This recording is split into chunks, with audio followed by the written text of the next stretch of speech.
Estás? What is up? What is up? What is up, everybody? What is up, everybody? I want to welcome y'all to whatever episode this is of the No Cap podcast. And man, have y'all ever had that time where y'all play a game, right? Like you play a game and then you finish said game, and then no other game really looks appealing at that time. That's kind of where I'm sitting at right now. Give me a second. Hold on. Un momento, por favor. Un momento. Por favor. Un momento, por favor. Alright, there we go. What is up, everybody? What is up? How y'all doing this Sunday? Man, I would have been here yesterday, but that goddamn... Let me tell y'all. I'm gonna tell y'all what happened. It kind of pissed me off a little bit, but I'm gonna tell y'all what happened, right? So, like 6 years ago, I went outside and built the shed, right? Shed was fine up until maybe halfway through last year. Like the shed itself just started falling apart, nigga. It's like time fall was hitting that motherfucker. Like time fall was hitting that motherfucker. Like little by little, shit just started falling apart, bro. I'm talking about the base was like all eaten out. Like I gotta be like termites or something, nigga. Like literally the bottom base, when I started to pull it out of the ground, it was literally crumbling in my hand. It was actually pretty goddamn funny, but I'm gonna tell you what wasn't funny, right? So they always say procrastination is like masturbation, because in the end you're just fucking yourself, right? I procrastinated. I looked at it. I saw that it was like falling apart, but I was like, I'm too lazy to do anything about it right now. And so what I did is I did nothing. And this weird ass Florida weather said, I'm gonna show you something. This weird ass Florida weather said, I will show you something. And it indeed showed me something. One day it just started randomly raining, as it does. No warning, no nothing, just bright and shiny, and then dreary and fucking wind and rain everywhere. Well, my wife comes in my office and says, hey, the shed is gone. I said, what? She's like, yeah, so everything that was inside the shed is now getting rained on. I said, what? So I got up and I went out there and I'm like, sure fucking did. The rain flipped. The only thing that saved the shed from going in the neighbor's yard was the fact that I got my the little panels for the storm shutters. I keep those in the shed, and when it flipped up, the panels fell on top of the shed, stopping it from literally blowing away. Stopped it from literally blowing away. I felt crazy, man. I felt like I should have done something about that way before it got to that point. I saw it falling apart. I knew that it was going to be problematic, but nope. Dumbass me. I just sat there and I was like, we'll see what happens.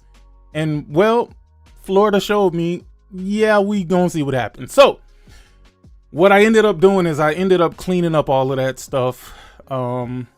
Nothing really got damaged, to be honest with you. All of my tools and stuff, like, they still work. I did, and y'all gonna laugh at me because nobody uses CDs anymore, but I had two 12 times CD burners. You know, the ones where, you know, you can duplicate multiple CDs at a time. I had two 12 decks, and they still worked, but I ended up throwing them away anyway because, bruh, they were literally shit in my shed. Clearly, I wasn't fucking using it. And if you ask anybody nowadays, who the fuck has a CD player? Most people don't even have CD players in their car no more. The new cars come with fucking AirPlay and whatever Google has, right? So most people, they just Bluetooth their phone to their car and shit, and that's it. It's done. It's a wrap. So yeah. And like I had a whole bunch of stuff that I totally forgot about. Like that's what the shed is for. Believe it or not, the shed is for you to put shit in there and just forget that you put it in. Just forget that you put it in there. Cause that's exactly what the fuck I do. Literally, if I don't want something, I literally put that shit in the fucking in the shed, and then maybe I'll come back to it. Maybe. But for the most part, nah, I wasn't using it. So I ended up just putting it out because we have this trash guy that comes around, right? Like, I know the dude, and you know, I tell him, dude, most of the stuff that I put out here, I'm not putting it out here because it doesn't work. I'm putting it out here because I don't want it anymore. And I try to put it out there neat so it doesn't get damaged, like any TVs, old TVs and stuff. I just put it out there, and he usually rides around and picks it up. So, you know, and that worked out really well for me because he ended up taking the entire old shed that I had. So me and my son, we went out there, broke it down completely. And, you know, it's a whole bunch of aluminum.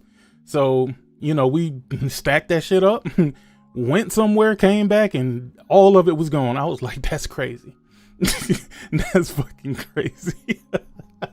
Shout out to him though, man. I respect the hustle. My uncle used to do that a long time ago, where he go around and pick up like junk, like old ACs and stuff like that, and they like strip down the copper and all of the stuff inside of it. So I respect the hustle. I respect the dude, and you know, anytime I have something, I'll leave it out there for him so he can come and pick it up. You know what I mean? It is what it is. But I finally, so this is what was taking me so long, right? Like, I knew I could have done it, right? I knew I could have done it, but I'm going to tell you what took me so long to actually get this shit done is the fact that I knew that I was going to have to build a bigger shed. That's number one. And not only am I going to have to build a bigger shed, but I'm going to have to level everything off and do all the cleaning up and all of that to build the base, right? So what I did is I built the elevated shed this time. I got some deck blocks and I put the deck blocks underneath, and I just have like, I have a, what was it? Is it 12 by 10? 10 by 12? 10 by 12. I got a 10 by 12 base that I just put out there. It's all leveled up. Got all the pieces of plywood and everything on it. It is good to go at this point. Now, you know, for some reason, every time I start projects like this and I order sheds from like Amazon and stuff like that, I'm gonna tell you the biggest problem I have is every time, and this happened with my last shed and it also just happened with this shed, right? Every time I order a shed from Amazon, they always ship through UPS. Don't ask me why.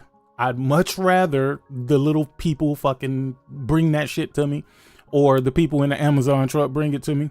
But every time they give UPS my order, UPS always fucks up the shipment, and I only receive 2 out of the 3 boxes.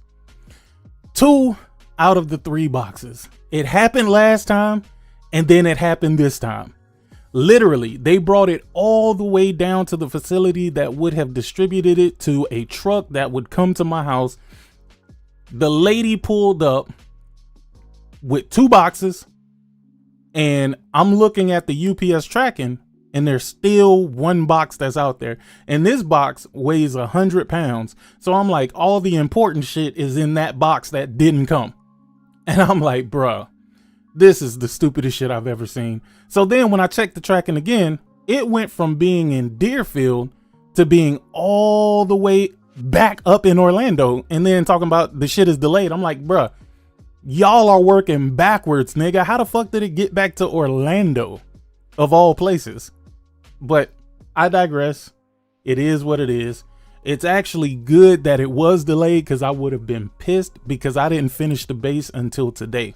Because what happened is once I finally got everything put together, then it came time for me to lay the sheets of plywood on top, right? And the shit wasn't square. So I had to fiddle around with the shit until I finally got it square. Until when I took the tape, I went to each end and of course diagonally measured the shit, and it all came out fine.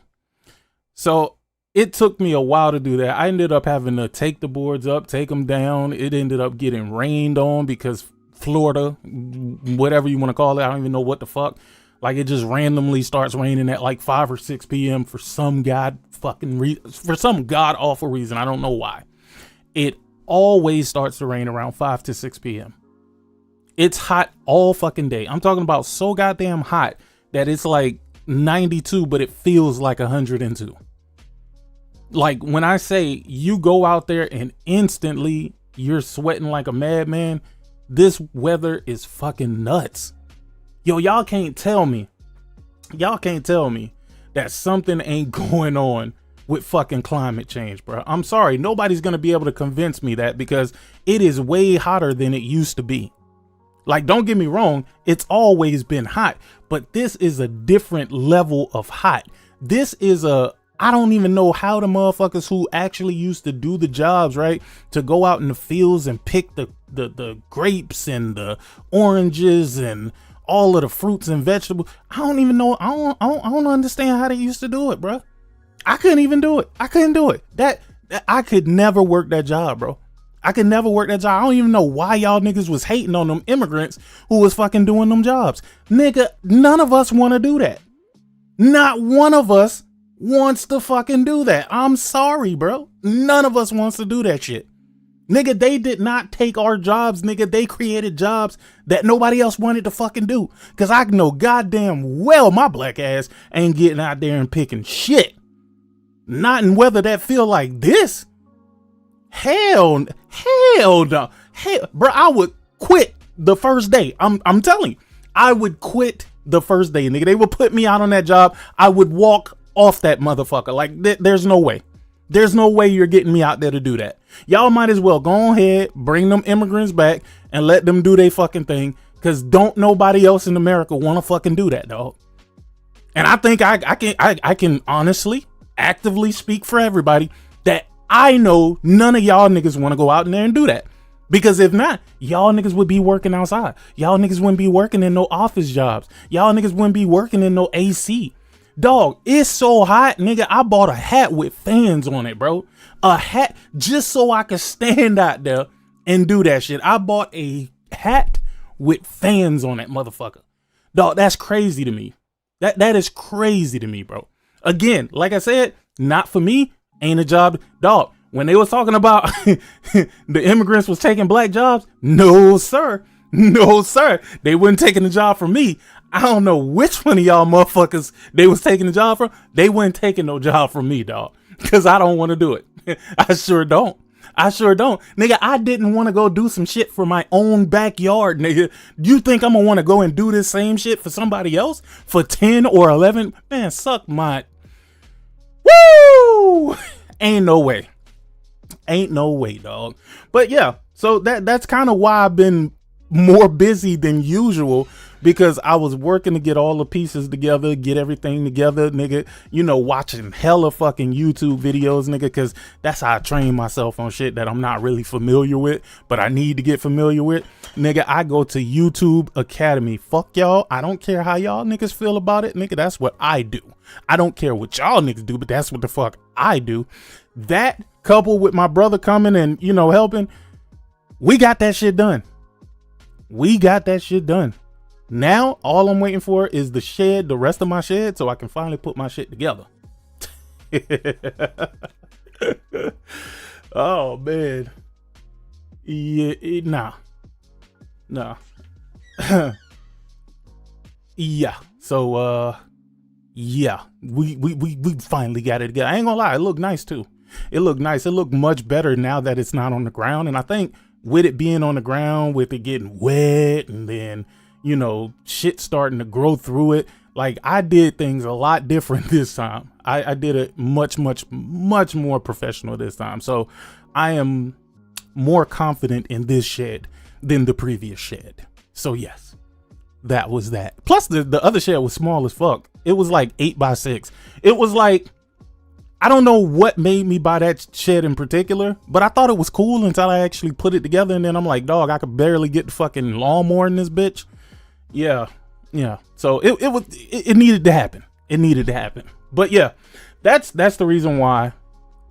That coupled with, and this is moving into the next topic, that coupled with Death Stranding has taken up all of my time, all of my free time. Every second of my free time was taken up with that. Here's what I'm going to tell you. Death Stranding 2 is definitely 100% my game of the year. Thus far. Hold on. Thus far. This could very well change because we still got 4.5 months left. But thus far, up to this point, it is my game of the year. 1000%. I enjoyed this game so much to the point where when I beat the game, it wasn't even about me trophy. Like, you know, certain games, when you beat it, the only other thing for you to do afterwards is hunt for the trophies. And once you get the trophies, then it's done. With this game, it was kind of the opposite, right? Like when I beat the game, I realized that I had did so much wrong in this game, and I had no clue until after I beat the game. So, you know, you start off in Mexico, right? And then you end up in Australia, right? When I got to Australia, I totally forgot that Mexico existed, dog. I'm not even gonna lie, dog. I thought that was just that was just the starting of the game, and they just did all of that shit to get you to Australia, right? That's how I felt. And I totally forgot about Mexico. And I'm gonna tell you, if you guys are playing that, don't forget about Mexico.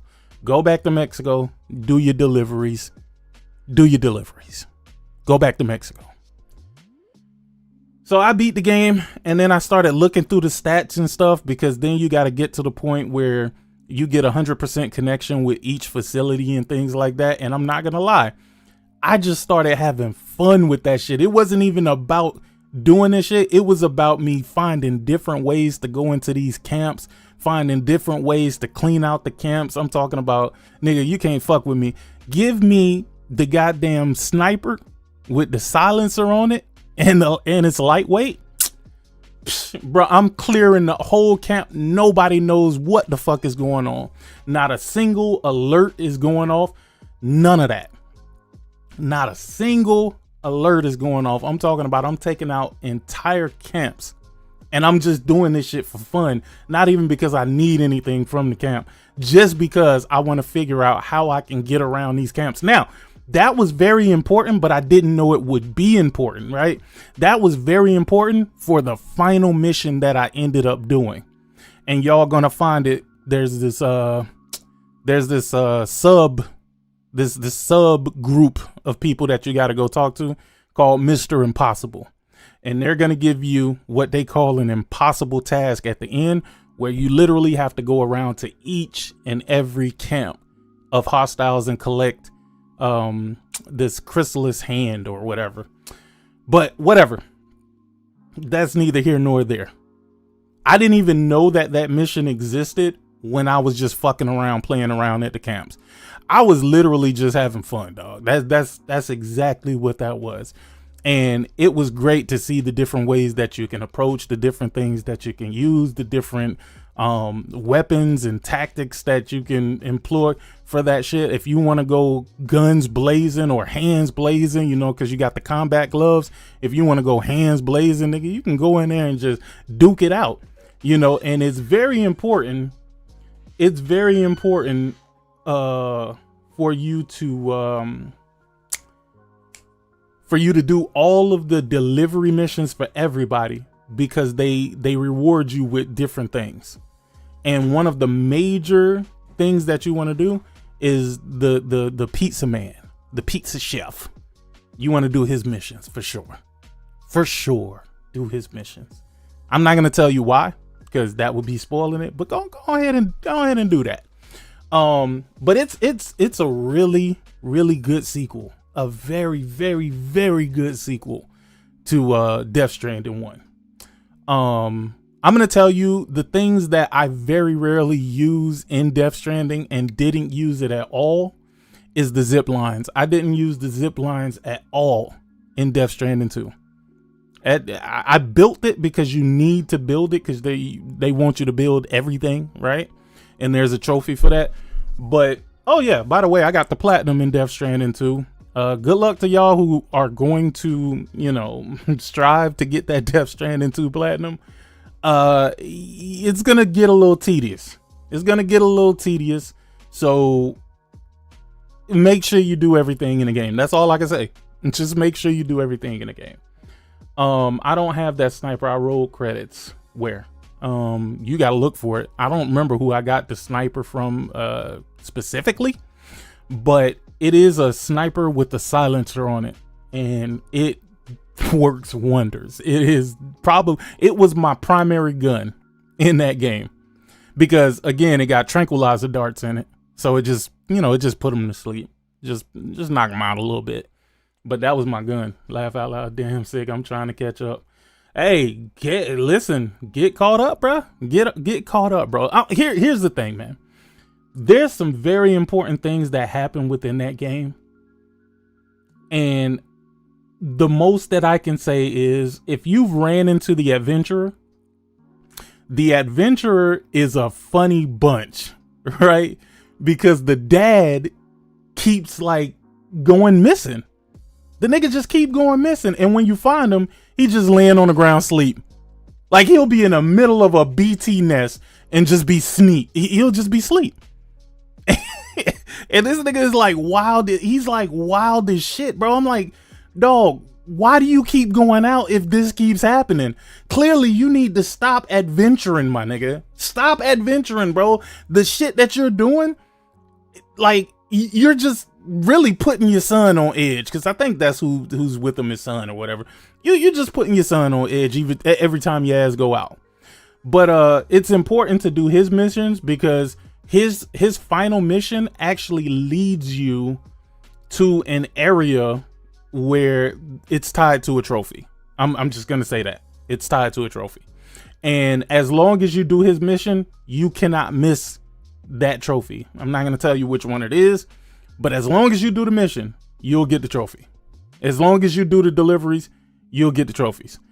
I'm going to tell you, a lot of these deliveries, I wish that they were randomized better. And I wish that it didn't, because it started to feel like a chore doing it. And it's like you would get big ass orders. And then when you go to turn them in, they only give you a few likes for it. And I'm like, dog, this is crazy.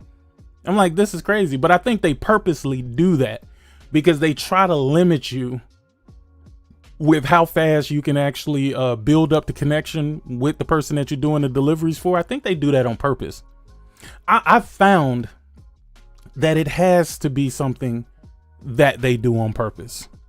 And the reason why I say they do it on purpose is because most of the missions where, you start, the link starts going up slowly, you find out that they have important missions tied to their deliveries, and the final order is usually the one where you find out, oh, okay, they wanted me to do this because of this. So just do the deliveries. Again, the story, amazing. I think that story, if you wanted to, you could run through the story in like 20 hours, maybe 25. 20 to 25 hours, you could run through the story, but that's not really, the story isn't even the entirety of the game. It's not. It's just narrative to give thought and to give reason to what Sam is doing. That's all the narrative is. And I think the narrative in this game was very important, and it's set up for a Death Stranding 3. If you have beat the game, then you know it's set up for a Death Stranding 3. Yeah. And to be honest with you, after seeing what was happening, I kind of knew what was what. Man. I did. Shout out to Tomorrow, man. Shout out to Tomorrow. But I'm going to tell you, the star of this game to me, honestly, it wasn't Sam. Nope. It wasn't any of the people that Sam was with. The star of this game was Troy Baker. Troy Baker and his character Higgs. They were the star of this game.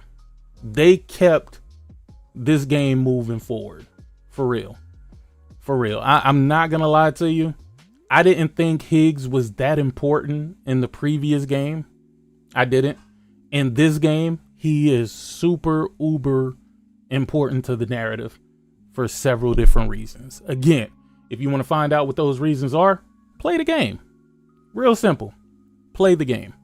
But this is a game that I would not want to stream. I don't even think this is a streaming type game. This game is an experience. It's an experience, man. It embodies everything, dude. And I'm talking about, man, the combat scenarios, they have given Sam so much. He is equipped with so much to just do damage.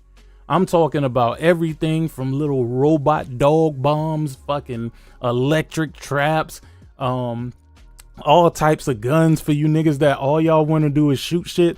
You got a whole plethora of guns and rocket launchers and grenade launchers and just fucking everything. You got these little electric poles for people who want to, do the hand-to-hand combat shit once again. And again, you learn moves. You learn fighting moves from the pizza chef. You learn fighting moves from the pizza chef. Again, it's very important for you to pay close attention to the pizza chef.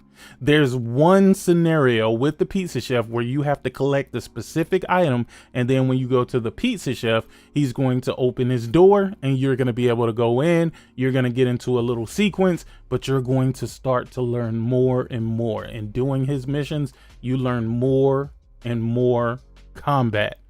I'm telling you, don't take my word for it.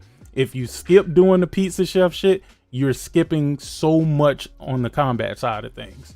Shout out to Board Country. He says, rue the day you were born, burn baby Higgs. Hey man, listen.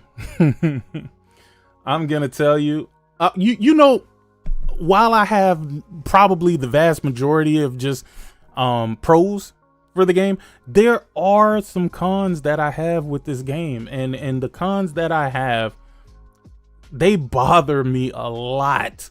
Because a lot of the scenarios that you watch like little real-time videos for, I'm like, dog, why were these not playable scenarios? Right? Like, I wish that Tomorrow was a playable character. Technically, kinda she is, but I wish Tomorrow was a playable character. I'm talking about, dog, the shit that she did in this game, the stuff she was capable of doing, like, amazing. And what I will say is, this entire game, I was looking at Fragile. I was looking at her sideways, man. I don't know if y'all did too, but I was looking at her sideways because she seemed so disconnected in this game. She seemed so disconnected. She seemed way more melancholy than she normally does. And it showed. It showed. And then you find out why, right? And I'm not going to tell y'all why, but you find out in the end why. And I was just like, my mind was blown, bruh. My mind was blown. I said, that's crazy. Nah, she ain't a op. She ain't a op, man. But again, I'm not here to spoil the game for you. Y'all niggas need to go and play the game. If you play the game, you will understand everything that I'm saying. It sounds disjointed while I'm telling you right now because I'm purposely making it disjointed to not tell y'all what actually is fucking going on in the game. I'm just giving you tips and pointers. Make sure you do the deliveries for everybody. Make sure you pretty much scour the entire map. Learn how to maneuver in the snow. Learn how to maneuver in the desert. Learn how to maneuver. Make sure you create the roads, man. That's very, very important. That's very important. Understand the combat scenarios, understand the different type of enemies, and understand what it takes to eliminate said enemies, right? Your biggest threat in this game is not the BTs. It's not the BTs. In part 1, it was the BTs, and I'm not gonna lie, shit used to fuck me up. I used to hate going into like BT areas because I'm like, dog, I'm not trying to get dragged right now. But in this game, the BTs are not, they are not the worst things that could fucking happen to you. I'm gonna tell you some shit that happened to me that was super random, and I still don't even know why it happened. I still don't know why it happened, right? I swear to you, I was at I was at one of those camps, right? With the brigands or whatever they call them. I was at one of the camps, right? You know, I pulled my truck all the way up, right? Because I like pulling my truck up, and then I'll hop out the truck, and then I'll go and, you know, snipe some shit, and then I'll run back to my truck with whatever, you know, whatever shit I needed to take, right? But let me tell you, I kid you not, I had one scenario, and I didn't even know this could happen. I had one scenario where one of the dudes jumped in my truck and drove the fuck off with all my shit. I'm not even lying, dog. I swear to you that this happened. One of the dudes jumped in the truck.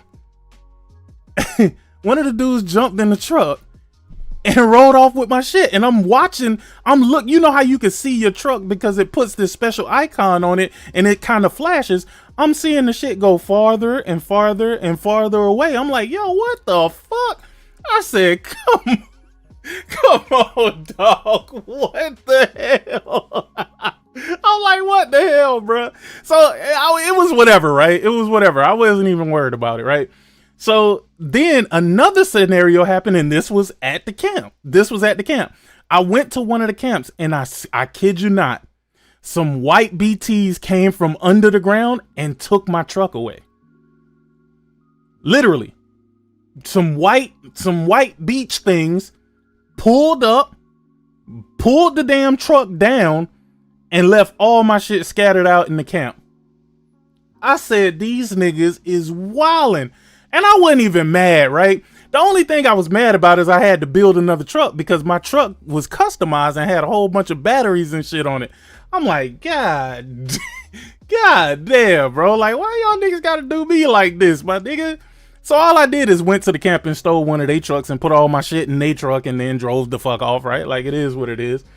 But I just didn't know why that happened. Like, I can tell you that it happened, but I don't know the scenario that was created to make that happen. I don't know what I would have to do to trigger something like that happening. My truck was not in bad condition. It wasn't about to break down from timefall or nothing like that.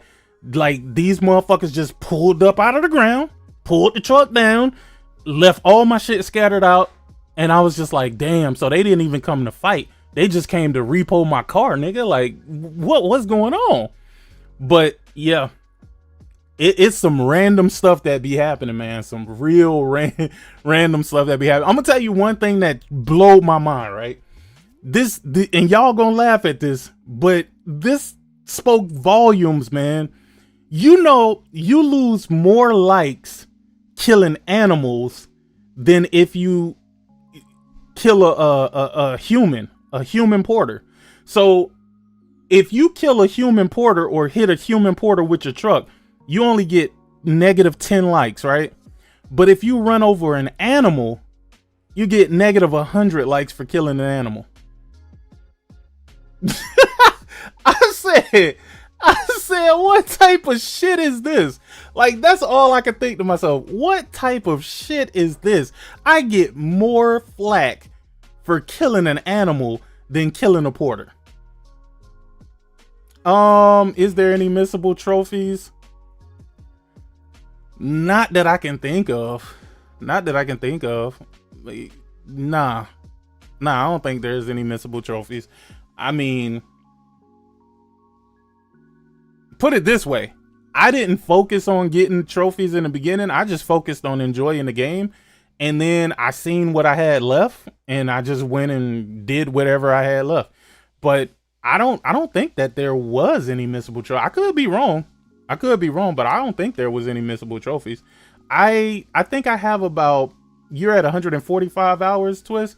I think I have about 200. Hold on, I can tell you right now. I don't even need to guess. I can tell you right now. I have in Death Stranding 2. I have 246 hours. But don't take my 246 hours as that's how much time you would spend in that game. I didn't trophy hunt. I literally just had fun playing the game. And, you know, once I got to the point where I did every single thing in the game and I was tired of playing in the sandbox, then I went and started getting the trophies. And to be honest with you, I could have probably got it a lot quicker than that. As far as I'll give y'all some little tips on 5-starring all of the facilities, right? Go to press options and then go to aid and make sure you do all of the aid things for the different facilities. They give you a lot more likes for doing those. And also one thing that I would say is get into Magellan and go to every single facility and take mass orders. And then, I mean, you to make it easier for yourself, you could focus on particular regions, right? Because if you're all the way on the other side of the map, they're not going to give you items to be delivered to people all the way on the opposite side of the map. They just not going to do it. I figured this out when I started going for the deliveries and stuff.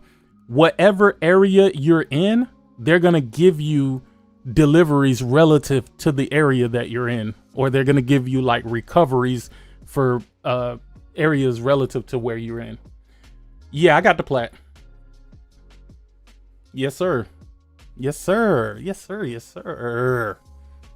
Yes, sir. I did. This is funny because I got the plat for Death Stranding 1 on PS4. Then I got the PS5 version and got the plat for that. And then I got the plat for Death Stranding 2. And I'm pretty sure when PS6 come out and they feel like they want to put a fucking remaster or remake of Death Stranding 2 out on PS6, I'm going to get that and get the plat again. This shit was definitely fun though. This what's up, Forsaken? This shit was definitely fun though, man. It was a really, really fun game. And like I said, the main focus wasn't the stories. The main focus of the game is always the deliveries. And you find that out really quick. The story was very good. I don't want to spoil the story for you guys, but you learn a lot within that story. You learn a lot about the Ha and the Ka, and you know, I'll let y'all figure that out. Like I said, it Fragile.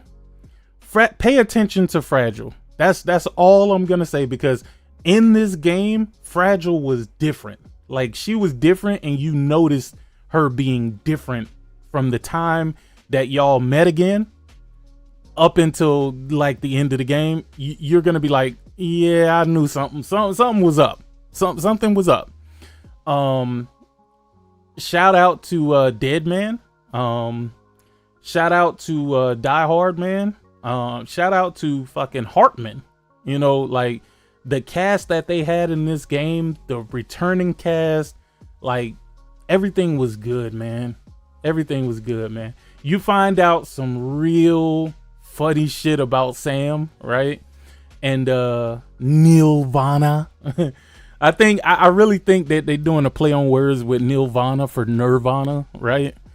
But Nirvana, he is the guy that you guys see that looks like Snake from Metal Gear Solid. And everybody was like, oh shit, that's cool, wow. Right? But I'll tell you, man, like, This game, I really appreciate the thought and the effort put into the game. It hits different, man.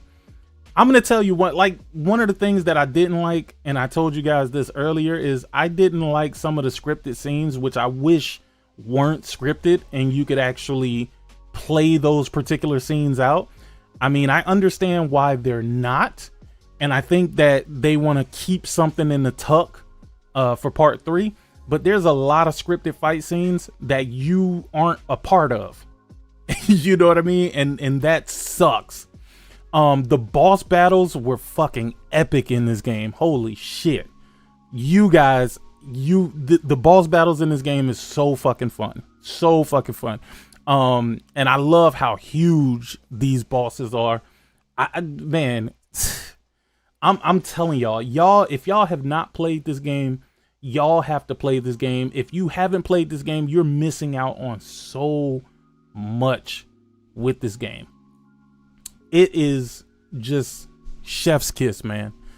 I always, and I'm gonna tell you, I've never been the biggest fan of Metal Gear Solid. Let's not get that twisted. Let's not get shit twisted, right? While a lot of people say, oh man, I love Metal Gear Solid. Metal Gear Solid was this, that, and the third. I've never been super uber into Metal Gear Solid. I think those games are great games. I think they're cool games, but I've never been a fan of it.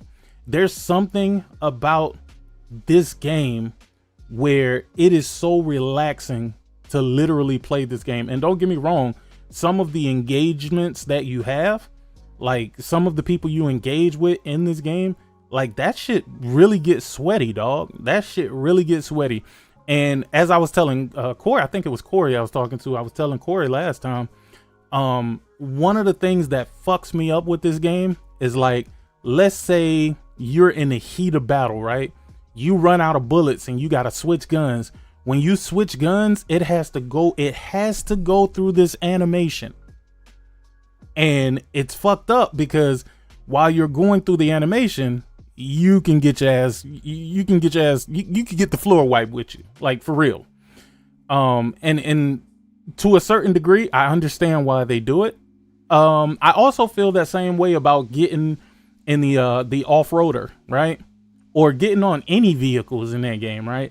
Like, because you have to go to so many different spots and you have to do it so often, it starts to feel tedious to see that fucking animation of him getting inside the vehicle every single time. Like, I understand it, right? Like, they want you to feel like you are Sam to a certain degree, right? So they don't want to do just like little cuts or little blips where you're out of the car and then you're in the car or whatever. But I wish they would have gave that option. I wish they would have put that option in there, because after a while you get tired of seeing this nigga jumping up and then sliding over, and he got to do this every single time.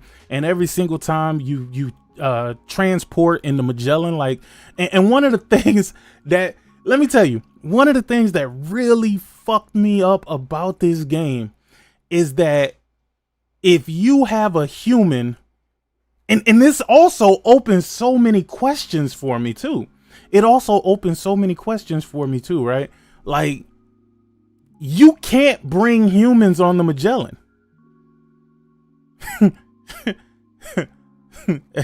As wild as that sounds, the big ship that you go from place to place with, area to area with, you can't bring humans on that ship. I wish we can pick and deliver without getting off the vehicles. You can. Well, you can pick up. You can't deliver, let's say, in the vehicle. But you're going to find out. Well, you know what? I think we might be talking about two different things, right? So when you're in the vehicle, when you get these, you're going to get these combat power gloves, right? And when you get the combat power gloves, when you see things on the ground and you're in the vehicle, you can actually pick up like different things off the ground without getting out of the vehicle. I think you're talking about, you want to be able to pick up the orders while you're in the vehicle. Like, while you're in the vehicle, you want to be able to load stuff into the off-roader directly from the facility. Nah, you can't do that, but I wish you can. I wish you could. Yeah, you definitely need the gloves. Oh, and also make sure you upgrade your shit. You do have a skill tree in here that's not so much a skill tree, but it is a skill tree. Make sure you upgrade that. Every time you finish deliveries and stuff, and you see that they give you they upgrade your memory or whatever I think they call it. It's like APAS or something like that. Make sure you upgrade Sam. You're gonna see the benefits. Trust me, you will see the benefits. You're gonna see the benefits while you're in the vehicles. You're gonna see the benefits with combat. You're gonna see the vehicles with a lot of things that happen with Sam. So definitely upgrade. The game is phenomenal though, man. It is really phenomenal. Let's see. Andrew says the physics of the vehicles need to be worked on. Using the brakes is janky and packages easily get damaged from the slightest collisions. There is some upgrades that you can do that actually prevents that from happening. And also, if your packages get damaged, just go under a time fall shelter. And if it's the container that got damaged, then you could easily remedy that. But I do know what you're saying, and I think that is a very valid point, because a lot of the cargo that you pick up is breakable cargo, and that is like those are the easiest packages to fuck up. The easiest packages. Mortar Sentry and Rocket Sentry, and you are golden. It's climbing gloves. You can pick up items while driving. I think I had the combat. There's a level 2 combat power glove, and I think it's for climbing as well. But that's the one that I was using. I don't think it was specifically the climbing glove, but it was the combat power glove, and I think it's the power shit that allows you to pick stuff up, because if Sam's battery dies, then it doesn't work. Yep.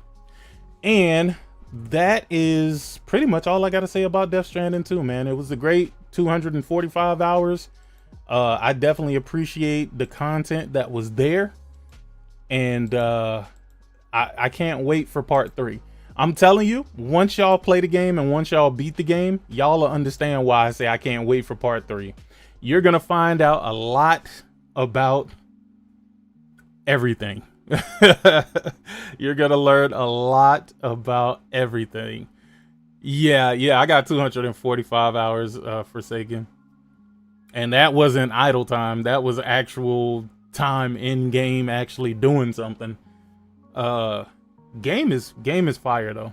Could be both. Switch to climbing after unlocking it.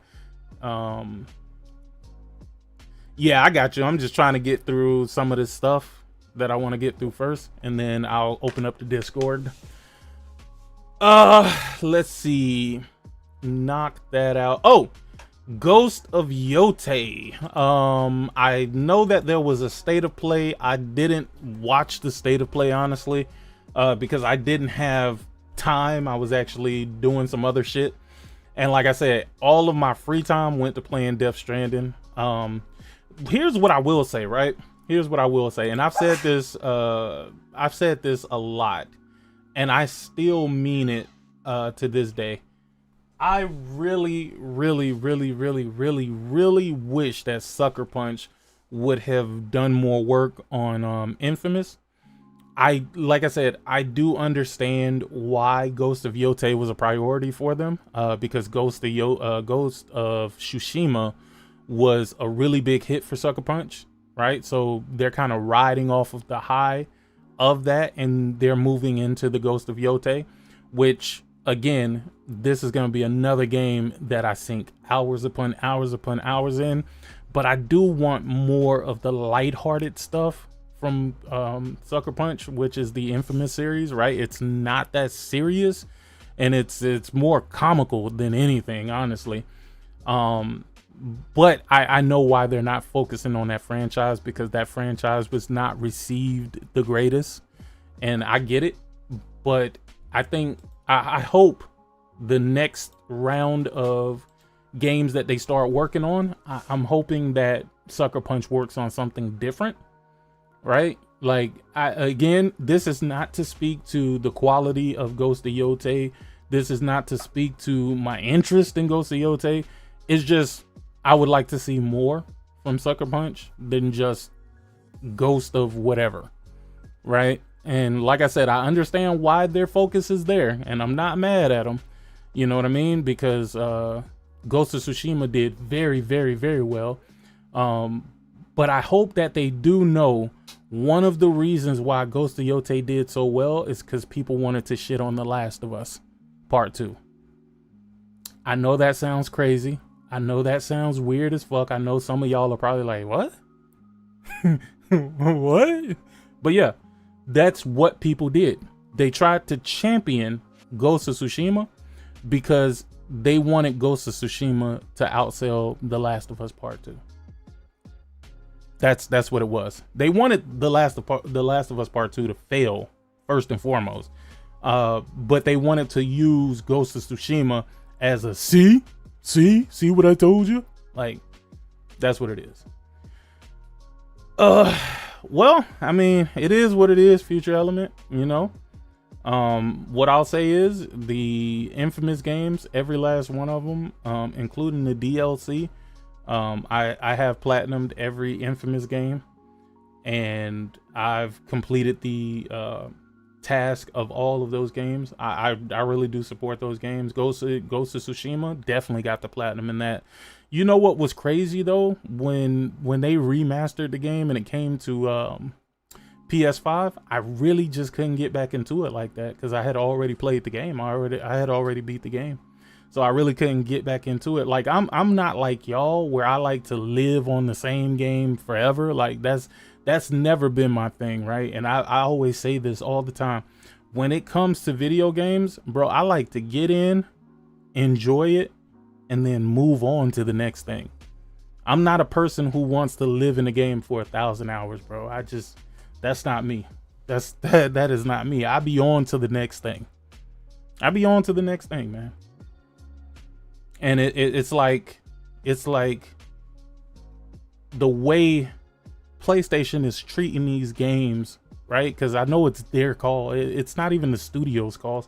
It's their call. The way they're treating these games, man, is they're just like milking the fuck. Do you know how much of a slap in the face it is when a motherfucker want to see your new shit and then you're saying, hey, come and buy this fucking statue of a game that you probably played when it came out originally?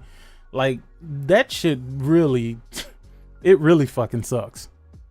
It really fucking sucks. You know how much of a slap in the face it is when people want to see your new shit and you're like, yeah, we're gonna give you The Last of Us in chronological order. Like, bro, nobody was sitting here like, nigga, what I need from Naughty Dog right now is to play this game in chronological order. Bro, they just won't stop with The Last of Us, bro. Like, they just won't fucking stop, dog. They won't stop. I don't know what it is. I don't know why. Like, don't get me wrong. Last of Us is a great fucking game. It is an awesome game, a great IP, legendary fucking story. You know what I mean? Like, but dog, to a certain degree, bruh, please stop. Just, I don't care if it's a free update. I don't look. This is the reason why I preface this by telling y'all I like to play games, finish those games to completion, and move the fuck on. I like to move the fuck on, bro. But them doing these, I just don't care. They might mean a lot to y'all. They don't mean shit to me. They don't mean shit to me, bro. Not at all. Not at all. I like to move on. I like to move on. I like to move on. I listen, y'all could justify this in whatever way y'all would like to. it does nothing for me for them to put this game in chronological order, even as a free update, because it is not making me come back so that I can play the story again and see it in the way that it actually fucking happened, bro. I'm just not. I'm not, bro. I'm not. Again, this may not make sense until we get like the PS6 and they doing this shit all over again. And now we got the remake of The Last of Us Part 2, and we got the re-envisioning of The Last of Us Part 1 on PS6, bro. Like y'all, it really ain't gonna kick in for y'all until y'all see that shit happening, bro. Y'all really not gonna see it until we finally see that they just can't move past this shit, dog. Like, please, let's move on to something else, man. Let's please. Can we please? And I think Intergalactic is what's gonna do it, right? Because I think Intergalactic is gonna be a fucking great game. I like, from what we've seen, like, the game looks phenomenal, and I think it's gonna be great. And I'm hoping whatever else they're working on, we finally hear something about that soon. I just want them to move the fuck away from The Last of Us just for a bit. Like, bro, maybe revisit The Last of Us and like, I don't know, what would be maybe 2033, dog. In 2033, then maybe come back to The Last of Us and let's talk about it again, right? But not right now, dog. Like, not right now. Like, give me an Uncharted, bro. Like, we haven't seen Uncharted in years, bro. Last thing we saw was Lost Legacy, and I forgot what year that came out. But I would be happy to have another Uncharted, bro. Like, I would fancy another Uncharted. Give me another Uncharted. But The Last of Us, bro, I feel like they have just, bro, it's like everywhere, every time you look up, it's all Last of Us, Naughty Dog, Last of Us remake, Last of Us remaster, Last of Us remake of the remaster of the remake of the remaster. Like, that's the shit that got me, that has me saying, and look, from a business perspective, it probably makes all the sense in the world. But I'm a consumer. I am not a part of their business, bro. I'm not a part of their business. I make a little money, from the business, but that's only because of investments, right? But I'm not a part of their business, bro. And none of this part of the business does anything for me, per se. I mean, there's certain people out there that you can make just The Last of Us over and over and over again, and they'll be happy with that. That's not me, dog. That's not me, bro. That's not me. And even when it comes to the TV show, while I like the TV show, I do like the TV show. I'm glad Neil Druckmann is no longer going to be a part of the TV show. And I'm hoping that means that they'll do better, possibly with the casting or the retelling of the story, or maybe it'll get worse. Maybe it'll get worse, dog. Like, cause dog, I'm gonna be honest with you, bro. The chick who played Ellie, dog, I can't get jiggy with that, dog. Like, I've tried so hard to believe that she is Ellie, dog, but she's not. As a matter of fact, it's funny, right? Because I saw some indie people did a Last of Us, some sort of little Last of Us little mini movie or whatever. And I'm talking about the casting looks so much better. So it actually felt believable that this person was Ellie. I said, damn, son. I was like, that's crazy. Now that is crazy, bro. Let me see if I can find this shit for y'all, because I thought it was crazy. You know what? The funny part about that is Sony's casting of their movies are always terrible. Even with Uncharted, bro. Nathan Fillion would have been the better Nathan Drake than fucking, what's that dude name? I don't even, the Spider-Man nigga. Tom Holland or whatever his name is. Bro, like, that was the worst person to cast as Nathan Drake, bro. Like, he should have never been cast as Nathan Drake. Ever, my nigga. Ever. I'm just like, dog, that casting was fucking terrible. Let me see if I can find this for y'all so y'all can see what I'm talking about. Because right now it just sounds like I'm talking shit, but I'm really not talking shit. I'm really just tired of seeing the fucking Last of Us, bro. I'm tired of them bringing up the Last of Us. I'm tired of seeing the Last of Us. And again, like I said, it might be great as a business, right? As a business decision, but I'm not here for the business decision. I'm here to just say, what the fuck? Don't tell me they got rid of the movie. Like, I mean, they got rid of it. What the hell? Hold on. Wait a minute. Is my shit just fucking up or something? Hold on. Give me a second. Give me a break. Break me off a piece of that Kit Kat bar. All right. Where is it? Damn, this is better casting than the actual show. Dude, don't tell me that Sony got rid of this shit, dog. I think Sony might have took that shit down, bro. Because for some reason, when I go back to the tweet where I made that comment, I don't see the video anymore. Hold on. Let's see. Ah, nope. Here it is. I got it. All right. Let me move this over here.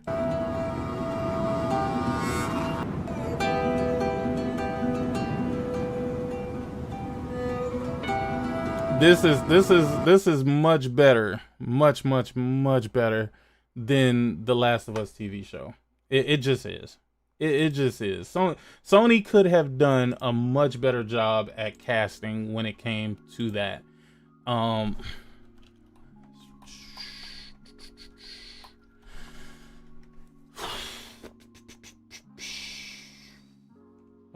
Let's see.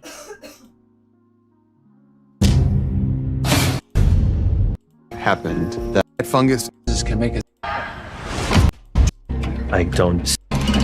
To the more. Damn it.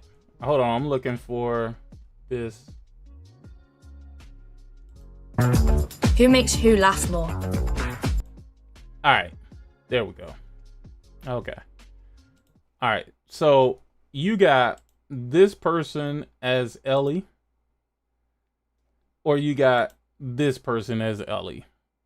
I'm sorry, the other one just makes so much more sense. This just makes so much more sense. This actually looks like the Ellie from the game. You know, while the facial structure is a little bit different, right? This is more believable than this. I'm sorry, it is. This is more believable than this. More believable, less believable. More believable, less believable. I mean, it just is what it is, man. And then, let's see. Just think about this for a second. Hold on. Let me bring y'all back in. Look at this for a second. Fellas. Nathan Drake. In the flesh. Legendary treasure hunter. Explorer. Historian. Thief. Whoa, hey. I think you have me confused with somebody else, pal. The man responsible for finding El Dorado, Corvera, and Shambhala. Oh, then yes. Okay, then yeah, that's me. Yeah. Last night, an antiquities collector held a private auction in La Paz. A rare item of great value was stolen. An item my employer rightfully Everything purchased. about this dude spoke imagine my Nathan surprise Drake. When I Everything. find out that Nathan The way from the way Drake he looks is in town.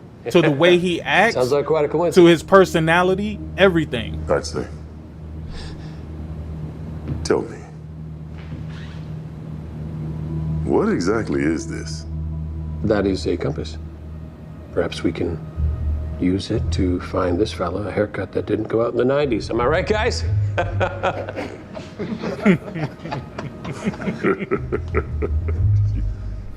You're a funny guy. Huh? Oh, where is it? Look, I don't know what it is you're looking for, but I don't have it. My employer is not a man you want to cross.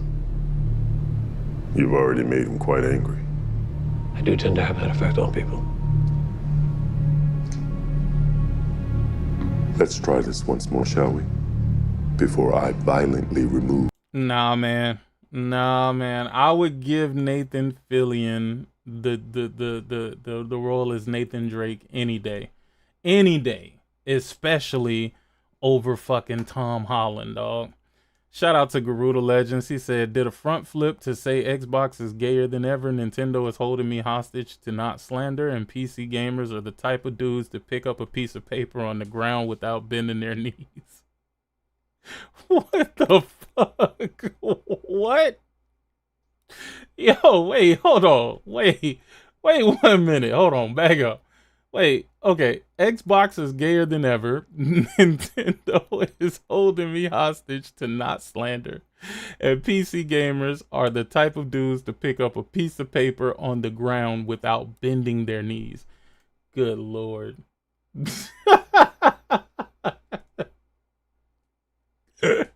Yeah, he do. He got that crazy deep voice. Oh, man. Okay, so... Hold on, man. Oh man, wait, hold on. Let me duplicate that real quick. Tried it. Oh man. Fucking Sony, man.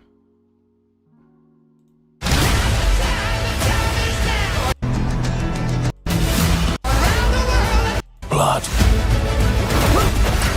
So much blood. Hold on, where is it? This is not right.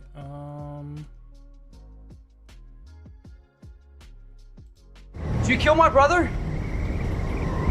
Y'all really think this looks like a young Nathan Drake? Seriously? Seriously? Like, I gotta know, man. Y'all really think this looks like a young Nathan Drake? This dude actually looks like Nathan Drake. The fuck? Bruh. Hey, ain't no way, dog. Ain't no way. You know what's funny? I would have never made Mark Wahlberg Sully. That would have never happened. But Mark Wahlberg would have made a better Drake than Tom Holland. Yo, oh my God, bro. Like, this is the type of shit that literally pisses me off. It makes me mad. I'm like, dog, this guy has every aspect of Nathan Drake down, dog. He's believably Nathan Drake. Deeply about. So, does that mean if I care deeply about you, you'll leave?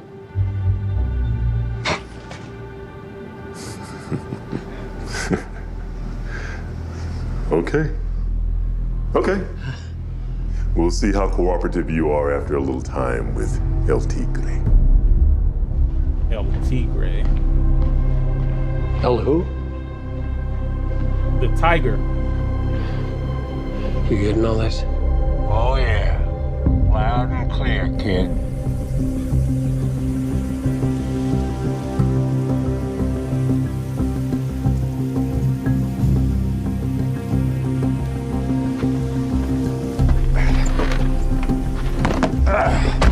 Pulling up plans for the house now. Let's keep those guys busy a little longer.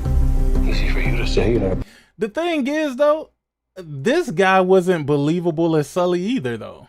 The old dude that was in here. About to get your finger removed from some fella named El Tigre. Necessarily believable. I'm not sure that's the body part they're thinking of removing.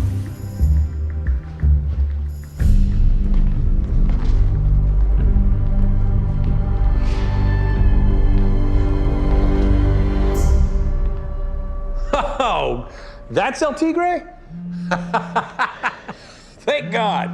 Guys, whew. Seriously, that's, you guys, you got me. You got me. I was well presented. I was scared. Have fun.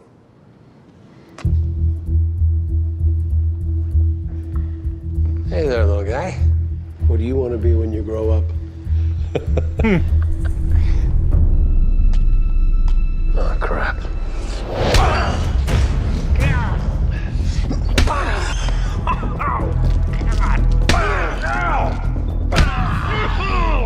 Jesus! What are they feeding you? Come on. Woo!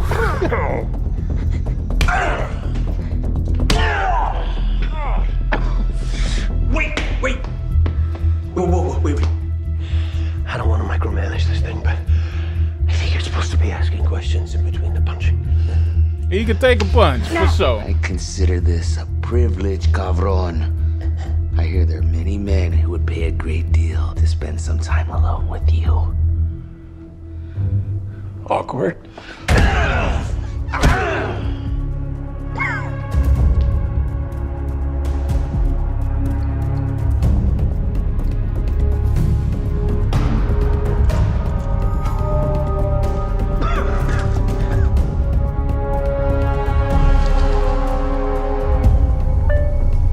Got it.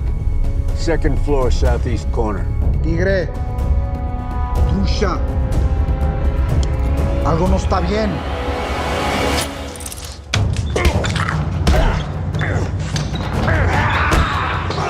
That's what I'm talking about. Let's go.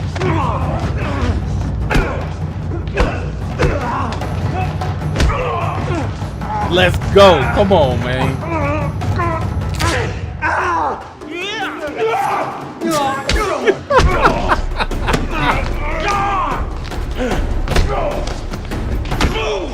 Getting out back now.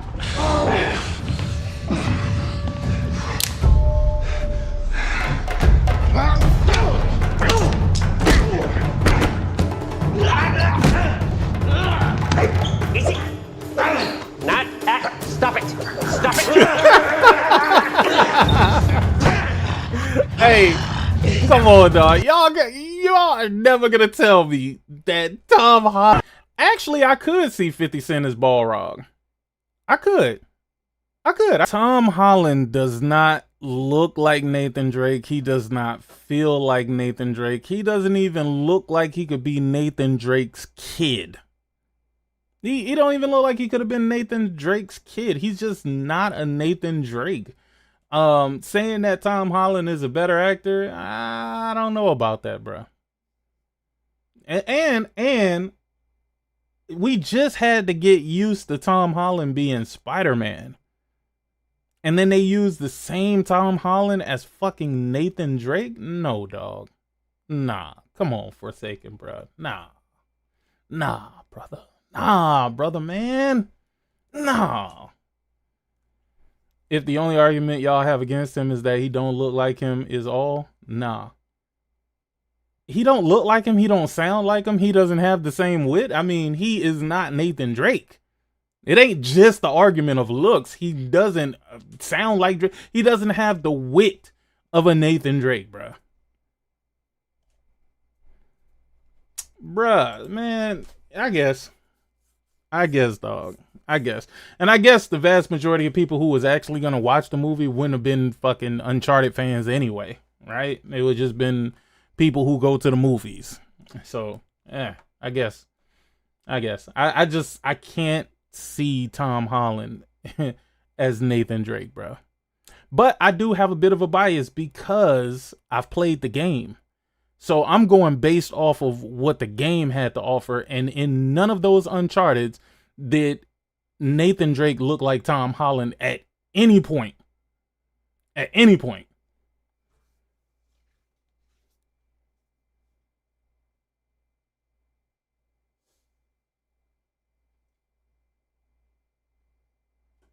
Tom Holland would make a good young Drake when Sully found him when he thought his brother Sam died.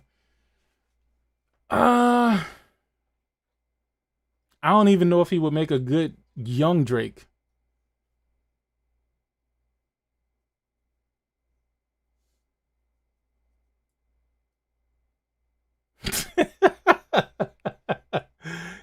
It would have been a better Uncharted experience with Nathan Fillion, dog. I'm sorry. It just would have.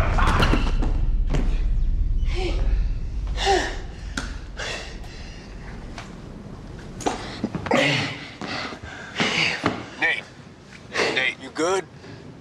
Oh, yeah. Ever better.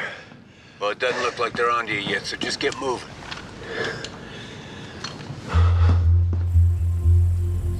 They seem pretty pissed about the bracelet. Yeah, I should have told him you have it. My face wouldn't be as sore. Keeping it nice and warm for me? Oh, yeah. Nice and toasty. Hey, not to put a damper on things, but what happens if those letters aren't there?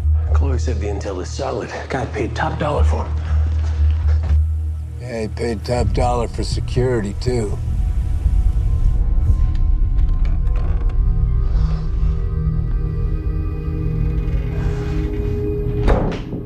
Okay, I'm in. Oh, Sully. You really need to check out this room. Yeah, maybe. Looks like it's gonna happen. Vente.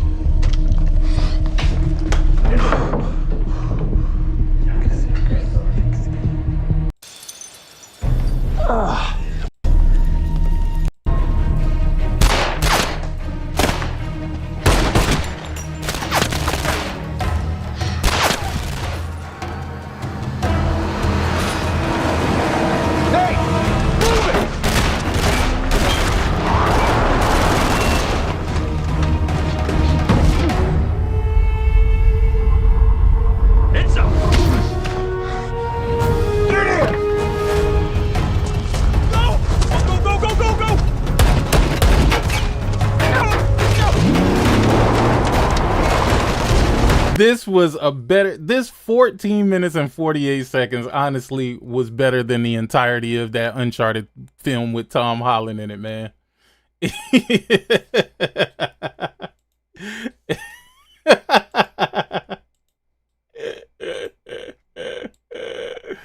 Yo. Hey, they play it, bruh. They are fucking playing, dog.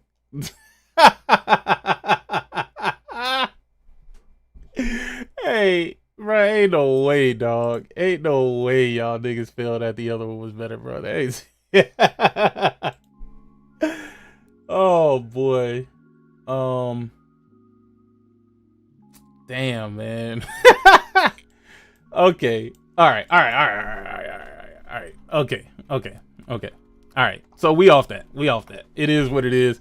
They chose Tom Holland. I don't know. I don't know, bro. Ghost combat and how it's evolved. All right, so I have not watched this yet. Honestly, I haven't seen anything regarding it. So this is all everyone. brand new. This is Jason Connell and Nate Fox from Sucker Punch Productions. Ghost of Tsushima was an honor to be a part of. And today, Nate and I get to share more about our next game, Ghost of Yotei. We'll be sharing how we've crafted the game around exploration while keeping Atsu's tale of vengeance front and center. We'll also talk about ghost combat and how it's evolved. And we'll introduce for the first time some new special modes of play. Yo, if this is truly how this is gonna look, yo, this shit looks magnificent, bro. Magnificent. If they not just showing us a vertical slice, yo, look at this shit. Let's start things off first by talking about a Japanese folk legend, the Onryo.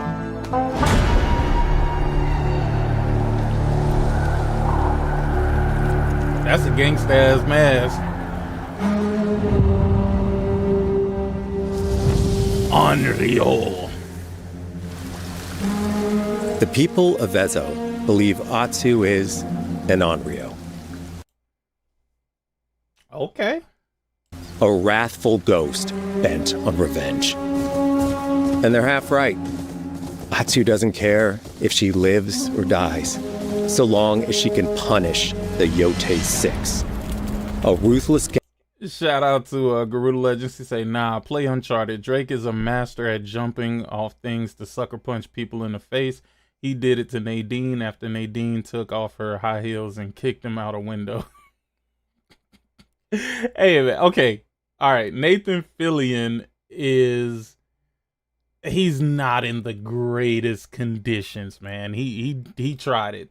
He tried it, man. But he is still a much better pick than fucking Tom Holland, bro. Gang who slaughtered her family. After 16 years in the South, she's returned home to put their spirits to rest. Returned home to punish the Yotei 6. A ruthless gang. Oh, them boys. It's gonna be fun taking them niggas out one at a time. Look, these the flunkies in the back. This supposed to be what, the head chief nigga that's about to fuck everybody up? Nah, it's gonna be fun killing you too, brother. Gang who slaughtered her family. After 16 years in the South, she's returned. Yo, these facials, my nigga. Yo, this looks like a real face of a real character based off of a real person, bro. She even has imperfections on her face, nigga. She even has like the little acne, the little acne and shit, you know what I'm saying? Her eyes is part yellow, nigga. Like, hey, they went all out on this shit, dog. They went all out. Look, the teeth even look real, right? She ain't got like super fucking perfect teeth. Like that's crazy. I don't know if anybody pointed this shit out, dog, but the character design in here looks more realistic than a lot of other games where the character's face is fucking perfect. Nigga, they living out in the jungle, but their teeth is fucking the best teeth in the business. Like they getting dental service on demand. Like, she looks real. Home to put their spirits to rest.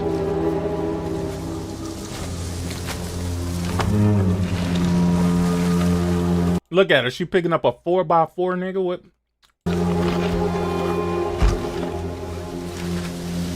A 4x4 with moss.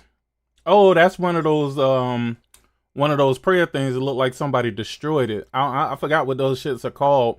But it was similar to the one that was destroyed in Tsushima. The actual real Tsushima.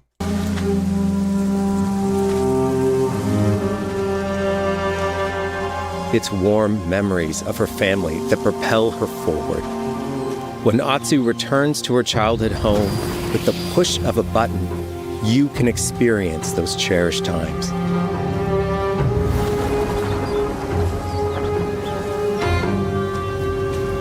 By giving you the freedom to explore Atsu's past, the wound of her loss becomes personal.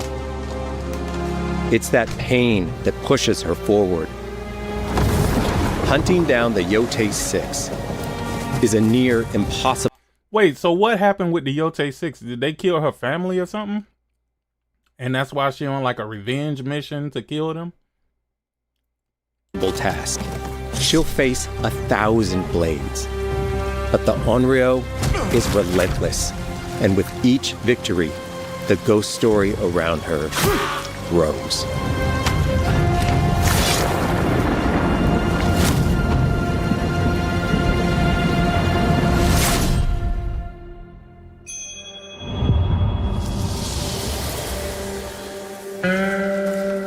Ghost of Yotei focuses on player freedom more than any game Sucker Punch has ever made.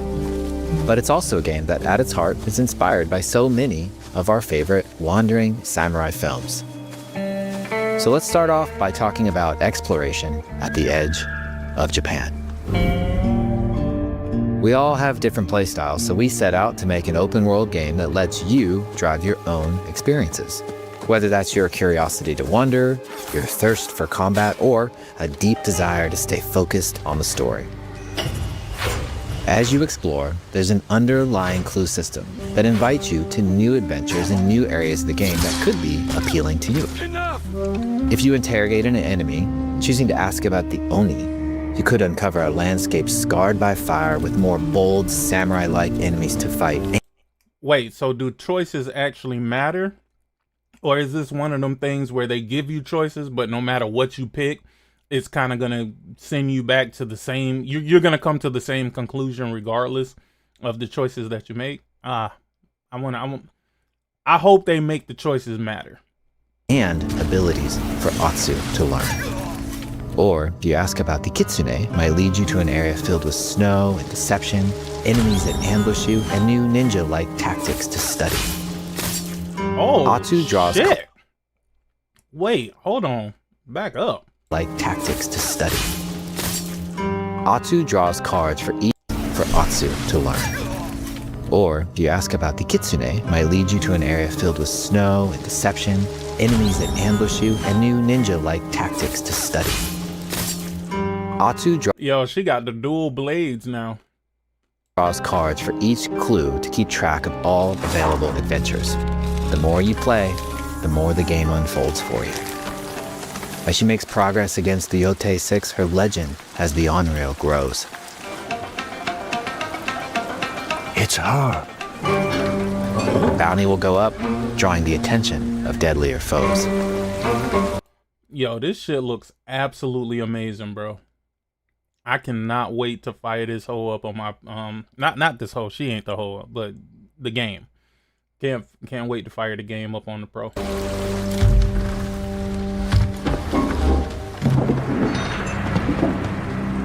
Are you lost? I'm looking for some old friends. The Yotei 6. Bruh. Are you lost? I'm looking. Bruh. Bruh, y'all can't show. Bruh. I think the only game that might have like better facials, honestly, is Death Stranding 2.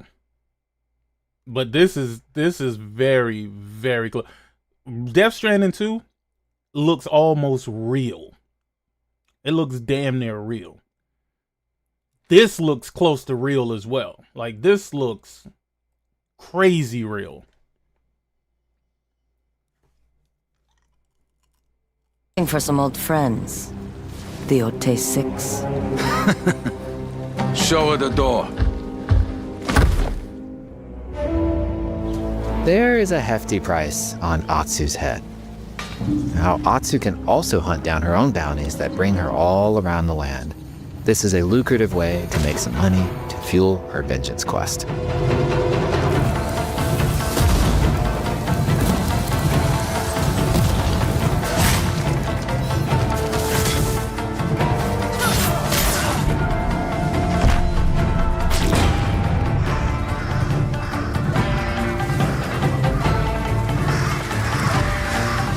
You're not of Clan Eguchi.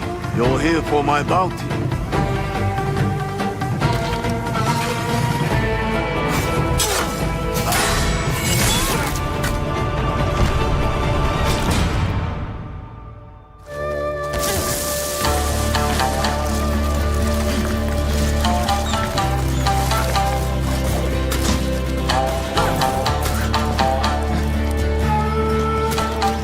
Hidden in the world are altars of reflection.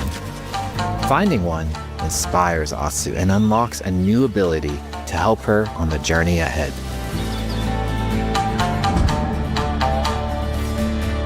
They are fun to find on their own, but for a quicker route, you can always buy a traveler's map from the cartographer. Ghost of Yotei isn't going to rush you through anything. You can choose what motivates you most. But we think the best way to play is to simply pull out your spyglass, find something interesting on the horizon, and enjoy the ride. Let's ride. That's interesting. That's interesting because that means there isn't. I wonder how that's going to affect the actual narrative, the actual story, if you can kind of do things in whatever order you want to do it in. What if you go to a place that's, I don't know, maybe meant for later in the game first, and then you come back to these places? This sounds good in theory. It sounds good. But there has to be something to this. There has to be something to this, because there has to be a way for the story to make sense. There has to be a way for everything to come together. If this is just, hey, we're giving you player choice, player freedom, do whatever you want, then it kind of ends up like Elden Ring, right? Where the story is just all over the place and not really cohesive. I'm hoping that this isn't what this is. I like the idea. I just need to see the execution.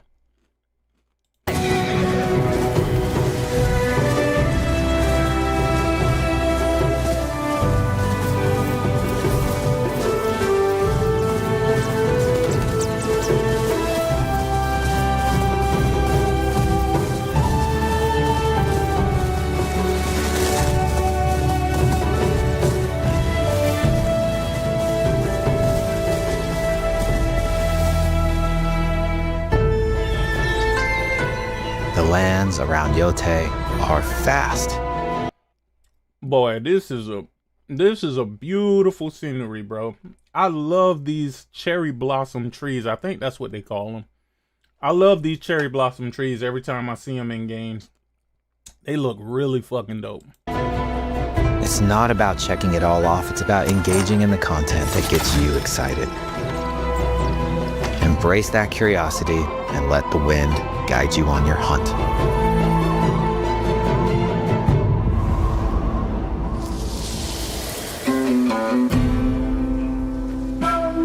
Ezo is a dangerous place. Atsu always wields a weapon. I hope it's not more Zelda-like, because I don't like Zelda. So that would suck if it's more Zelda-like. As for which, that's up to you. Will you choose a katana, spear, a surigama, odachi, or dual swords? Each is uniquely effective against a particular enemy and has their own set of upgrades to discover and master. Yo, chop that nigga shit right off. Let's see how she uses these weapons in the field. Searching for leads on Lord Saito. This is our food, from our soil. The soldiers need it more to free you. Free us? Inokichi steals our crops while our families starve. Get over here! No samurai. Nigga, she got the scorpion chain, nigga. Wait, what? What? Hold on, cuz. Hold on. Get over here! Like, yo, hey, she got the goddamn scorpion. Hey, oh, that's crazy, bro. That's crazy, dog. Yo, that's crazy, bro.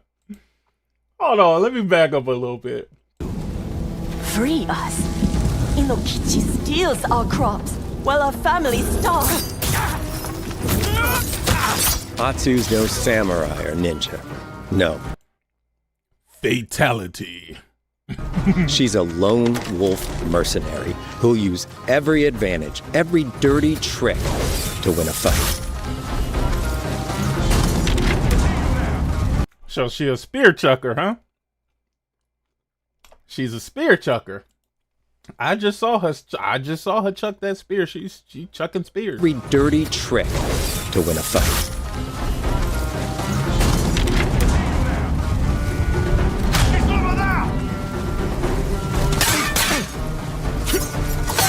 Combat has the feel of a classic samurai movie.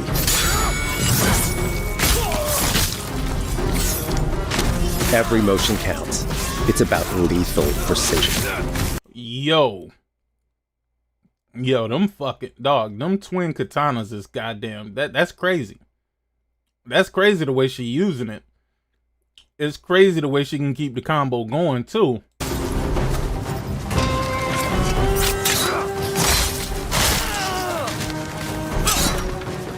What they call that, a pike? The shit that she got in her hand now, a pike.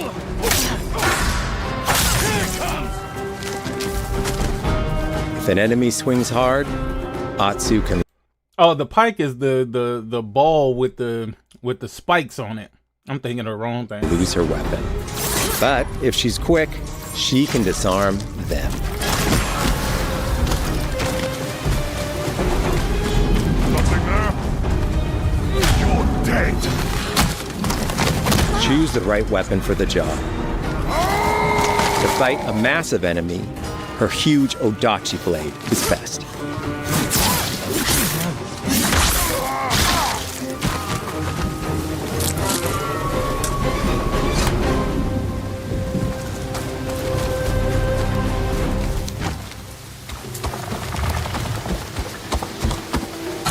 He looks like the one in charge.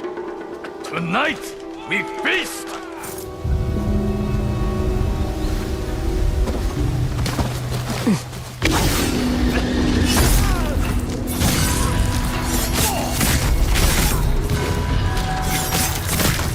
Blades are great, but ranged weapons work too. And Atsu's got an arsenal. Nigga, did she just pull out a fucking rifle, nigga? Wait, what? What?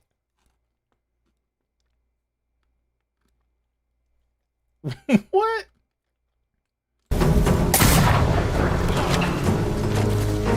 Bounty hunter! A ghost! Thrown weapons like kunai, bombs, or even blinding powder can give Atsu an edge. When enemies switch... Shout out to Garuda. He say, I am petty. I am going in the front gate. I am not about to do any stealth. I want all the smoke. Bring your entire village right now. Spear chucking sandwich makers. Hey, she was definitely chucking them. Which weapons? You'll have to adapt. Dual swords are best against spears.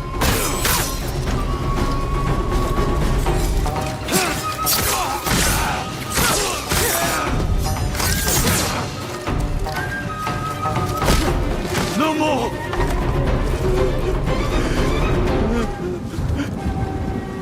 Tell me what you know about Saito. Atsu doesn't always fight alone. She'll meet several allies on her hunt, including a mysterious wolf.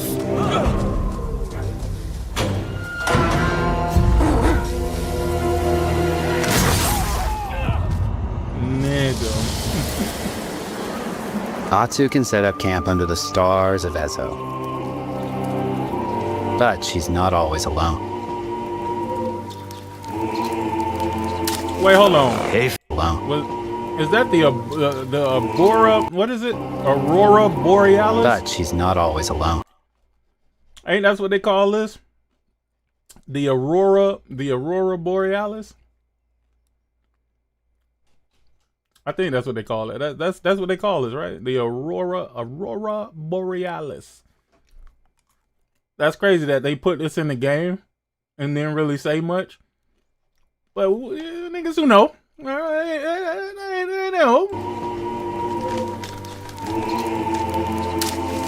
Hey, friend. Share your fire with the traveling peddler? What are you selling? A mask said to be cursed with the unpredictable nature of its previous owner. Camping under the stars is a great way to rest up, play your shamisen, or cook to ready for a fight ahead. It's also designed to help bring important characters and upgrades straight to you. In fact, in place of the journal menu from Ghost of Tsushima, we've opted for a more character-driven way of managing allies and vendors you meet in Ezo. Over time, Atsu grows to have her own wolf pack. And here, you can keep track of when a sensei might have a weapon skill for you, or when a vendor has something unique to sell. Oh, that's dope. Managing upgrades, resources, when to buy what, can be a burden. That is dope. It's dope that they put that in the game. And I think it'll make people more efficient just knowing when said person, instead of just randomly fucking checking. Like, you can just go to the whole Wolfpack joint and find out who has what and when. In a big open world game. At campsites, members of your wolf pack can catch up with you, offering upgrades and unique items. This helps ensure you have every opportunity to upgrade and prepare for Atsu's vengeance quest ahead. You don't have to leave where you're exploring. The game comes to you.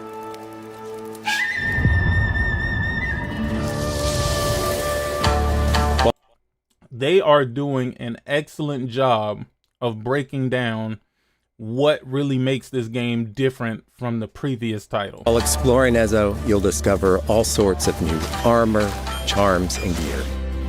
Perfect for building up Atsu around your chosen playstyle. Are you stealth, ranged, or melee focused? Find and combine the pieces that are just right for you. And of course, customize the look of your armor and weapons to make sure that your version of Atsu looks... Nah, hold on. ...just right for you.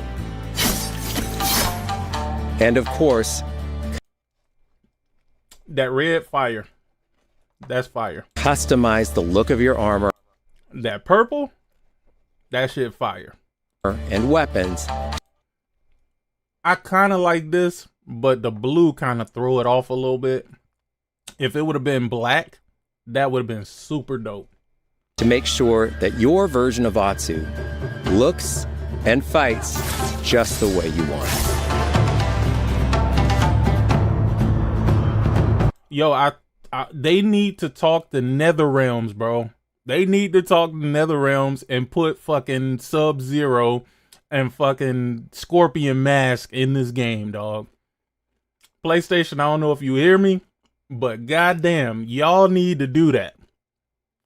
Talk to them to at least get the Scorpion suit in this game. That would be so fucking dope.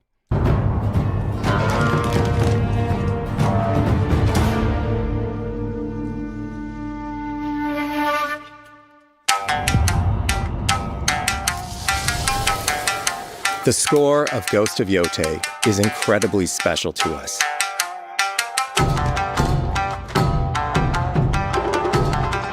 Our amazing composer, Toma Otoa, has created a mashup of Eastern instrumentation with Western flavors, brought to life through an exciting collaboration of many talented artists. The reason why Sony shit always sound like next level when it comes to video games with music and all of that stuff, if you see, it don't really cost them nothing. You know what I'm saying? Like, they use all of their shit. They're using their equipment. They're using their studios. Like, all they got to do is pay the people for their time. You know what I'm saying? Whereas other people, they got to outsource all of this stuff, and all of that stuff got to be included in whatever they paying for. Whereas Sony got all of that stuff in-house. And that's what makes them a powerhouse, especially if they use it the proper way. で、こうダウンビートまで。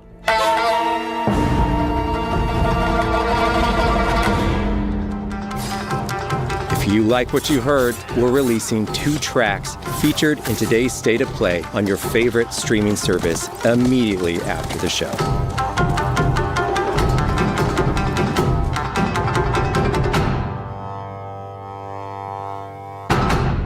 Hey, that boy in there earning that money, boy.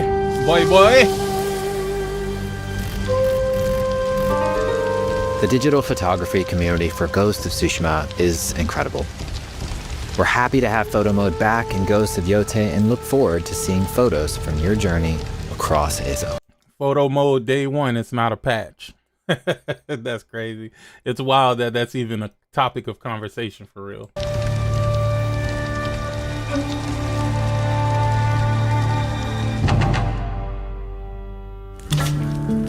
We want playing through Ghost of Yotei to feel like stepping inside of your favorite classic samurai films. So, from the beginning of the game, we're happy to offer a full Japanese voice track with full lip sync that you can play with subtitles. I ain't gonna lie, I might play it like that.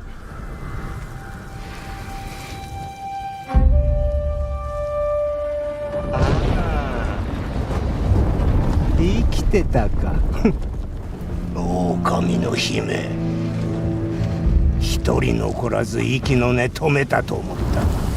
また会えたな、刀鍛冶の娘。覚えておけ。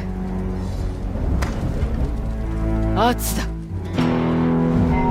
To take the feeling of stepping into a classic samurai cinema experience one step further, we are honored to once again partner with acclaimed director Akira Kurosawa's estate for Kurosawa Mode, which emulates his classic black and white films. Shout out to Garuda. He say, don't troll yourself. I am Team Sub-Zero, light blue and white. I'm going to tell you, I would love for them to put Scorpion, Sub-Zero, hell, even Noob Saibot in this motherfucker. Or at least give you the costumes to actually put them on. Like, that would be fucking dope as hell. Like, but I don't think Sony would do it. I don't think they would do it because, again, I think this is based off of specific culture, and they kind of don't want to, you know, I don't know how they would feel about, you know, adding something that's not part of the culture to the actual culture. So that might be an issue for them.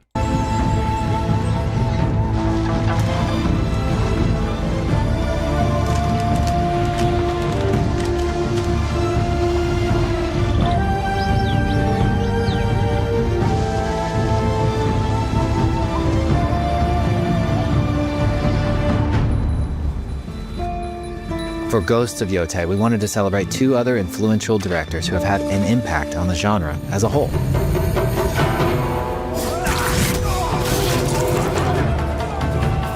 First, that would be dope too, Buddy Hall. Have Kenshi in here for sure.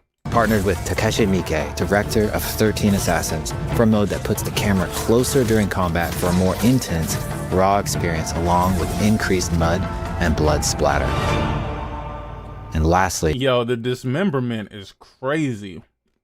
Like, I remember they had a little bit of dismemberment in Ghost of Tsushima, but it seemed like it's a lot more apparent in this game.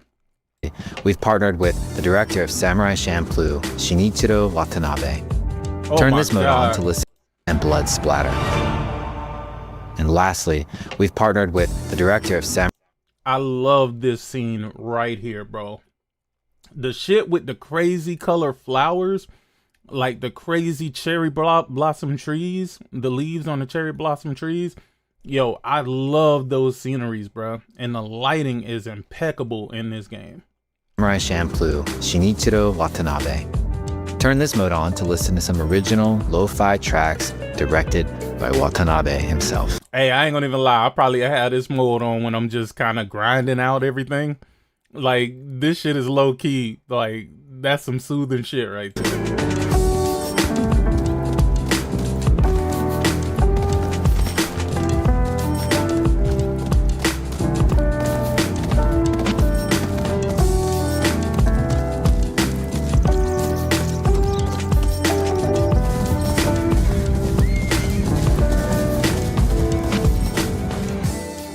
This game looks absolutely amazing. There's so many ways to make your Ghost of Yotei playthrough your own. But no matter how you play, here's one way to experience Ghost of Yotei that is sure to be special.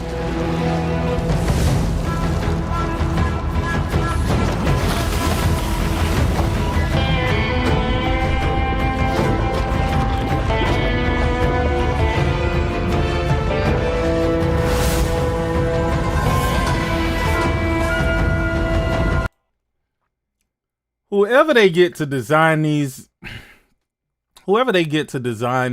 custom consoles, bruh, they need to do a better job, dog. Like, I'm gonna be real with you, dog. This shit don't stand out to me. I'm looking at this and I'm just like, whatever, bro. Like, they could have gone a little bit more custom than this or put a bit more effort into it. The controller look all right, but the play, not so much. Not to me, bro. Like, I wouldn't be in a rush to buy this shit. That's all I'm gonna say. I wouldn't be in a rush to buy this. Maybe y'all would. I wouldn't, bro. And they always make plates for the fucking Slim, but no goddamn plates for the Pro, dog. Like, what the fuck, dog? Like, they just totally forgot about plates for the Pro altogether. Dog, this is fucking crazy to me, bro. Like, what is wrong with them, bro?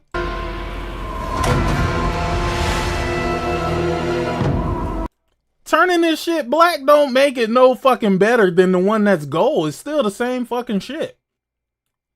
I'm cool on this, bro. And I definitely don't want no more of they fucking controllers, bro. Like, nah. I ain't mad at it. But I'm cool.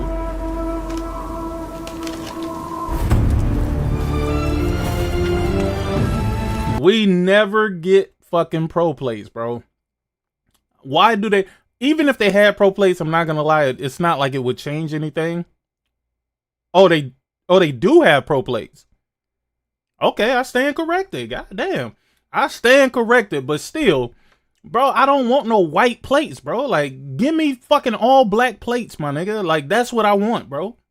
They should have made something that was all fucking black and maybe put the gold on the all black or put, I don't know, white on the all black or something like that.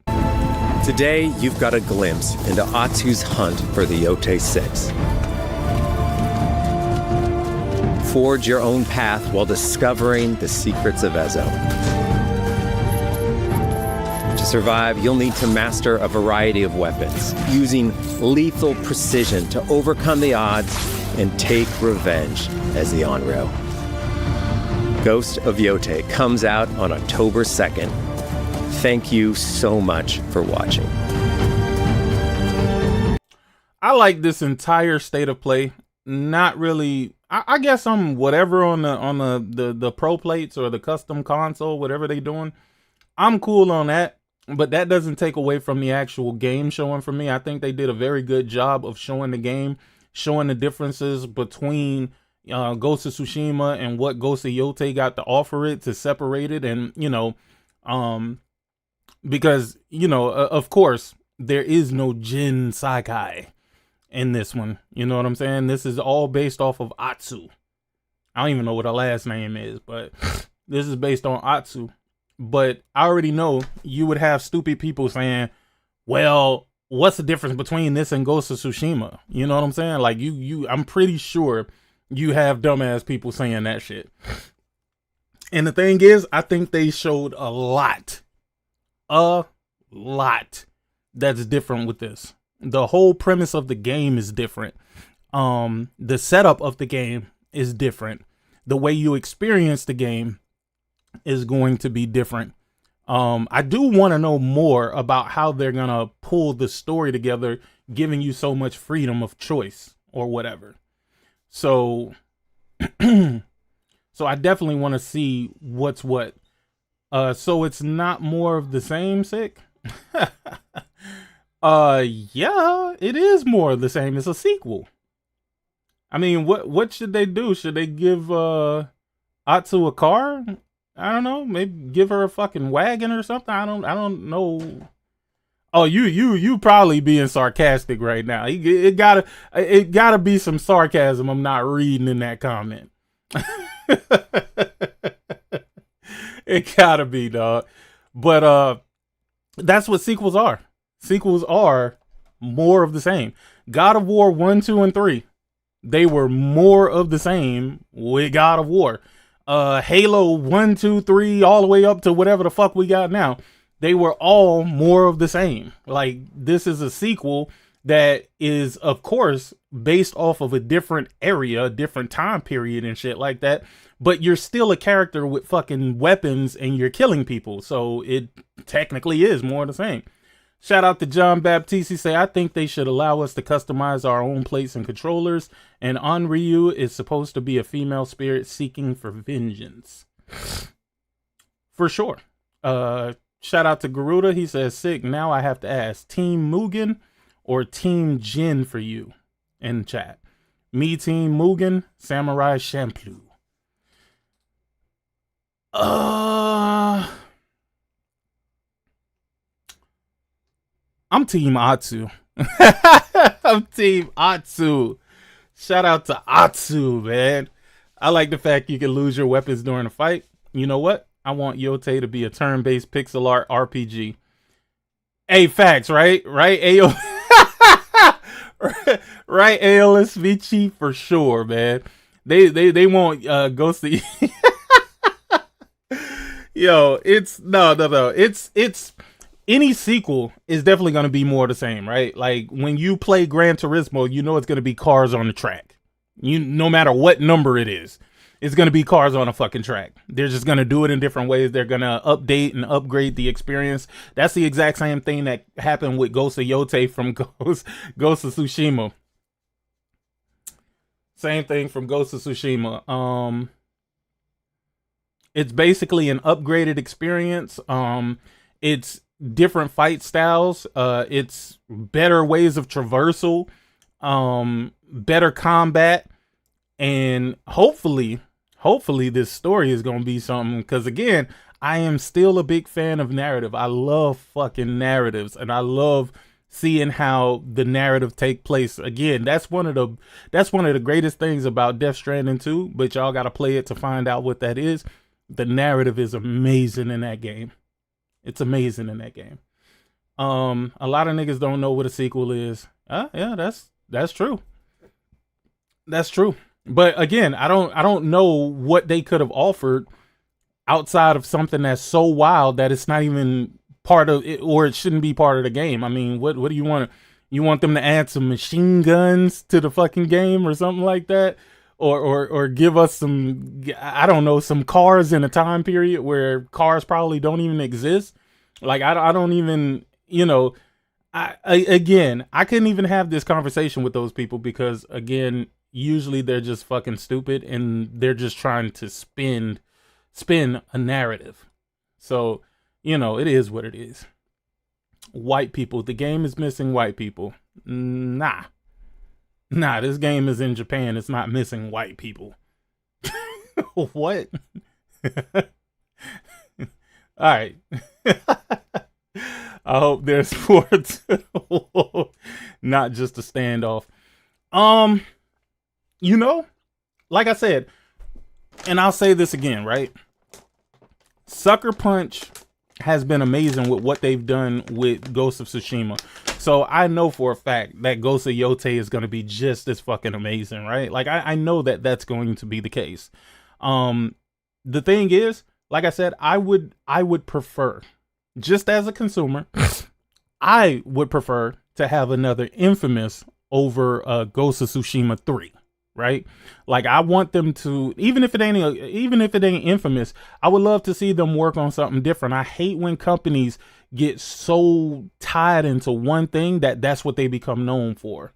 Like that's what I don't want about Sony. That's why everybody keeps trying to make Astrobot the mascot for Sony. No, I don't want Sony to be centered on fucking Astrobot. I don't want them to, everything that they do, they have to do something around Astrobot. I love Astrobot for what Astrobot is, right? But I don't want that to become, oh, we got to drop a fucking Astrobot every year. Or we got to drop an Astrobot every 2 years. Or we got to drop an Astrobot every 3 years. I don't want that. I don't want Sony to get so held up on things that they stop progressing. Or they get stuck into nah, you should have just made Astrobot, right? Like, I hate that type of scenario. Or you should have just made a Last of Us. Or you should have just made a this. Or you should have just made a that. No, I want them to test the waters, whether something fails or whether something succeeds. I want them to test the waters and have a big bag that they can pull from and not a small bag that boxes them in, because that's exactly what happens. Look at fucking Halo, Gears, and Forza, bro. That's what Xbox became. Halo, Gears, and Forza. And fucking Nintendo is Mario, nigga. Mario and everybody in the fucking Mario universe. That's what the fuck Nintendo is. I don't want Sony to be caught up into that trend of, oh, this is what sells your fucking platform. No, PlayStation is a diverse platform that gets shit from everywhere, any and fucking everywhere, right? And their own stuff. I don't want it to be something that just becomes, you need to make this.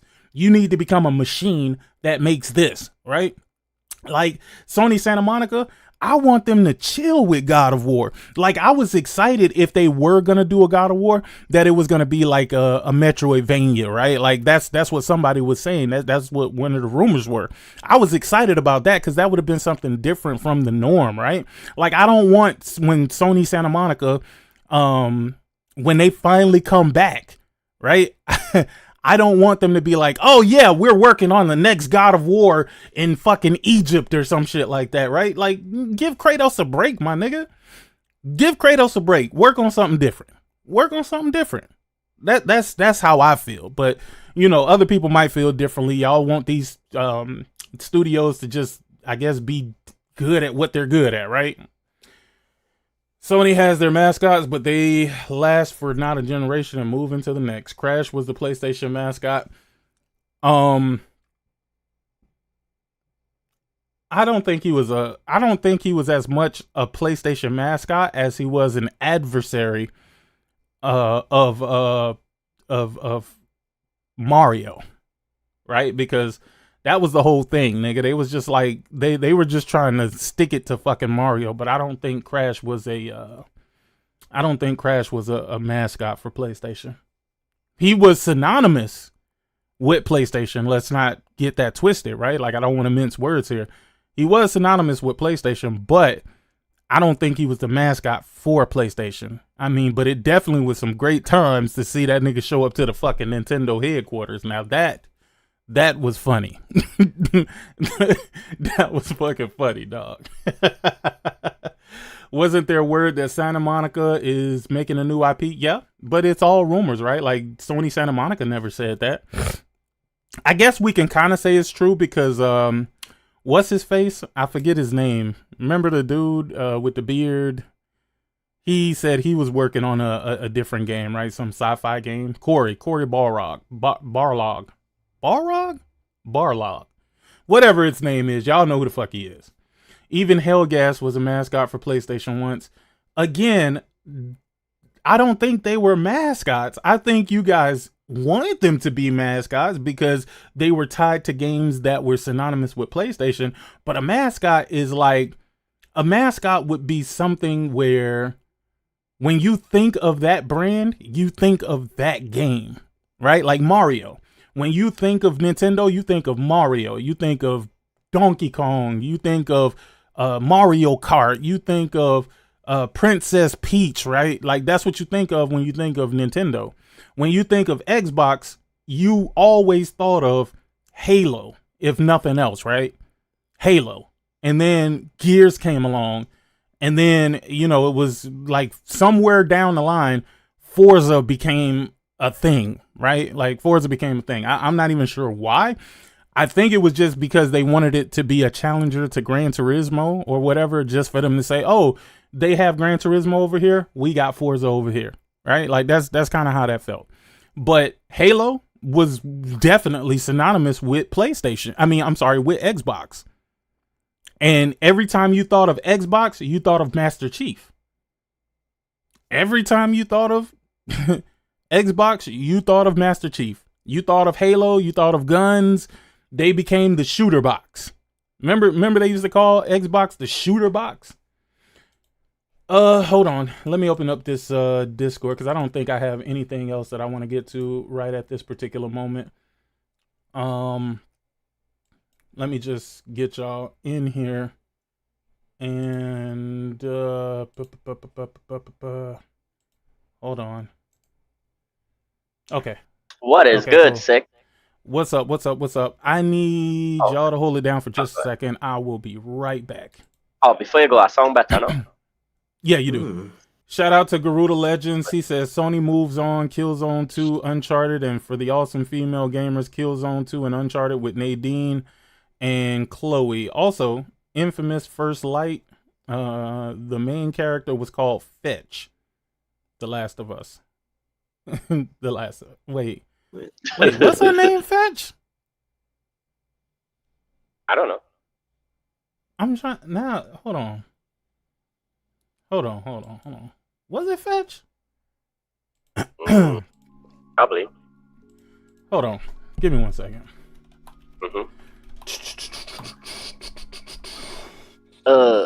It was Fetch. It was Abigail Fetch Walker. It was. That's what it was. Shit. That's a wild name. Anyway, I will be right back, but y'all hold it down for a second. Okay. Okay. How have you been? Oh, go ahead. How have you been? Busy. Very busy. Trump. But besides that, I've been good. Yotei better be loaded with a variety of enemies. Tsushima had like 3 to 5 minutes. I mean, what kind of enemies you expected to have? It's a samurai game. Like, it's in Japan. You'll just see like, why does call people with rifles in Japan ballistas? No. Wrong genre. Musketeers? Like we'll see musketeers, ninjas, kunoichis, female ninjas, brutes, so guys with big swords, maybe big spears, archers, normal quick samurai, normal duelists, probably people with the same 4 weapons like you or 5 weapons like you. I don't know. PS1, Spyro and Crash. Yeah, PlayStation 1 was definitely Spyro and Crash. They had the guns to Yotei. Yeah, they had guns. They had one ninja in the store.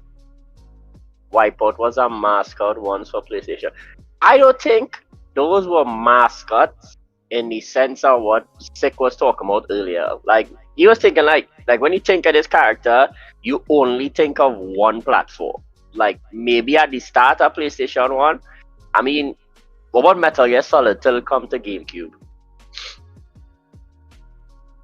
But Metal Gear Solid was also on Nintendo. That can't be true.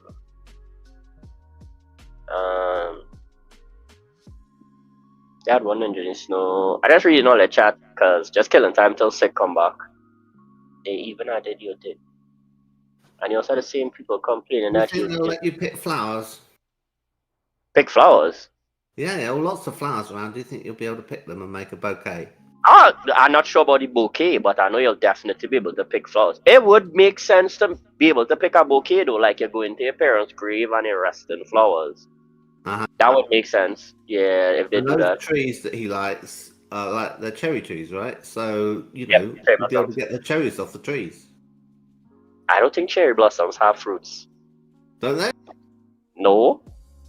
I don't think cherry blossoms have fruits. I don't believe so. I thought that's where the cherries came from. Was from a cherry tree? Really? I don't know. Let me check. Cherry blossom. Yeah, I think so. Yes, cherry blossom can produce a fruit, but it depends on the tree. Many trees are ornamental and bred for flowers, less fruit. Oh, right. I see. Okay, yeah. Yes, not all of them. But a cherry does come from a tree. Yeah. Cherry does come from the tree. Yeah. Thought so. Yeah. That makes sense. Yeah, the effort to produce the fruit would mean maybe you wouldn't get the bloom. Yeah. Yeah. I wouldn't get as much flowers. Probably. Maybe the ones that have the fruit have a smaller bloom. Mm-hmm. Because they've got to fertilize themselves, haven't they, to produce the fruit? Mm-hmm. With a bee, with the help of a bee. Continue to make a bunch of implemented it into it that they can be historically accurate. Listen, were there insects in the last game? I can't remember. I did play it, but I couldn't remember. I mean, there are insects in some. Not in a sense of like you'd see them plenty. You notice them, you hear them or something. You hear them. I don't think I ever saw them. I don't Because think I I ever. remember there was a butterfly in Halo 3. The what? That's a long time ago. In ODST. Halo 3 had a butterfly in it. You know, you could kind of go around and you could go on like the map was Valhalla, and it had like a butterfly on it if you were like really observant. Oh no. I don't think put in some life. Let's talk about the new You know, stuff. couldn't shoot it or anything. All right, I am back. Hold on. So we've been talking about the birds and the bees and the flowers and No. The birds and the bees. What? No, we were not talking about the birds. You needed and the to hear bees. about the birds and the bees? No. Okay, I was gonna say, man, shit. All right. And the birds will eat, you know, fruit from trees, and then they'll shit it out somewhere else, and that's how the tree grows somewhere else. No. It's all part of life's pattern. Sick. What was I gonna talk about? Hold on. No, I wanted to backtrack a little bit. We're talking did about y'all Ghost of hear about? I'm trying to get through all this little small stuff. Did y'all hear about Stalker 2 coming to PS5? Here's the thing, man. These types of things only entertain certain folks, right? Like, we don't give a fuck about that. I know I don't care about it. It's a game that I already thought was coming to PlayStation anyway. They said they had like some 3 to 6 month exclusivity or something like that, but it's also a game that I'm just not interested in either. Like, between that and like the Metro games, those are some of the most boring games I've ever played in my life. Maybe if you lived in those places, it's more interesting, right? But to me, it was just, it's boring. They're beautiful games. They're just boring as fuck. I never got the point of the game. Yeah. Yeah, I don't care about it though. Also, Stalker 2 doesn't interest me, so congratulations to it. Yeah, that's kind of how I feel. I feel like whoever wants that shit, then more power to you. Like, but I don't care for it. They could have kept it where it was. Have they reached Goldmaster? Have they? Who? What? Is it finished? Is GSC Softworks? Have they finished it? Who? I don't even know who that is. Well, the people in Ukraine were making it, and they had a lot of trouble because of the war. Yeah, I think they finished. They finished it. They were losing staff because they were being called up to fight. You see, so that's not It's finished. Development. Yeah, it's finished. It's all done stuff, right? Yeah, it's already on like Steam and Xbox. Oh, it's out now, isn't it? Yeah. Yeah. Why is it in the? Is it because it's coming to PlayStation? Yeah, it's coming. I guess that's Also, why it's the. I guess that's why it's the talk. Because it's like, hey, this game that was once exclusive to Xbox is now coming to PlayStation. I'm like, but it's Stalker though. Like, you know, I always wonder, where did the hype from Stalker come from? Because that hype did not exist with the original Stalker. No. So that's why I was always weirded out, and it just never made any sense why everybody was like hyping it up here. I mean, maybe if it's like one of those things where I'm in the mood to play maybe some first person shit, I'll jump on it. Nah. Well, me again, sometimes games come up, you know, it might be on sale or something. I might be like, maybe I'll see what it's hitting for, right? Like, I'm not opposed to it, but I just never was a fan of the first one, so it's kind of crazy for me to be like, oh man, I'm super excited for the second one to come, right? Hopefully it does well, man. Like, they need it, bro, because they fighting what feels like an endless fucking war over there. So, you know, I'm sure every little bit helps, right? Yeah, but when I saw the article, if I remembered right, I thought it was just the former director or something ended up going to the war and he died. I didn't know it had other people end up getting pulled in the war. Yeah, nah, it's again, all of this stuff is just craziness and has nothing to do with the game.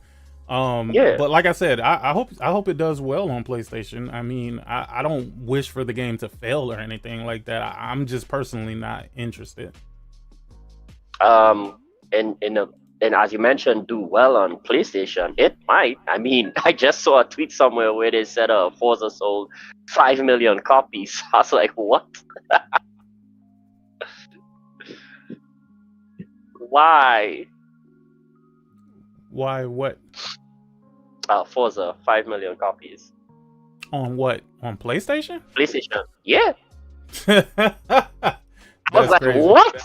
Yeah, I was like, what? 5 million? I was like, damn. Y'all that desperate for a racing game? Well, arcade racing game? I don't know. Shout out to Nintendo. Nintendo is out here doing the Lord's work. Nintendo is fighting a fight against piracy. This Switch, the site is a known domain for Switch ROMs uploaded online, which allowed people to play games on jailbroken Switch consoles or emulators on PC without purchasing the game themselves. Yeah, that's kind of how piracy works. ROM sharing site NSW2U is now down as the domain has been seized by the Federal Bureau of Investigations. And the domain has been seized by the Federal Bureau of Investigations in accordance with the seizure warrant issued pursuant to 18 U.S.C. 2323, issued by the United States District Court for the Northern District of Georgia as part of a law enforcement operation and action by the Federal Bureau of Investigation, which this website now has plastered on its homepage. Aside from the FBI, it's also been said that the Dutch agency FIOD, which investigates financial crimes in the Netherlands, was also involved. This isn't the first time Nintendo went after software pirates, as the company even tracked down one illicit software seller last year. In another step to combat piracy, Nintendo has worked in how the company can brick Switch 2 consoles if people violate their user agreement. Oh, and it's been happening too. Yo, what makes it so crazy is that when Nintendo bricks the Switch 2, it can't access their network. I saw one person who was upset. He was upset. I'm like, bro, you know what you were... Listen, man. You know you didn't want this for any good reason whatsoever other than to pirate fucking games. That was the whole point. And in your big age, you shouldn't be out here fucking pirating games. Like, you just shouldn't be. Now, if they really wanted to stop pirating, you know what they could do? If they start putting the onus on the people who download the games, it'll stop. That's what happened with music. Remember? Yeah, arresting people who pirate. They started arresting the downloaders. As a matter of fact, they gave them fines, didn't they? DCMA copyright fines, and they're huge. They were ridiculous. Yep. If they were like $5,000, it would be like, well, that's kind of a lot. I won't do that again. This is why I respect Nintendo. Nintendo respects their property enough to go after people who are stealing it. PlayStation just sits around goofy like they don't know what the fuck is going on. But Nintendo is like, nah, you can suck my dick. In other Nintendo Switch news, mega retailer GameStop has auctioned off the infamous stapler that damaged Switch 2 consoles. Oh yeah, I saw that. Bro, what the fuck? It went for 200,000 from 100 and some thousand. Oh, it was 2 million at SICK, not 5. I don't know where that. Somebody saw Xbox. Fuck bought a stapler that was what it was? It was Pearson screens or something like that. Yeah, they stapled the receipt on the box, the price tag, I think, and it pierced the screen, so a lot of switches were spoiled. Yeah, they took a stapler to staple the box, like, you know, they did staple the prices, and they stapled through the box onto the screen. So they sold the stapler, a switch, and something else to get in, like this big collector's case thing, and it went for 200,000 or something. The number I saw on the screen was 120,000, but they say it was like auctioning still, so it was like 200,000 or something. That's crazy that somebody bought a fucking stapler for $200,000, dog. It had a switch as well. It had a switch? Yeah, it's like it was like the staple, the Switch 2, and something else inside of it. So it wasn't just a stapler. Like, yeah, they put it in like a big glass collector's case and said, "This is the stapler that spoiled X amount of Switches and stuff." Well, I tell you what, like I said, shout out to Nintendo. I'm happy for their win. And I'm happy that they are continuing to pursue these folks that are doing these things. And also in other Switch news, my Switch 2 is back at Best Buy. Oh shit, you didn't keep it long? No, I didn't keep it because it felt exactly like the first Switch. Again, I will never listen to you Nintendo niggas ever about anything. Ever, I told bro. you. Never It listen felt to them. exactly like the Switch one. I was like, nah, dog. This shit just gonna sit in the packaging, bro. I'm never gonna fucking play it. I'm like, it just didn't even make sense. It didn't So even were make you sense. playing it? Were you playing it with a separate controller or the Switch itself? No, I got the Pro controller. Well, you won't notice the difference. It's because it's bigger that you appreciate it. Yeah. No. Yeah. No. I don't play the Switch in portable mode, period. I mean, look, I lay eyes on that thing, and I think that is such a beautiful piece of industrial design. I wish I owned it, and then I think, but I've got no use for it, so why buy it? I did. I don't think I fell for the FOMO per se, more than I just like to have the newer technology or whatnot. But I knew exactly where this was going, right? Like I knew it was going to be a situation that was just like the previous situation where I just never played it. Yeah, yeah. Like I've had my Switch, right, more or less since it launched, and I played it twice. For me, that's bad, and I've got like 8 games.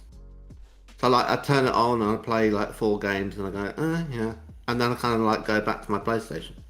For me, with the Switch, I always told people like I don't give a fuck about having the portability, because when I like to play a game, I like to sit down, be comfortable, play for a long session, and move the fuck on. I do not need to take my Switch on the subway, on the train, in a car, in my office. Like when I go in the office, even if I'm on a break, I don't want to be playing no fucking game. I want to finish my work and get the fuck home and then play a game at home. So that portability shit was always like a dumb shit to me. I'd be like, if I want to play games on the go, I play it on my phone. It plays better, runs smoother, and has better performance. I don't need that shit. It's a better Switch for people who like the Switch originally. Yep. That's what it is. That's exactly what it is. You're getting the exact same thing. And I thought it would be a little bit different. Everybody was like, nah, wait until Donkey Kong comes out and stuff like that. I'm like, bruh, Donkey Kong does not have me excited like it got you guys excited. Not at all. There's nothing. Again, I think it actually, of the games they put out and advertise, it looks bad to me. It doesn't look bad. It looks like a Switch. I just can't tell you anything more than that. If you like the previous Switch, you're gonna like the Switch too. If you didn't like the Switch 1, you're not gonna care for the Switch 2. It's not gonna make anything any different for you. And if you're not a primary Nintendo platform owner, then it kinda doesn't even really make sense. To be honest with you, like I spent way too much time on my PlayStation that really no other platform really gets any of that time. So it's getting to the point for me where being a multi-platform owner, it's just not beneficial like that. Because I don't even have enough time to really focus on the PlayStation like that, let alone another platform that's taking my time away. Like it just doesn't. But like I said, I ain't really got nothing bad to say about the Switch 2. Like I said, if you like the Switch 1, you'll like the Switch 2. It just wasn't for me, and I felt immediately. I was like, yeah, I'm gonna end up back in that place where this Switch sits in the case longer than it, longer than it's out being played at all. So it would just be a waste of money. And shout out to Best Buy, because I got their my Best Buy rewards program thing. Like they give you 60 days to bring it back. So nice. Right. It's gone. Full refund? Oh, I expect you had that in the back of your mind. It was sitting in your house. Yeah, it's gone. It's gone. It's a wrap. It's a wrap. That's a wrap for that. And like I said, I ain't really got nothing bad to say about it. It's just, it is for who it's for, right? And Nintendo hasn't been for me for a long time. A long time. Donkey Kong being a wrecking ball is what the franchise needed. Donkey Kong game isn't a Donkey Kong game. I don't know what the fuck game that is, but that is not a Donkey Kong game. It's a game with Donkey Kong in it, but it ain't a Donkey Kong game. I would much rather play Donkey Kong Country again on the SNES.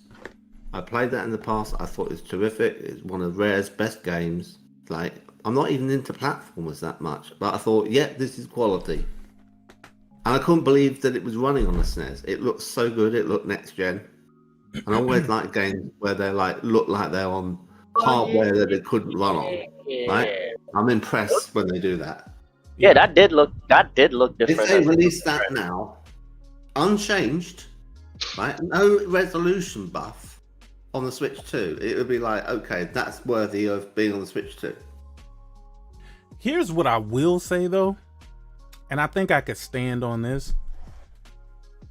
$449 for a Switch 2 is absolutely too much. Yeah. Yeah. It is. I can say that with confidence at this point, and I think I wouldn't even say that that's part of the reason why I got rid of mine. I think it was just, it didn't feel right. You ever bought a car and maybe overpaid for said car and was like, damn, was this shit really worth it? Well, you can get a car for that much. That's the thing.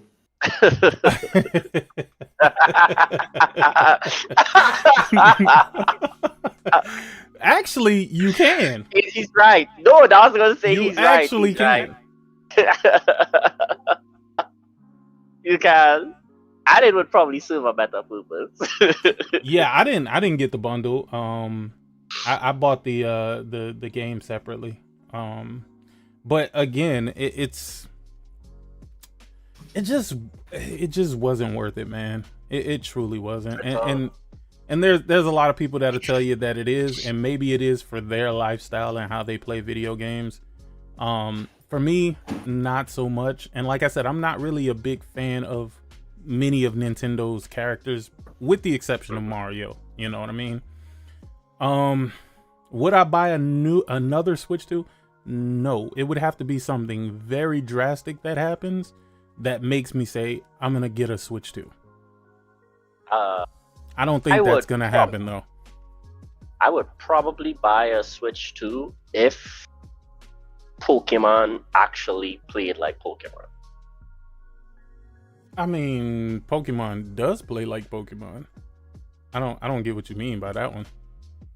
Like full 3D, moving, stable, everything else. Like the new Pokemon game they come out with, but like proper. So you're gonna get it when Pokemon comes out? Ah, fuck no, that Pokemon game not even running proper. That has poor performance. But it's okay. Okay, so it has to be two things for you. It has to be a Pokemon game, play like a Pokemon game, but also have great performance. No, like I said bad. Like Pokemon, but for this generation. Okay, like, so you want it to play like the old Pokemon games, but for this generation.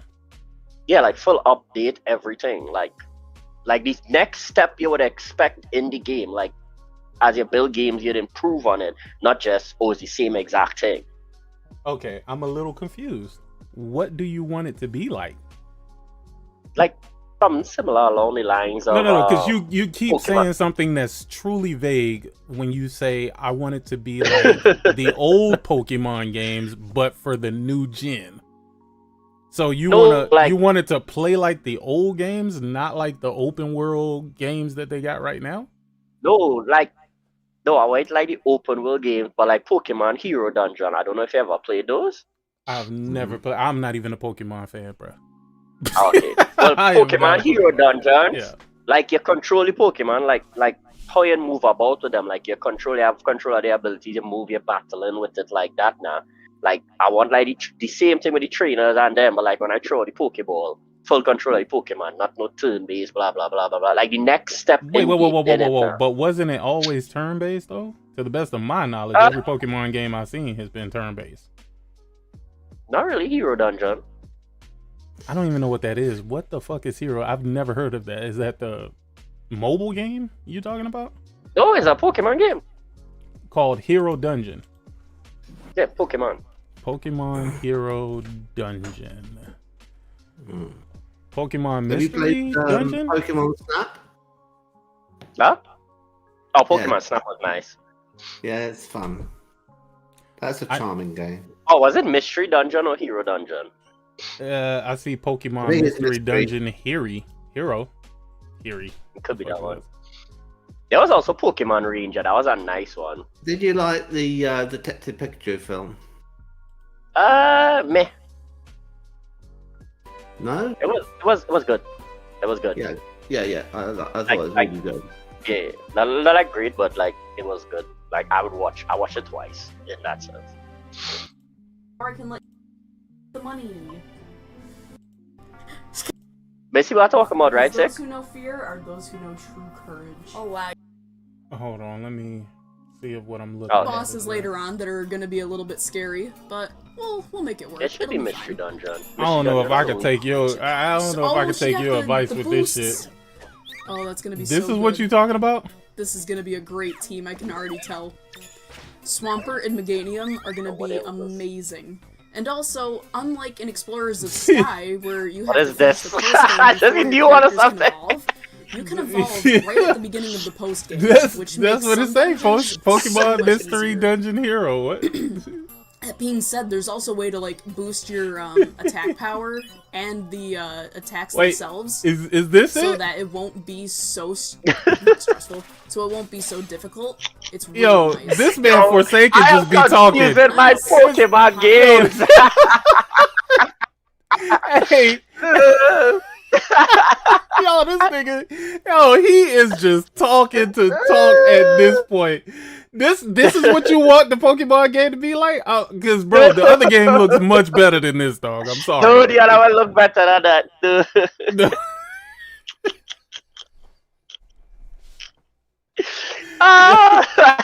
What? Yo, I ain't gonna lie, Sick. It's been so long since I played the game. I'm mixing up. So this is what's gonna get you to buy a Switch 2 right here. No, it's not. No, it's not. This is, bro. Like, what? Yo, I can't remember the game, but whatever. Okay, done deal. It had to Now explain on why I anime, tried this. we're- I don't know if you're not getting what Yeah, I'm doing, whatever. I got the platinum in all the Cat Quest games. Those games are those are the games that are, what can I say? What? I don't know who I could say those games were created for. It was created for people who kind of like RPG games, but don't really like games to be too difficult or whatever. Because those games were very fucking easy. Very, very easy. But it's that, what do they call them games now? They have the new name for games. They call them relaxation. No, not relaxation games. They call them comfort games. No, not comfort games. What is the word that they use when they talk about cozy games? Who? Cozy. Cozy. That's what it Yeah. is. Yeah. The Cat Quest games are cozy games, bro. They're not games that are meant to get your fucking, get you all wound up or I think the anything main like that. one would be Stardew Valley, if I'm right. And then there's Animal Crossing would be another.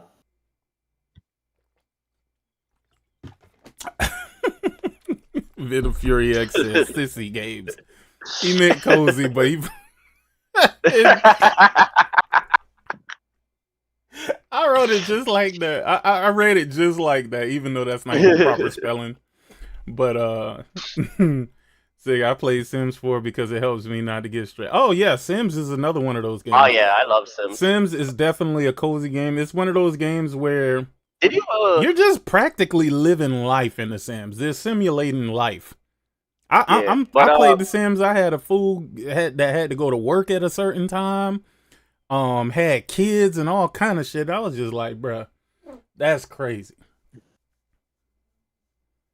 Yeah, that Cat Quest games were definitely a breather from the main games. Yeah, those are the types of games that I like to play after I've played a super long AAA game. And you know how you be all flustered and you like, damn, I need to play something just to kind of break that, you know what I mean?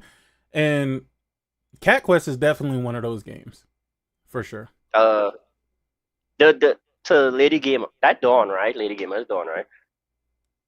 I say Lady Gamer is Dawn, right? Yeah. That's Ice Queen game. Yeah. Did she did you play Inzoi, the new one, the kind of 3D one sim game? Did that come out yet? I've heard that it's dull. They people complaining about it. It looks amazing graphically, and it's like boring. And I thought it's missing stuff, but they patched the game because people were running over their kids with a car to get rid of the kids. So it looks incredible. It looks better than GTA 6.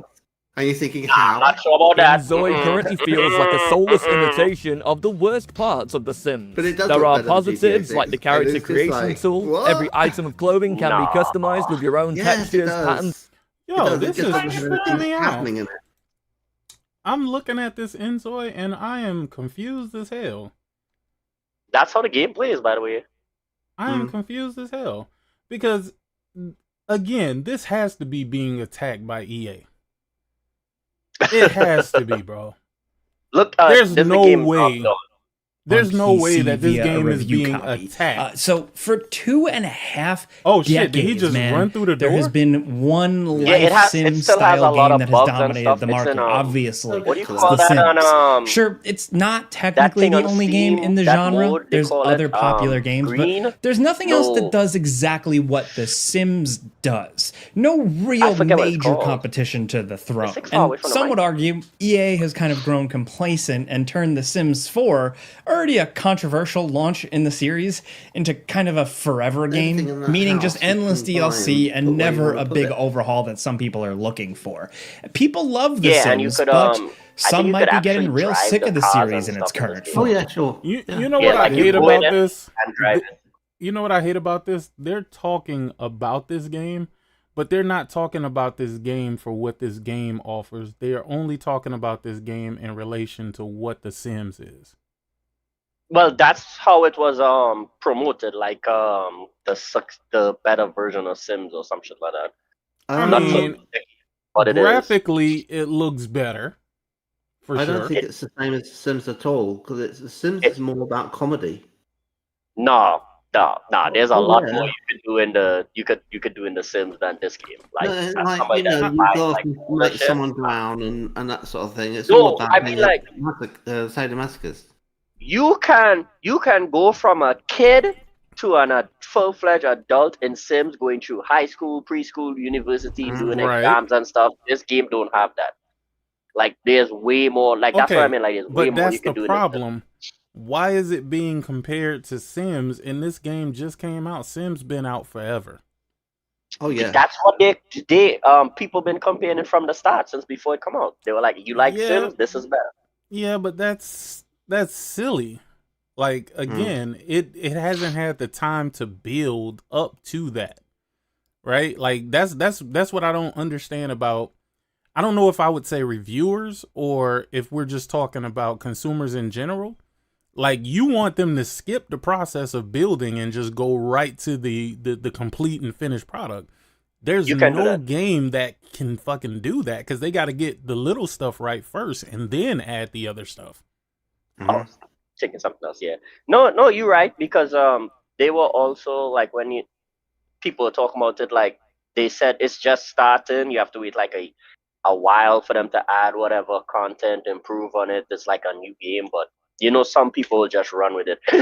if you expect them to come out and have everything the fucking Sims has already in one iteration of the game, you're already imposing too much of a thing on this game, and it hasn't even had time to grow and flourish. Like I don't understand the argument that's being had. Truthfully, I don't. Yeah. Like, you know what the Sims offer, but the reason why the Sim offers that is because they've had time to iterate on what they've been working on since Sims 1. And they're on what, Sims 4 now? Yep. Sims 4 working on MMO Sims. I was like, wait, what? Why? Yeah, I don't understand it. I don't understand how you think that they could have the level of content that the Sim has already at this early stage. It just doesn't make a lot of sense. I mean, again, this ain't a game for me, right? So I'm not even arguing on behalf of myself. I'm arguing on behalf of the idea that you believe that this game is going to have everything the fucking Sims has, and Sims had years and years and years to build that up. Oh no, I will wait. I don't mind. It's just like the whole counter argument to the game was that. Yeah, but the whole thing is they're trying to destroy the game before it ever gets time to breathe. Like, allow this shit to breathe first. I still just find it funny they had to patch out people riding over kids with their car. So, putting aside the complications of including some kind of AI model, don't even have children in. So you can't do terrible things to them. So it's almost better to take that, like, where are they design choice. From? What tool are they using? And you could kill off your AI textures. You've been for quite a long time that's done that. It has no children in it, and you don't even notice they're not there. You could kill off anybody in Sims. So I don't get why they patched it out for. Well, Ghost of Yotei. Ghost of Yotei shouldn't be compared to Assassin's Creed Shadows. I don't even know why people are wasting their time.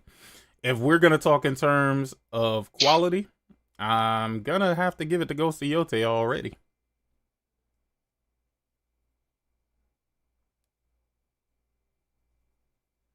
They could use generative AI to speed up the process. Aren't they using AI right now to generate the textures? Because that's what the fuck it says. Just ignore all that and for the guy who says that it's matters, like you have to play the game. Like if you play Sims and like all the content and stuff you have it having it to understand, like that's not just like put it in AI and let it do everything with the dignity it deserves. It takes time. A quick sample of some of the amazing custom Sims had a lot of time. Like Sims is what, 20 something years now? 23, 24, 25, 30? Being able to maybe 30? The color.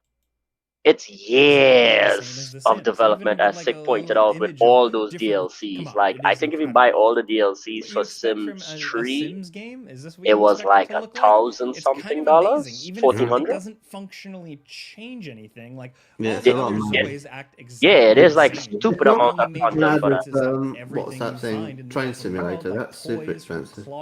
Yeah, Train Simulator too. A lot of those simulator games have a lot of shit in it too. That's expensive. House land to the city from Heavy Rain. I didn't know why anybody wants to be able a train. To like just walk out from your house. Well, you're not trained. You're train driver. It's not train driver simulator. It's train simulator.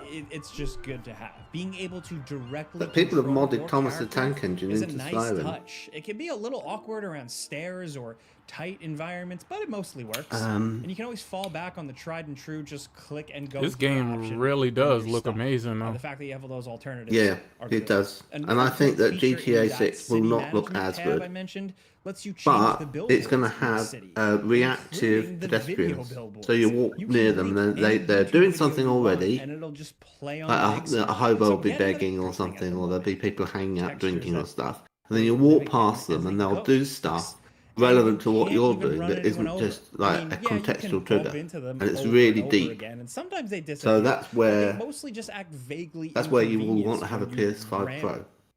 Because that doesn't come for nothing. You know, it's like, oh, you're gonna get the CPU to do stuff as well, are you? Oh shit! But it's there. Oh, I press sleep on my keyboard, so I disappeared from it. I guess you need an entire. Yeah, they haven't put in the collision detection too much, have they? In what game? in Zoe. Oh no, there's a lot of stuff still missing they're working on, which is why I'm waiting for like the official release. This is like early access or whatever. Oh right, I thought it might be early access. Yeah, this is early access. Well, they're making it clear that it is early access because it's nowhere near. Yep. It's early access. That's why I was trying to remember what Steam calls it, because Steam has a version of it. It's early access, isn't it? Or Steam Greenlight or something like that? Yeah, Steam Greenlight or something like that. Mm-hmm. Well, it's in a way better state. Oh wait, hold on. Citizen. Put it that way. Yeah. How much do you think they've spent on this? Can you find out? How much what? Can you use AI to find out how much Inzoi has cost, budget-wise? Hold on, give me a second. 800 million. What? No. Yeah, more than that now. Inzoi costs 800 million. Yeah, it's the most expensive game ever. No, I thought. And there's almost nothing I'm sorry. to do in it. No. Where did you get 800 million? You said 800 million? Yeah, 800 million is how much they spent. Nah, somebody got robbed. Somebody got robbed without a gun if that game costs $800 million. It's all based on donations. Yeah, nah, I don't even think Star Citizen got that much. I'm about to say, this past Star Citizen ain't no way. Nah, hell nah. No way. I see numbers like 100 million and stuff, but what? This game only started development last year. They only started making this game last year, which is they did a lot for about a year and something, but this only started last year. And there's a Korean company. There's no way this is 800 million Korean dollars. How much that is in US? Korean to US. Yeah, it probably costs 800 million Korean dollars. Korean dollars. That's not 800 million US dollars. No, that is only about 1, 2, 3, 4. I'll post it in chat. $111 million. US. Yeah, that about that. Ain't no way now that makes sense. I could believe that, but 800 million? Hell no. That is nothing for what they've got out of this. That's really cheap. No, that's what I said. And remember, they only started development of this game last year. No, sorry, not last year. Year before, 2023. Yeah, I posted the link in chat for the other one. All right, so with that, 847 million. Yeah, what's next? What were you guys' thoughts on the Ghost of Yotei? Amazing. Day one. Just like Ghost of Tsushima. Ghost of Yotei looks really, really good. Really, really good. Yeah, no, it looks like an upgrade. Like the next gen, the jump. Like they do this from before and they know how to work with it and they increase the assets and stuff and thing. Like they improve on it. You know what shocked people that talk about Legends mode? Yeah, they didn't say nothing about that, and I'm hoping that they bring that back because that was a very, very beautiful part of fucking Ghost of Tsushima. Like it was added later on. That raid really felt like wow. Like that raid you really felt like you completed something when you finished that raid. That raid was confusing, especially part we had to jump on the ledges. Yeah, because you had to coordinate with everybody on the team. This wasn't one of them things where you could have that one quiet person just sitting in the back. Nah, you had to work together. That game was amazing. In other news, Kellyops. I don't know who Kellyops is, but apparently they have acquired Kotaku from Go Media. Who? Nobody knows any of these people. I just thought it was interesting that Kotaku got bought. Kellyops, I'm looking up who this is. Maybe I know who they are, like if I see who it is. Brand. Kellyops expands US footprint through strategic acquisition of Kotaku. Yeah, Building on our success with Gizmodo thus far, we are committed to taking Kotaku to the next horizon, reinforcing its status as a must-read for gamers and anyone curious about gaming. I'm sorry, that's not gonna happen. Kotaku wasn't the one where they had some issue or something before? Well, there was a whole history of issues, let's face it. Right, okay, they were owned by Gawker Media. Gawker Media, one of their other publications that they own, went after this guy called Peter Thiel, who was a billionaire, and they outed him, and he was not happy about that one bit. And so he went to war with them. But he didn't do it on his own behalf. He went and did it for Hulk Hogan. Hulk Hogan, and he thought that's totally out of order, that they were kind of like shaming him over this thing, and made a big deal out of it. And he won for backed the lawyers for Hulk Hogan. Hulk Hogan won. Gawker was in such financial problems, they all had to like sell off everything, including Kotaku. That is how I think they ended up with Gawker. And I'm surprised that anyone bought them, because they're rubbish. Yeah. I think they just want to. I used to be on their site, and I used to be like writing long, comments and stuff. And what would happen is that I realised that the journalists weren't journalists in video games. They were wanting to write stuff that was political, so that they could maybe get a job off the basis of what they'd written politically through like a newspaper or something. So they were like turning every topic into something that was political and not focusing on the game and not saying what they thought of the game. In fact, I started to wonder whether they'd even played the game. No, they don't. They were just using it as like a stepping stone to. Yeah. It wasn't before. What's his name? Who's this big guy? Those big reporters and them coming like Forbes and stuff. Now, wasn't there like a thing where they used to say video game journalists weren't real journalists and some stuff like that? But they're not. We see video game journalists all the time. We see, what's that dude who works for fucking Windows Central, Jez Corden? Oh, Jez Corden, yeah. Yeah, you see Paul Tassi, you see Tom Warren or Tom Tom Henderson? Tom Warren. Maybe both of them, Tom Warren and Tom Henderson. But if you call that journalism, dog, journalism is fucking dead. Because journalism, you're supposed to do research. You're supposed to investigate. You're supposed to get your facts correct. They don't do that in fucking gaming no more. Nope. It's all salacious bullshit. But this dude, this company, Kellyops, they own Gizmodo. Which I guess that's a good thing, because they're not falling under, the IGN where they already bought up a whole bunch of games media and shit like that. And it's crazy because when you look at the people that's under the umbrella, like Push Square and Eurogamer and stuff like that, you can see that they all got their marching orders. Like they move as one unit. I don't know if y'all ever paid attention to that, but hell, sometimes you'll see all of the shit being retweeted by them. Not even retweeted, but the tweets that they create, they all look the same. Yeah, and it has a similar content and stuff. Yep.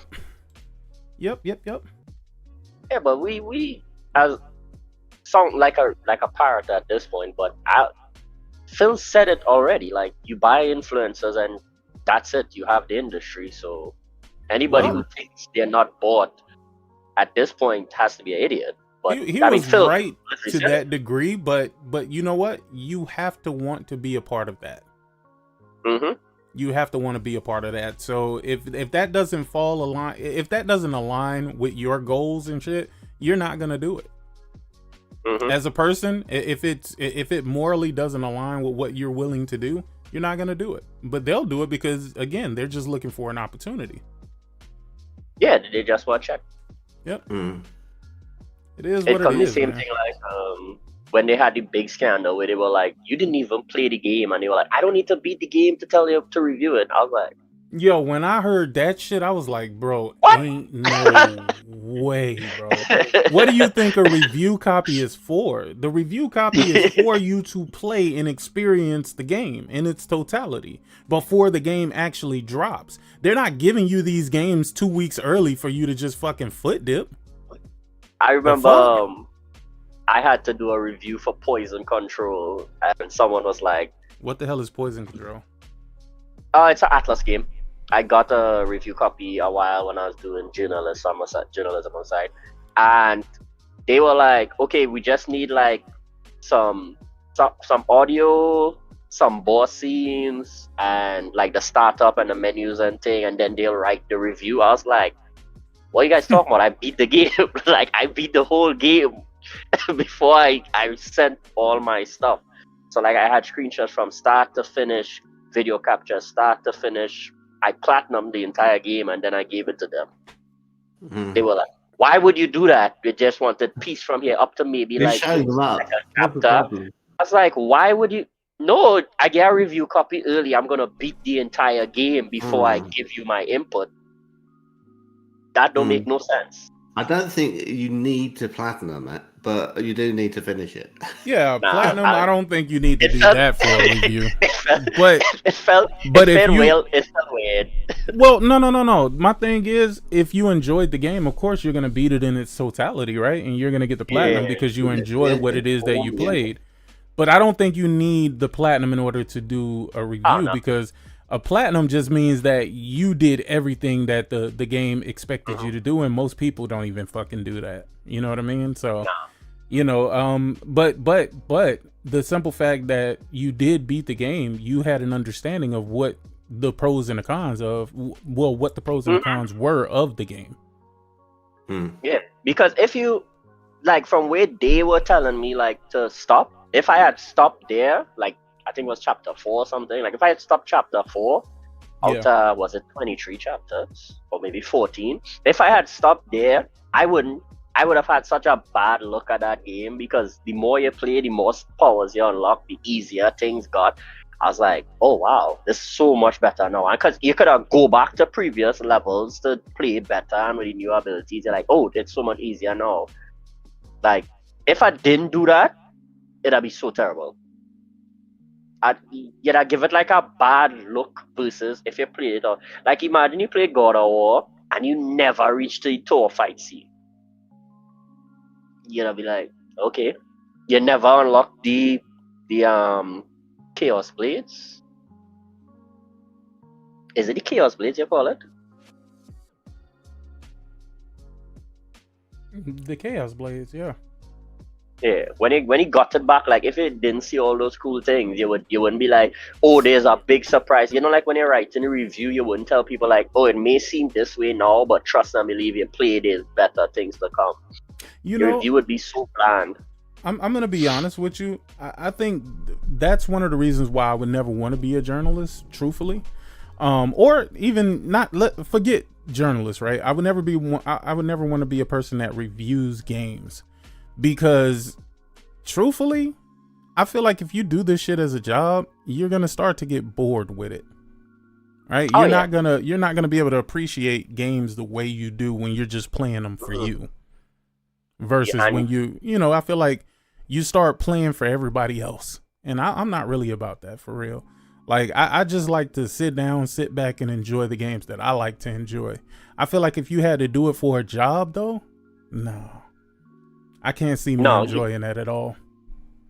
And you're not wrong, because I've played games I don't like because I had to review it, like go through it, and I was like, I can't like if I give my opinion on it, it's a good game, but like if I try to be objective, it's a good game, but if I give my opinion on it, nah, this is ass. I wouldn't buy this game. And then to write up a paper to say, yeah, you should buy it because you know thing, and I'm like. And then somebody might ask me later, yo, I saw the review, what you think XYZ, should I buy it? I'll be like, no, don't buy that shit. That's ass. Mm-hmm. Wouldn't buy it on thing. Like, I had to play Elden Ring for a review, and I was like, nah, I'm not reviewing this shit. Somebody else do this. I don't like this. I was like, nah, I don't like this shit. I good. Nah, but I mean, well, hopefully we see something good come out of the acquisition of that. There is something that was up in the air, which got clarified. The guys from Romero Games wanted to let everybody know they did not get closed down, right? They just lost the funding for the game that they were, I guess, making with Microsoft. Yeah, they did. Yeah. He didn't he say? I thought they say somebody was trying to get, or some people offered him funding, like to finish it off. Well, see, that's the thing. And I wonder how that goes now, right? Like after your deal fell through with Microsoft, I wonder how do you feel, especially because, and it's really more or less because of how the situation went down, right? They said they met with Microsoft a day before and they didn't tell them nothing about pulling funds. They were excited about the games, everything like that. And then all of a sudden the next day it was, yeah, the funds are gone. So how does that go? Because they are getting new publishers, right? So, and they said it was a lot of people who actually offered up their services. I guess they really wanted the game or whatever. How does that go about a multi-platform project? Do you really feel good about putting that shit on Xbox after Microsoft pulls some shit like that? Or do you just look at it like it's business, right? And things happen. I guess you'd probably look at it like business because it was originally, was that exclusive or was it just developed first for Xbox and going everywhere else? I have no idea. I don't know what the terms were around it.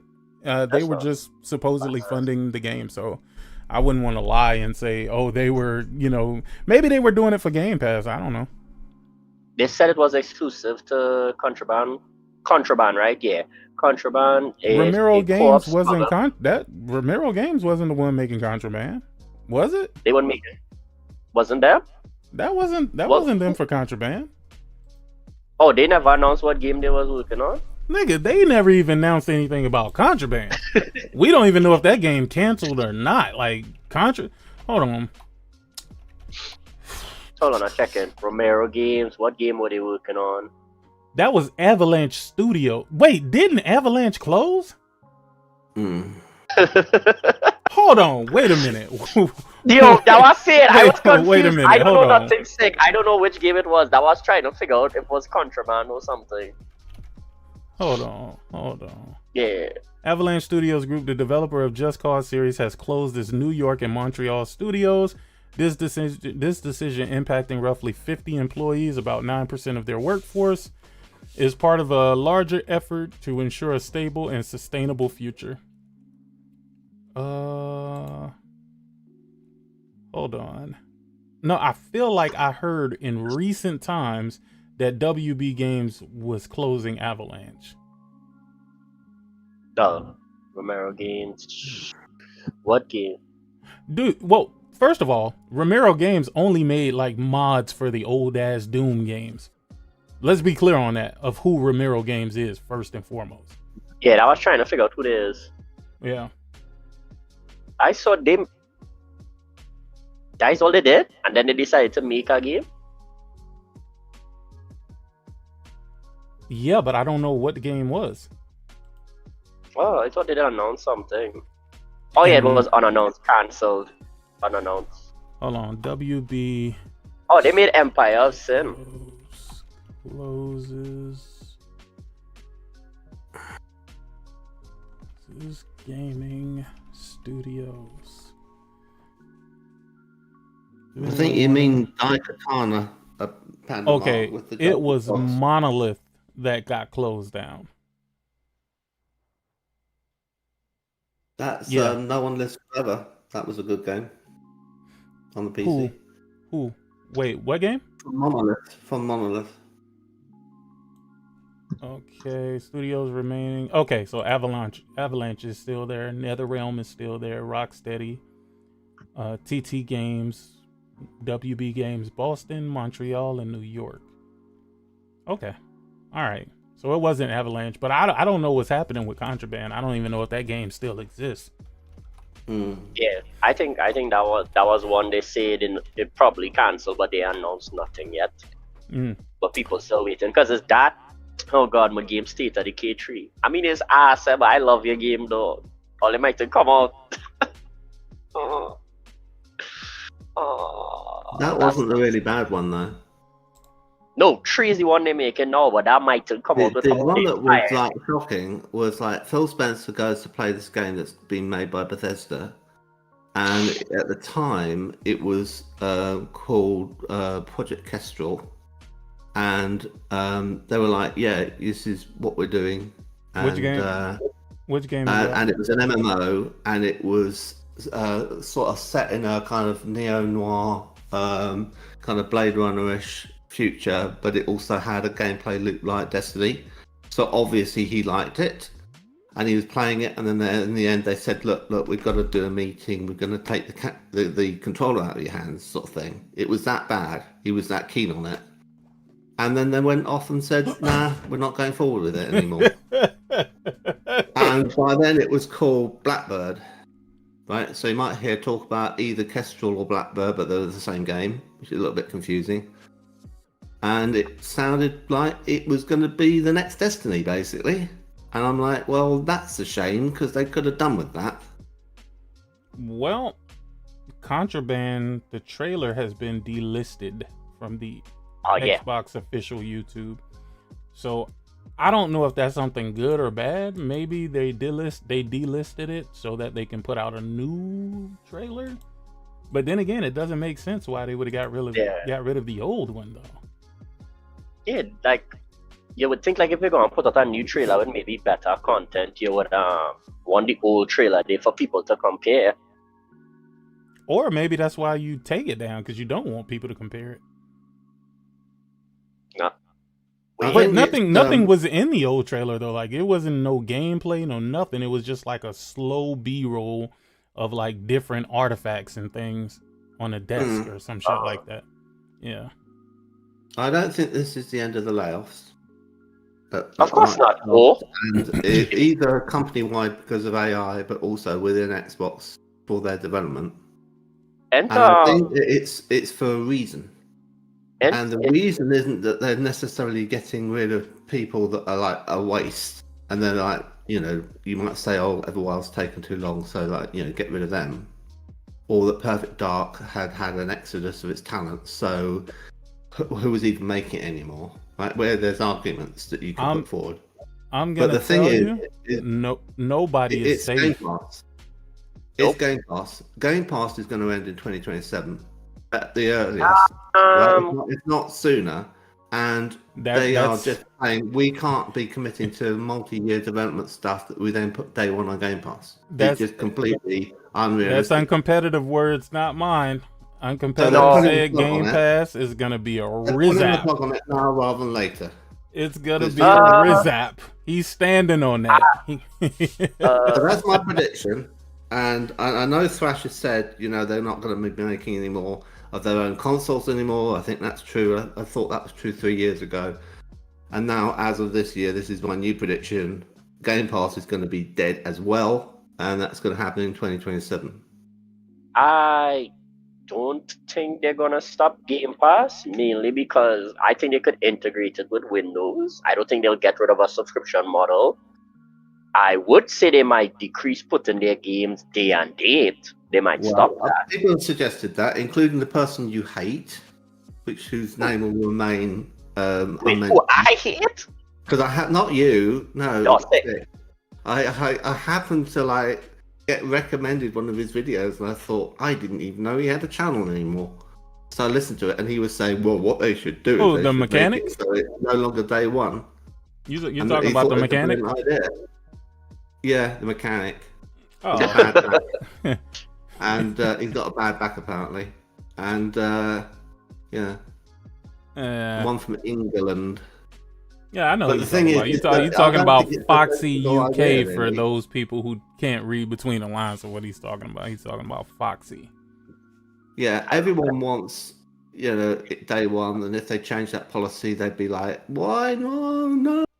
Nobody would give a flying listen. My cousin. You know what the funniest thing is about all of this shit? the funniest thing about all of this is that we said a long time ago how detrimental Game Pass would be to Xbox.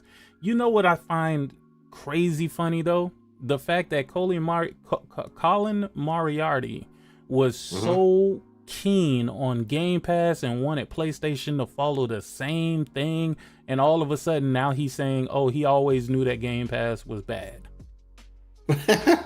No. Y'all, they letting this man rewrite history, bro. They letting Colin Moriarty literally rewrite history in front of. Let me tell you what I took, because him and what's that dude called? The Moore's Law is Dead guy. They had a podcast, and I watched that podcast. Colin Moriarty does not like PlayStation.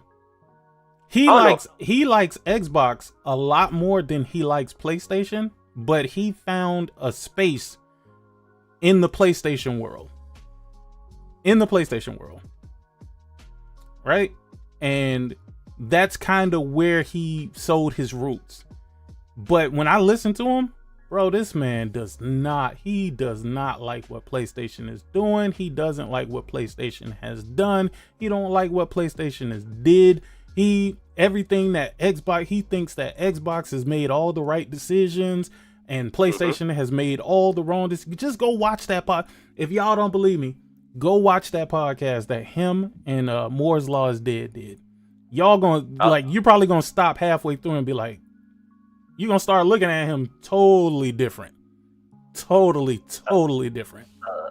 Yeah. Before I get to that one, Sick, just so the thing with competitive, I'm telling you, if they get rid of D&D, actual Xbox players, like people who play Xbox religiously, like my cousin, for example, who has 3, pays for Ultimate, even for him and his little brother, plays all the games once it comes on it and whatever, he won't give a fly if D&D goes, as long as he still have access to whatever games he could play in Game Pass. He will not care. He will still stay with Xbox. He doesn't give a that's how it's gonna be. Like the people who gonna complain is the influencers who don't even play the Xbox games in the first place.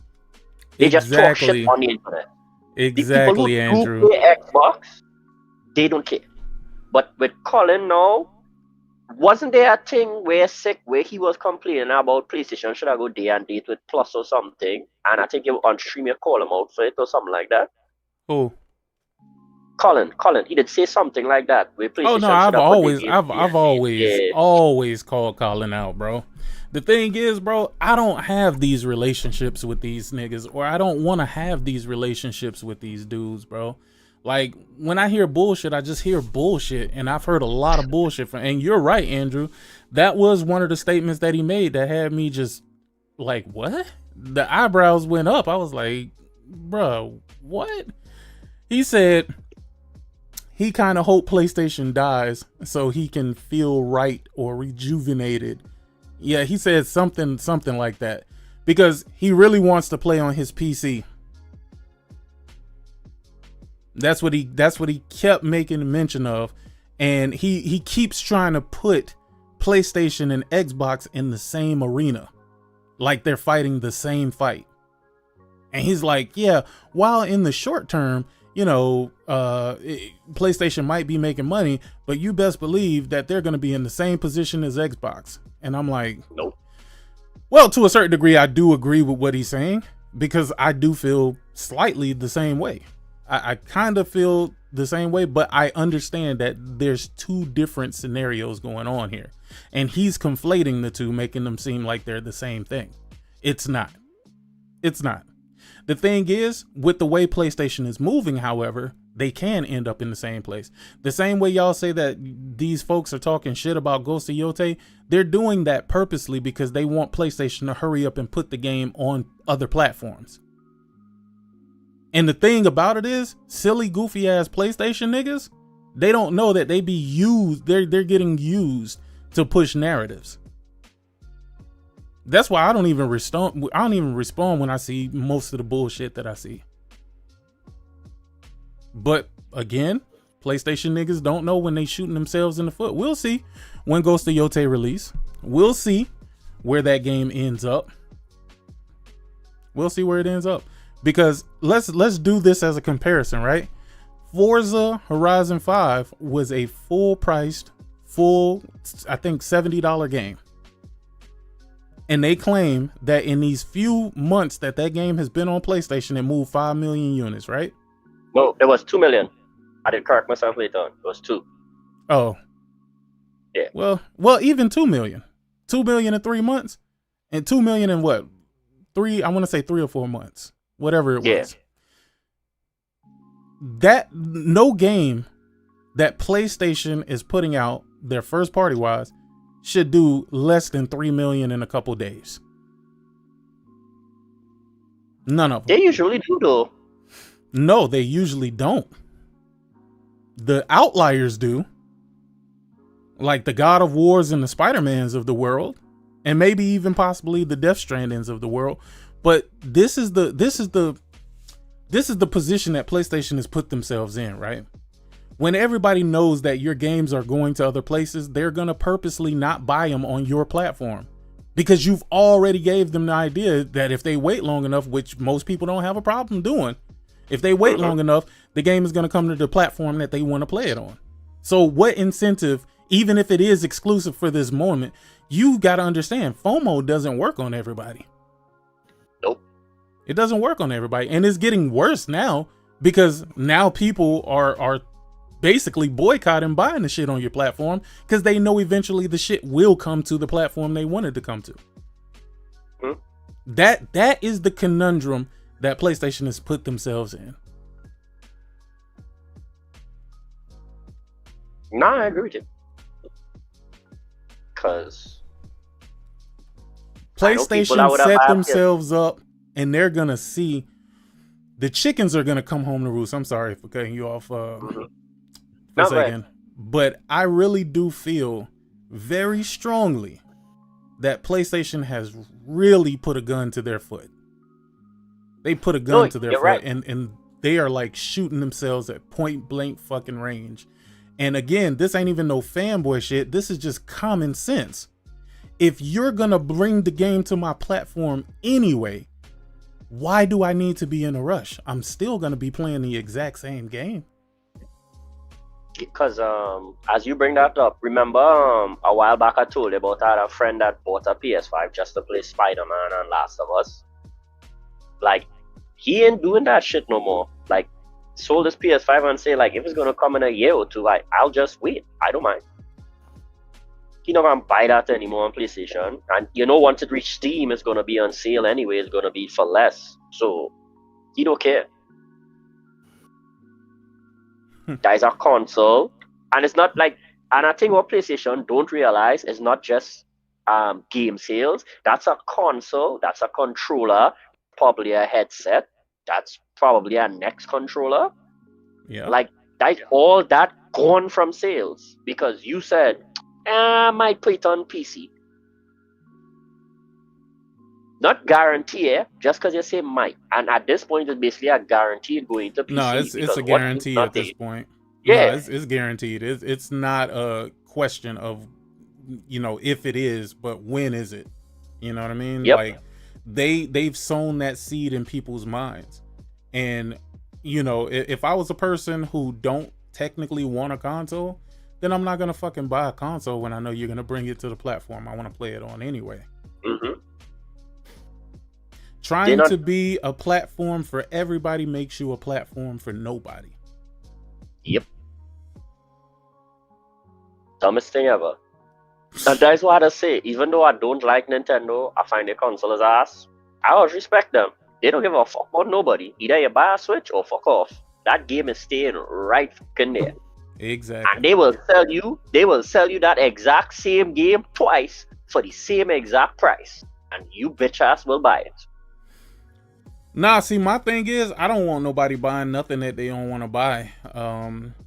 Eastern Conference, I don't want you just going out to buy a game to support a game, right? Like the initiative that PlayStation has started, that they're in this. This is just what it is now at this point. It doesn't it really doesn't matter how many sales they get on console. It's still gonna go to other places because they're still gonna look at that like that's money on the table, right? The thing is, what they don't realize and what they don't understand, but they might, because they see the numbers. you're going to get less people buying it on your platform and more people buying it on platforms that they prefer to be on. Because instead of you bringing those people into your platform ecosystem, you're going and you're meeting them on the platform that they are on, which means that ultimately you make less and your console, your platform doesn't look as enticing. Eventually, they're going to have to come to terms. This is the reason why I said I kind of agree with Colin Moriarty to a point, but then I kind of know that he's full of shit at the exact same time. But there is a bit of truth in what he said, in the fact that PlayStation is going to end up the same way. They're going to end up the same way, but not walking through the same fucking door. They're going to walk into a different door. They're going to walk into a different door to get to that same fucking place. And again, when your platform seems the least enticing, guess what's going to happen? People are going to buy less of it. You see what Nintendo is doing, right? Nintendo is trying to stop motherfuckers from pirating their shit. They don't want you playing their shit on or off their platform if you're not paying. And the level of outrage Sony would have gotten, people just like, it's Nintendo. No, people like, it's just Nintendo, because Nintendo keep their property to themselves. If Sony would have done the same and kept their property to their ecosystem, it wouldn't have been this big outcry, this huge outcry. It would have just been, that's just PlayStation protecting their content. But since PlayStation is being so frivolous with their content and putting it everywhere, now it looks a certain way. Because remember what I said a long time ago? Before, these people weren't their customers. They have now made these people their customers. So now they have a voice. Yep. And you can't just ignore their voice. That's why they can't ignore these PC niggas. They can't, because you've made them customers. I don't know why some billionaire or somebody just come into Sony, buy shares and be like, yeah, you see all this shit? Kill that shit. It's gonna take a while, but get people accustomed to the games not coming anyway but PlayStation. Nah, this shit, I don't know which way to look at it, man, because no matter which way you look at it, it seems kind of wrong. You know, it seems like, you just don't want other people playing these games. No, I like PlayStation. I like what PlayStation does. I would love for the PlayStation brand to stick around with their hardware and shit. But to be honest with you, with the way they're going, man, they are moving into that crazy multi-plat territory, which looks insane on Xbox. But for some reason, the same people who could see that it looks insane on Xbox, they don't think it looks as insane when it comes to PlayStation. Bro, it starts with the Helldivers 2, and then it moves to something else. And then it moves to something else. And then it moves to something else. Dog, it's not, and this is what's wild to me. The same people who could see that when Phil Spencer said 4 and nothing more, they all understood that. They all understood that. They all said, oh yeah, no, Phil's crazy. Of course it's going to be more than 4. Those same people, when you ask them about PlayStation, oh no, they're just doing this because it's live service. I'm like, dog, y'all thought the same thing with PC. You thought it was just going to be fucking live service games. And the sad part is, it's not even going, the sales not even going die enough on PC to continue doing what they're doing, but they're still doing it. Well, technically they do, but I don't think it was more for the US market is, I guess they're benefiting from it, but that's not really who they're looking to sell to. Yeah, it's China. Yeah, we know it's China. Yeah, I think it's really the Chinese market. I think that's really what it is, for sure. But I would say this with regards to the Chinese market, right? Like, I'm not no big market specialist or whatever and thing, but I like Chinese literature, well, Eastern literature and culture and stuff. And I could tell you with a straight face, that shit ain't gonna sell in China. Like, the games and thing, what they care for and like, ain't nothing Sony does. That's where you're wrong. I like that. So let me give you the understanding that I have of it, right? And I looked at it this way and I said, okay, it makes sense, right? So it's been hard for Sony to truly break through to the Chinese market, right? Most of the people in China, they play on PC. That's a given. That's an actual fucking fact, right? Yeah. And we've seen it when it comes to like Wukong, you know, PC dudes, they try to brag about the sales, about how many sales was on PC. But what they don't tell you is that it wasn't American people playing. Hell, it wasn't people in the UK. It wasn't people, you know what I mean? It has always been the people in China that held that game down. You know what I mean? But again, facts don't really matter when you arguing with fanboys, and I'm talking about the PC fanboys. Those facts don't matter. It's just these are the numbers from Steam. When they tell you Steam, if they I guess it really doesn't matter for them to give you a breakdown, because ultimately it's still through Steam, right? But at the end of the day, let's be realistic. It's not you guys buying games. It's the people in China that's buying those games. And they're doing it. And here's where you got to see where PlayStation fits in, right? So PlayStation fits in to the point where they're doing this China Hero stuff, right? And their games are going to be on PC day and date. So what do? You do this whole China Hero thing and hope that people buy it on PlayStation? Or do you do this China Hero thing knowing the market, knowing that the market is pretty much PC gaming, right? With a sprinkle of PlayStations being sold there, right? And then you know you're going to make the most possible fucking profit, right? And the biggest thing that you could hope for is that these people don't have machines that's good enough to run these games, so then it makes the PlayStation look more enticing, right? But if they do have machines that can run these games, then guess what? Then you want to at least be able to sell to these people and make money off the games that's being sold on PC, which is indeed the biggest market. Does that make sense? No, I understand all that. I understand the purpose of the China Hero project, because the whole point of that is to get games that the Chinese would buy, the people from China would buy. That is the point of the China Hero project, the India Hero project, the Africa Hero project. Like, those projects are built to get those people to buy. The point I'm making is, like, for example, Spider-Man. Like, you put Spider-Man on PC saying, oh, you want to push into the Chinese market with it. And I'd be like, people in China don't give up Spider-Man like that. Like, in that sense, like, they will rush because, oh, it's on PC, I'm a rush to buy it. Like, the sales itself tell you that. Like, if somebody did market research, you would know they don't care that much versus like a Wukong, versus like what is that up and coming game that coming out? The next China Hero project. Have our next one. Wait, hold on. One second. I know what game you're talking about too. I just can't think of the fucking name, but it's a multiplayer game, I believe it is. Eastern Conference Gaming. So there's no such thing as greed when it comes to these companies. Companies are in the business of making money. That's their primary goal. All of this talk about greed this and greed that, that's feelings that are talking right there. You can't lead with feelings. You got to lead with facts. And the fact of the matter is that these companies want to do better this year than they did last year. They want to expand as much as they can, right? So while I don't like exclusives going away, I most certainly can see in a time where exclusives aren't going to be a thing. I honestly can, because it's all about expanding your IP and getting it to as many people as possible.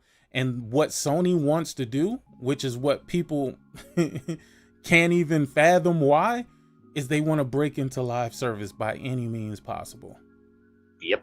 And they're going to do it. They are going to do it. They're going to keep pursuing it. They're not going to walk away from it. They're not going to say, oh, you know what? Our fans like single player games. We're just going to only invest in single player games. They're not going to do that. Once you come to the understanding of that, none of this shit will be a surprise to you. It will continue to be a surprise to you if you don't start to look at it from a business perspective. Because regardless of how we feel as consumers, that doesn't matter in business. Our feelings don't matter in business. It's where can we see growth? Where can we push growth? It was Lost Soul Aside. Lost Soul Aside is one of them sick. Yeah, Lost Soul Aside, but there's another one. Yeah, I can't remember the next one, but that was not China. That is not China Hero Project 1. That next one is not China Lost Hero Soul, Project 1. yeah, it is. It is. No, not Lost Soul Aside. The next one I'm talking about. No. That It not is. that. It is China Hero It Project. is? Yes. I'm telling you, I know which one you're talking about. I just can't think of the fucking name. Hold on. Okay. I'll find it But, for you but right at least now. you know. Yeah, but at least you know what I'm talking about. But those projects are built that after Sony made that deal with China that allowed them to bring the PS5 and make the noise, hey, PS5 in China, these games are coming out are to push the PS5s. Yes, it will be on PC too, but they want to be like, nah, it plays best on place. And come on, anybody on earth knows Sony has like I don't think anybody has better marketing than Sony. They be painting whole buildings, trains. So, this is a list here. Fist Forged in Shadow Torch. I don't know if you remember that game, but that was the Metroid. Yeah, I remember that one. That was released. the bunny rabbit. Yeah. That game was really fucking dope. And another game that these niggas didn't go out and support.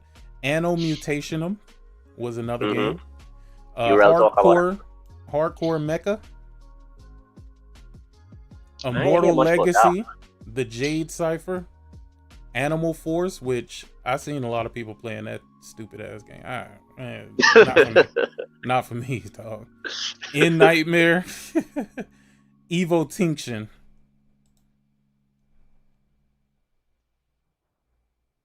And then you have AI Limit, Convallaria. Yeah, about that one.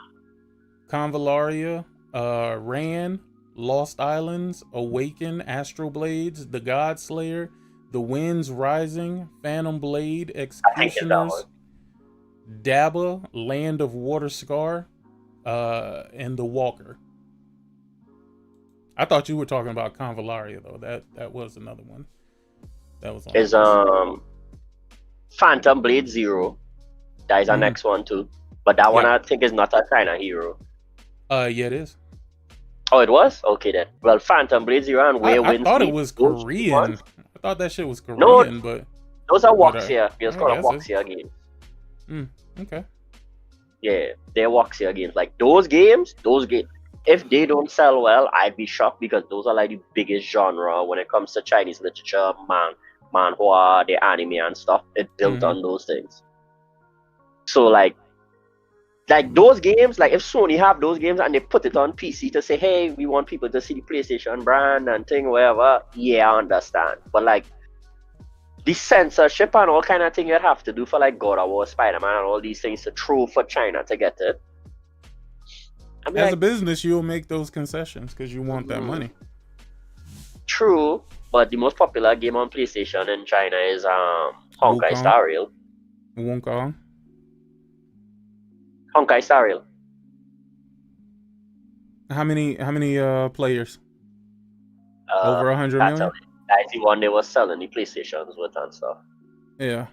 Oh, no. See, Corey, that ain't even an argument I'm making. That's not even an argument I'm willing to make because that would go against the same argument that I had the other day. I agree wholeheartedly with that statement. Live service games are the most profitable games on the fucking PlayStation platform. They account for 53% of their fucking revenue. Yeah, they're gonna listen to the small, minute people saying, "Oh no, just go and spend 300 million on a single player game that we not gonna buy." Shit, I'm with Sony on that one. Plus, I tell people this shit all the time. I like live service games, bro. Like, I'm not opposed to live service games. I'm opposed to bad fucking live service games, but I'm not opposed to live service games, bro. As a matter of fact, dog, I'm gonna be back on FBC Firebreak now that I've finished with Death Stranding. You know what I mean? I'm thinking of starting Berserker Kazan. I think that's gonna be the next game that take me into August. Have anything big dropping in August? Oh no, Lost Solar Sales drop in August. Oh shit. Yeah. They got a lot of, that's the thing, it's a lot of games dropping. Yeah. But third party is always the money maker through eras. Get on that Kazan, sick. Yeah, dog. You know what? I gotta get on Kazan and Liza P. I gotta get on both of them. But I gotta step back into Firebreak because I don't want to get too far behind. Well, when you're ready, you'll message me. I'll jump on and join you. Oh yeah, you know I love those types of games, man. Those games that you could jump in, get a few matches, and then jump the fuck out and be done with it for a bit. Like that's my thing. Like I loved it with what was the fucking Iron Man game that EA made? It wasn't Iron Man. Anthem. Yeah, they that's closing how it this. was with Anthem. That game is done. Done. You can't load up that and play that no more. Oh no! I know it's a wrap. I thought that they were gonna relaunch it because they were talking about going in and redoing the content and shit like that. And I was like, shit, I'll even, I'll buy a deluxe edition or something. Yeah, I was gonna say, yeah, I'll buy that again. Well, sell the IP. No, they can't sell that because that made in Frostbite. Yeah. Oh, let me tell you some shit that I just found out. I just found this shit out. So, there's nothing safe. Nothing is safe from AI, bro. Nothing. Absolutely. Listen to me. When I say nothing is safe from AI, right? So I found out last week that a company came in and bought the company that I worked for. Right? Like it was literally brought up in a fucking meeting that we had. And the president of the company, she was like, yeah, I just want you to let you guys know that, acquisitions have taken place and we have been acquired and merged into XYZ company. It still takes about 2 months for that shit to fully go in. Yeah. Or whatever. But she's like, yeah, they're not changing much of anything and things will still run the way they run now.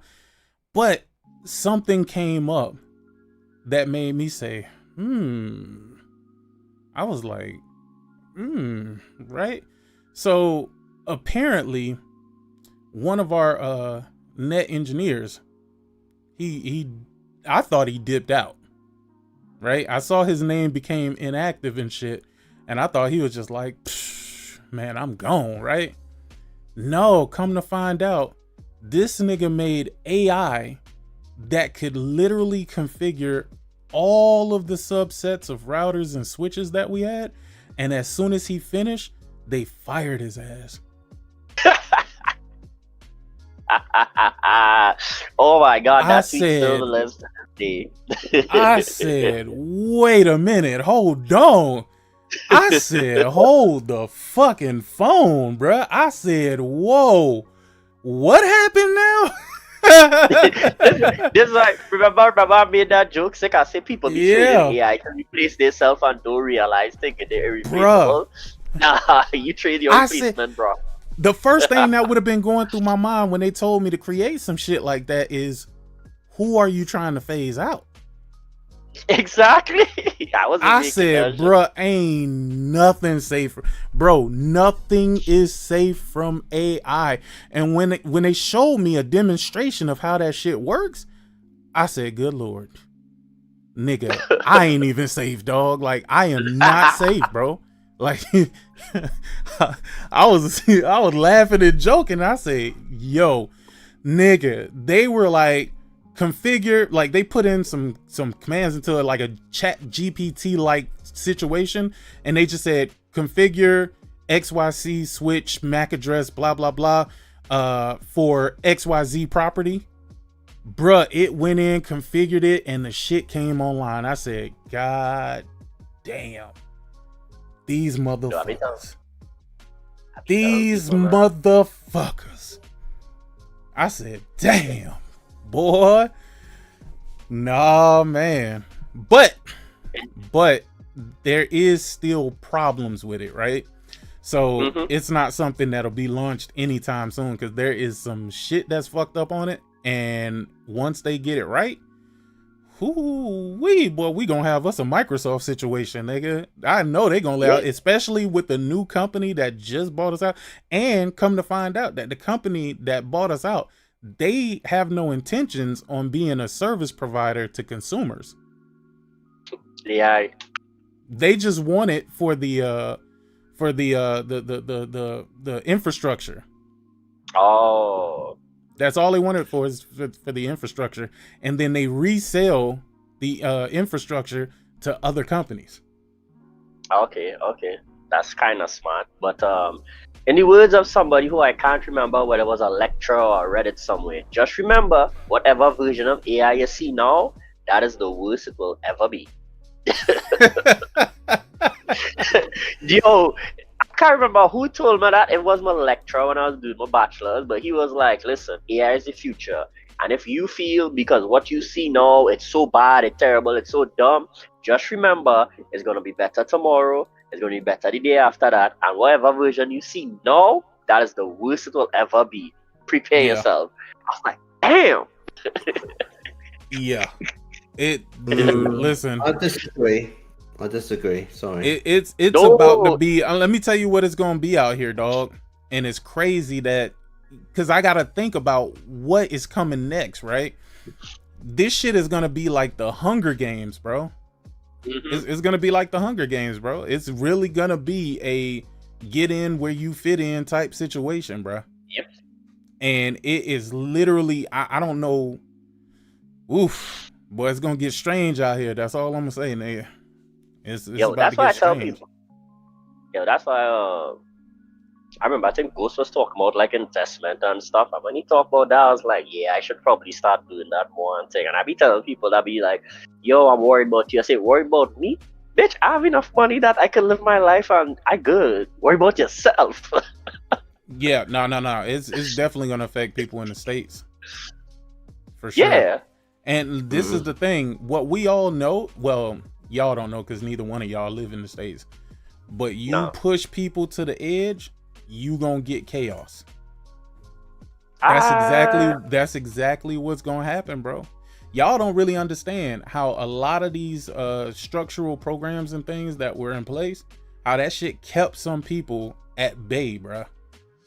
But now, when there is nothing for you to fall back on, bro, oh, it's gonna be a dog eat dog world, bro. If you ever saw Idiocracy, bro, that's going to be real. That's going to be very, very real.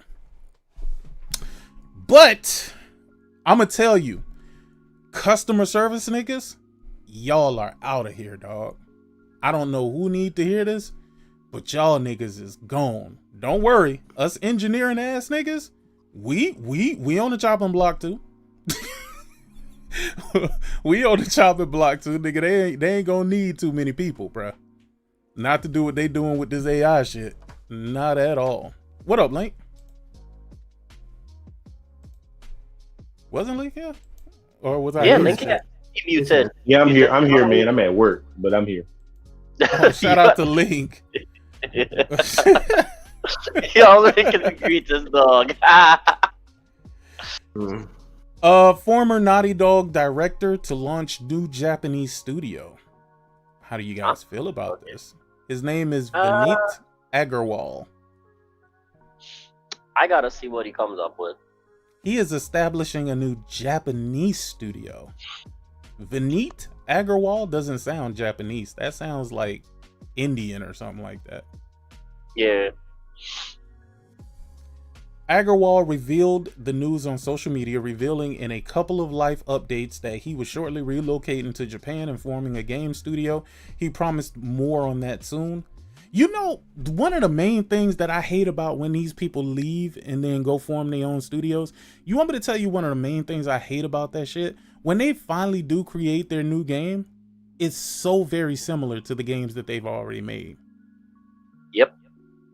Is that not weird to anybody else? Is that just weird to me? No. That's usually what happens. The only other thing I don't like when they flex it, like they flex it and then don't do nothing.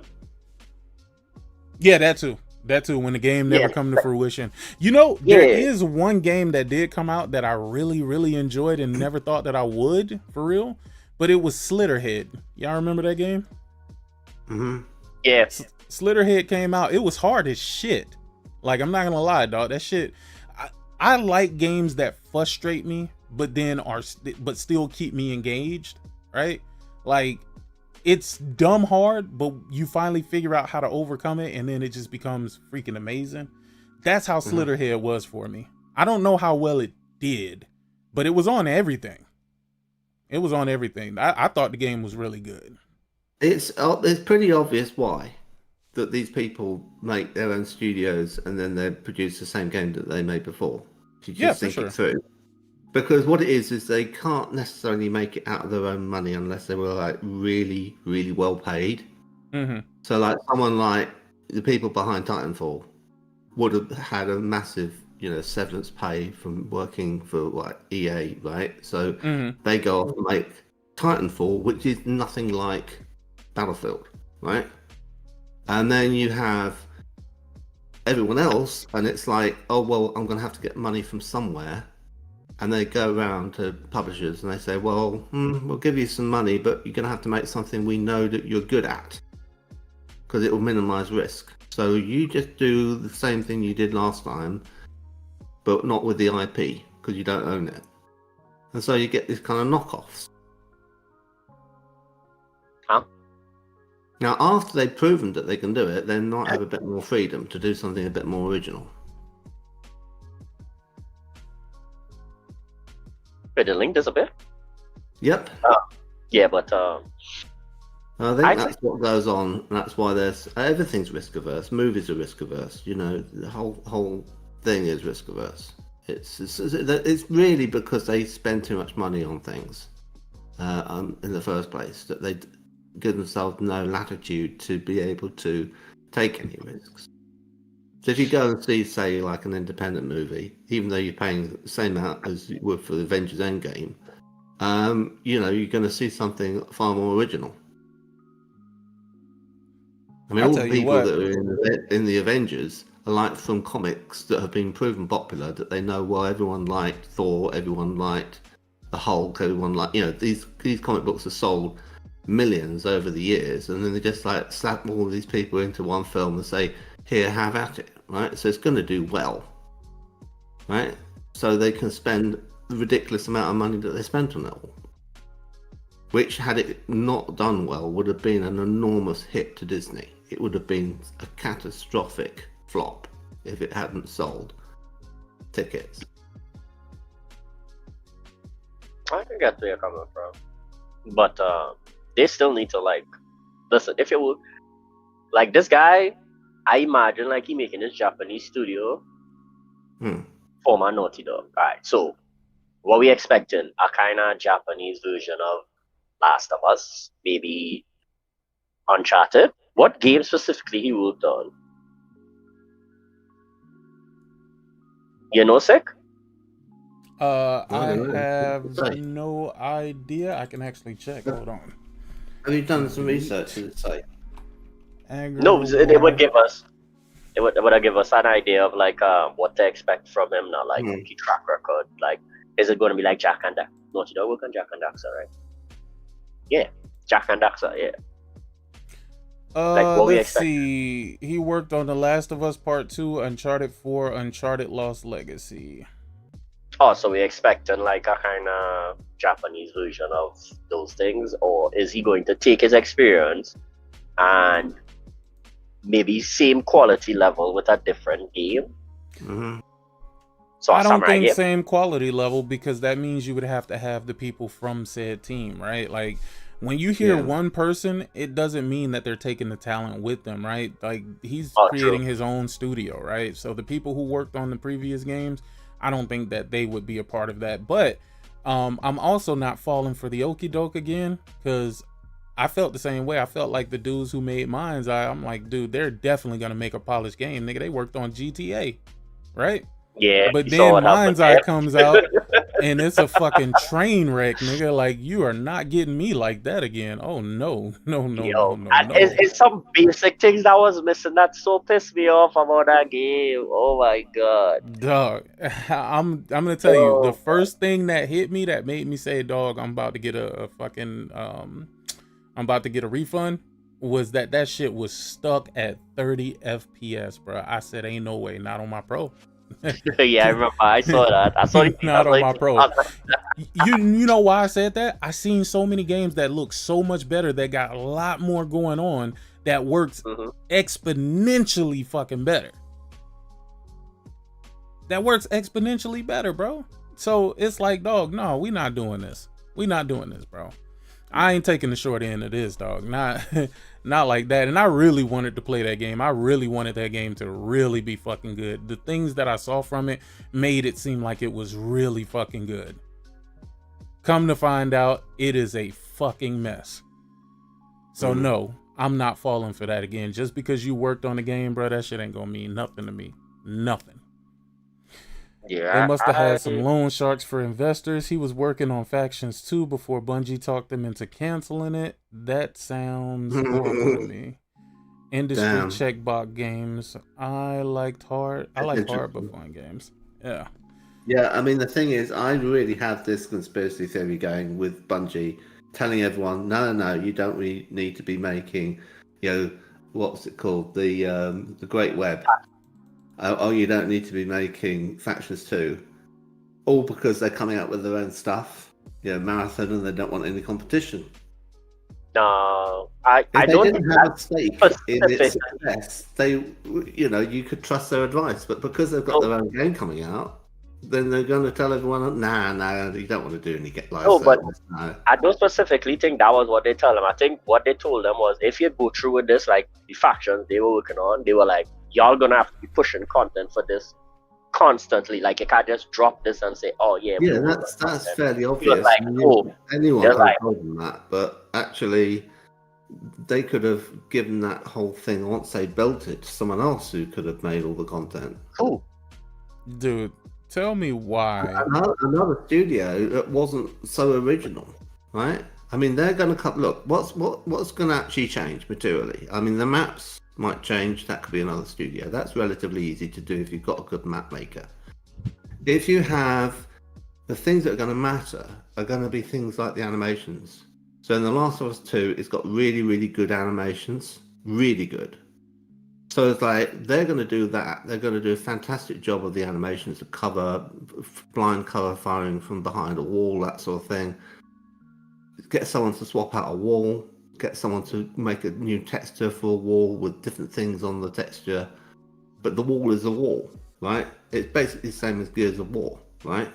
So it's just like, you give people the tools. I mean, you could even make it open to the community to make their own maps, like it is in Halo. Anyway, Sick, you're gonna say something? Nah, it's something totally different. It has nothing to do with what y'all talking about. I was just looking at this comparison between the PlayStation 4, PlayStation 4 Pro, and the Switch 2. Yeah. With the other way of making money out of it is to sell cosmetics. So you got like Ellie, and she's like wearing different clothes, or you got a funny hat like a Davy Crockett hat or something. And it's like, okay, how many tokens is this, and all of that. But wait. You see, that is something another studio could do for you. Uncompetitive. You see, thing was, Factions wasn't going to be that. The factions they were working on was going to be your custom character with story content and things separate, related to the game, but separate by itself. They were making it a standalone game. They were not going to add it. It wasn't being an addition to 2. It was going to be Factions, game by itself. It doesn't matter if it's standalone or it's, I didn't say it was one or the but other. Ellie and them wouldn't matter. Like, if you're saying, like, the skin, put the Ellie skin, if some people want to wear Ellie skin, yeah, but it wouldn't matter because it's your custom characters you build wherever and thing. Okay, well, let's say you make a custom character, right? And then you even have a character designer thing, which would be a little bit of effort. But you did Factions 1, right? Then you could go off and then you could, then, I mean, in the first, what was it, Uncharted, they had a multiplayer mode and it was all kind of like quite deep, and it went along, and quite a lot of people played that. I played that. Forget that. You played Factions, right? The original Factions. No, I never played the original. Oh, that's why. That's why. Right, so I know that people liked it. I mean, why is it not still active now? Why don't they just like bring it back? It's still active. I don't think it's deactivated. I think you can still do a remaster. Why do we have to have Factions 2? Just keep the old one going. I don't think the remaster have the Factions in it though. Does it, Sick? No, I don't think so. The remaster what? The remastered Last of Us doesn't have Factions, right? The one on PS4 does. No, I mean the PS5. The PS5 one do have it. Yeah, you see, they didn't remaster Factions with it. Like I think they could have do that. I don't mind if they did do that. Like just remaster and keep the same Factions, and whoever wants to play it. Hey, look, we didn't do Factions too, but there's Factions. But they didn't do that. But as I say on competitive, if you played the Factions that was on the original, and I think it's still live, I think you could still play it. I'm not sure, but you would understand what people were going to expect with Part 2. I would probably, I'm guessing here, but I would have thought that the animation in The Last of Us 2 was of a higher standard than the animation used in the first one. Not by a whole lot, but by a significant degree. So it's kind of next-gen animation quality, and you'd expect that in the Factions 2 if they were to make one. So that's something that the studio would have to do, but it's just animation, right? And then you're doing that for whatever figure you have to animate. And the design of the figure is independent of the animation. I mean, the female figure, their gait is going to be different from the male, so you have to make those different. And there might be slightly different things depending on the size of the character, where they move slightly different because you change the inverse kinematics or something and make it like a procedural thing, so you don't have to keep redoing it, right? And other than that, it's not that difficult to do if you have a view that you're going to be making iterations and versions of characters that are all going to be then give it some longevity. The clever thing to do would not be to make it, say, like a character designer where you can make anything you like, but to make it so they sell you characters that have little bios, right? And that way they're in control of making the characters. They drip feed them to you, and then you kind of say, oh, I like the look of that person because he's like, you know, he's a North American Indian or something, and he's got I want to play with the guy with the headdress, and it's kind of like, it's silly because it's just like, if they'd given you a proper character creator, you could have made that yourself. And they've got that in-house, and they're using it to push these things out whenever they feel like it. But because no one can really take the time to make a decent character themselves, because they just want to get on and just play a game, then Naughty Dog are in the best position to use their tools to make the characters and then sell them as a piece, right? Yeah, on competitive, get The Last of Us remastered on PS4 and you can play it. The online is still available. The content and all the stuff they had in that, it's like they had like Facebook integration and stuff where like your friends and them would be survivors in your camp, and when you go do missions and stuff to feed them and keep them alive. They had the multiplayers. It was a real good battle royale multiplayer and stuff. Like, you had to play it and you'll understand like what they were, you'll have an idea of what they were planning to do for part 2 or whatever and stuff, but it's not like what you thinking of, like you could just ship it off to somebody else. No, obviously they'd have to do a fair amount of work to get the whole thing going, but then once they'd done it, the long tail of support is you farm that off to someone else.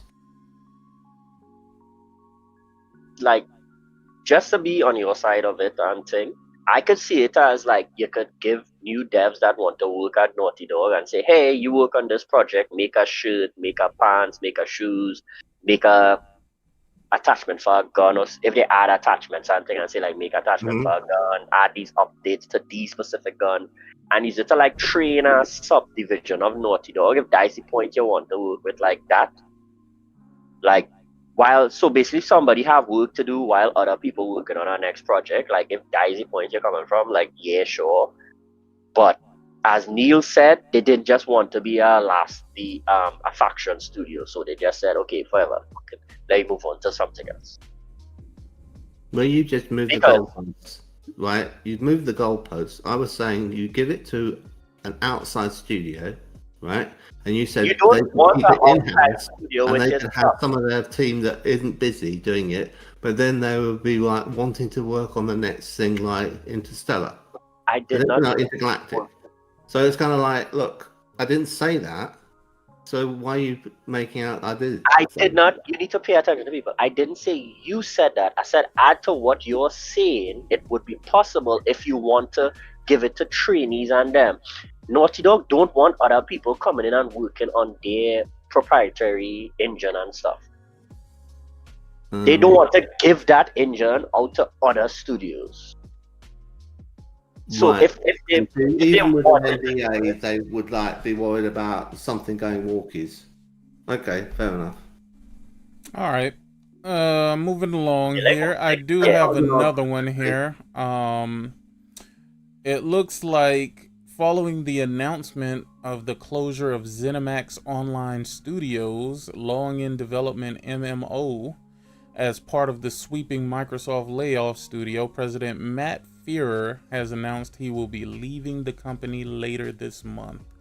In a statement shared by ZeniMax Online Studios account on X, Fearer said that the studio and the Elder Scrolls Online will be in great hands. They always say that. Under the direction of the new studio head Joe Burba, executive producer Susan Kath, and game director Rich Lambert. While I won't be working on the game anymore, I will be cheering you on and adding the thousands of hours I've already spent in game, he said. There are many more stories to be told, adventures to be had, and I know this amazing community will carry that shared legacy and success forward. How do you guys feel about the president of the studio for ZeniMax Online taking off?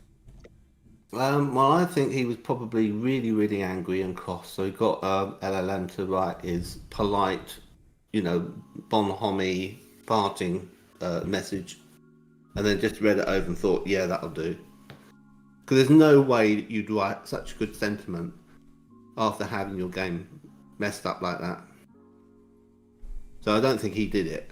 He got something else to do it for him. And we're going to see a lot more of that going forward. You're going to see similar language coming out of different people, fairly long statements coming out of people. You're thinking, did they really need to say all of that? Do any of y'all play the, I guess, Elder Scrolls Online, whatever game it is? I played it once, gave it a go, and I thought it doesn't work for the fundamental reason. It's a really simple reason. Everyone's the hero. And I like games where I'm the hero. Right? So I don't want other heroes. And it's actually the same problem that's befallen Superman in the movies. Because apparently people are saying it's just unrelenting stuff happening all the time, and there's practically no Superman in it. And it reminded me of The Incredibles, where Syndrome, who's a villain, says, in the future, everyone will be super, and then no one will be super, because it will be normal. Something like that. And I thought, oh, yeah, it's like Syndrome. He's gone and put in Mr. Terrific, and Hawk Girl, and Green Lantern, and all of these people. And more than that, double that number. The engineer, and Crypto the dog, and it's like, come on, stop. And it's like, no, I'm not done yet. It's going to have another 4 people in it that are all super. So it's not for you then. It's not for you. It's just honestly, just Superman 2 that had people from Krypton, and it had Terrence Stamp as General Zod, and all those people, the 2 henchmen. That was great. I don't need more than that. What about you? For a second, simple to understand because they're all in the group and they're all evil, right? And they're all doing basically the same thing, and then it's just him against them. So I don't want there to be multiple heroes. What about you for a second? Did you like Elder Scrolls Online? Green Arrow and the Flash and things like that. Then that's kind of okay. But you spread that over a whole season of shows, right? I tried it. What were your It thoughts? was meh. It was okay. It was Elder Scrolls. I mean, what was wrong with it, or what was good about it? You're talking to somebody who's never played this game, never had any interest of playing it. So I want to know how you actually feel about the game. See, Uncompetitive started going on a tangent about Superman and all of these other shit that has nothing to do with Elder Scrolls Online. So I'm gonna ask you, so you can kind of keep us on track here. What did you like? What were the pros and cons of Elder Scrolls Online? I'm gonna be real. I kind of with you in this. Like, I never really cared for it that much. My friend bought it for me because he wanted the company to play it, and I thought started it was free. up. Is it not free? No, Elder Scrolls Online. Yeah, I thought it was free. Was it free? Hold on. I promise you, I think it's free. You got to pay for the service though, kind of like Final Fantasy. It's free. Is it free now? No, you gotta buy it. Elder Scrolls Online Standard version, $20. It's free on PlayStation at least. Nah, well, I'm not on PlayStation, but I have it on Steam.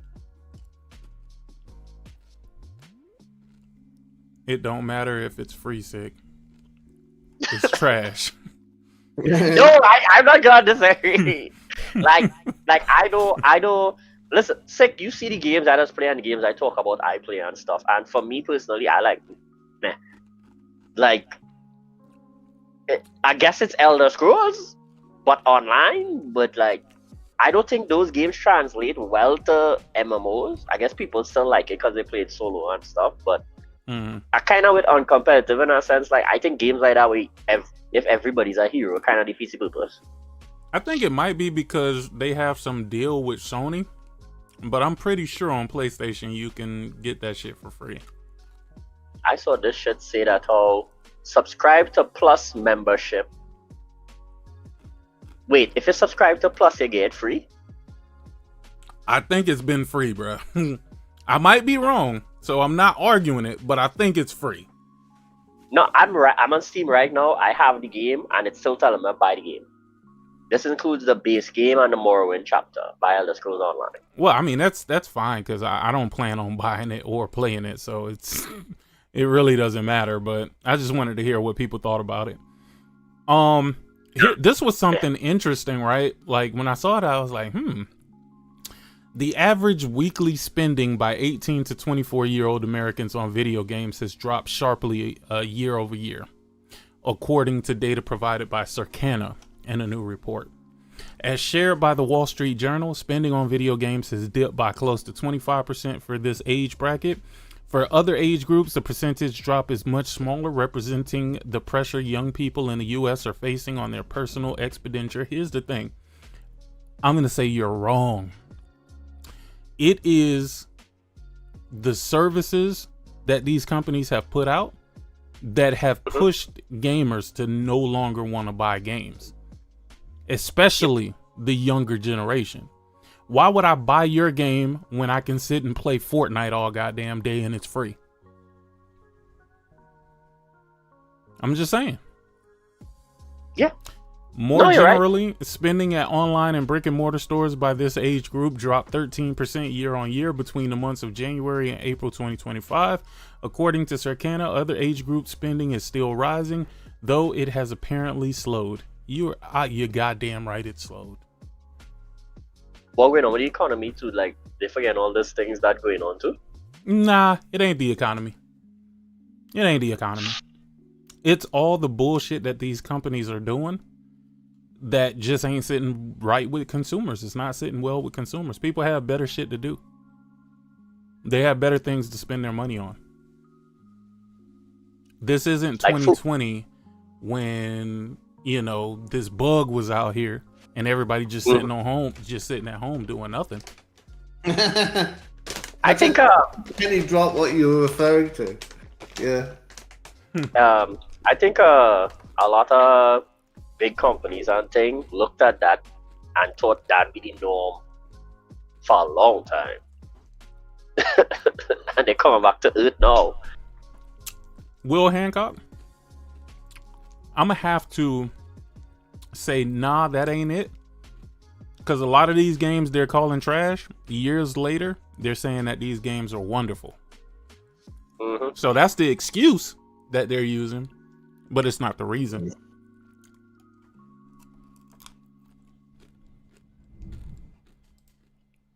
I think people just genuinely don't give a fuck about gaming the way they used to. Sorry. I just spent fucking $2,000. No, $2,500 on some fucking furniture, nigga. I spent around the same recently. You bet all kind of shit. Here's what I will say: game developers do need to get more creative. They need to be more unique. Because at this stage, a lot of games are just appearing to be the same. They're like copy and paste. They're replicas of each other. So much so that as soon as a person see it, they compare it immediately to whatever's already out there. So they need to do something, man. Because it ain't gonna get better. It's only gonna get worse. I saw it had this Indian game come on. Rare needs to leave Microsoft Studios and go on their own. If Rare leaves Microsoft, they will die as a studio. Because what are they gonna make? As long as because Microsoft have the IPN. Yeah, as long as Microsoft own them, they might have access to the IP. But all Microsoft is letting them do is Sea of Thieves. And that's all they pretend that they want to do is Sea of Thieves.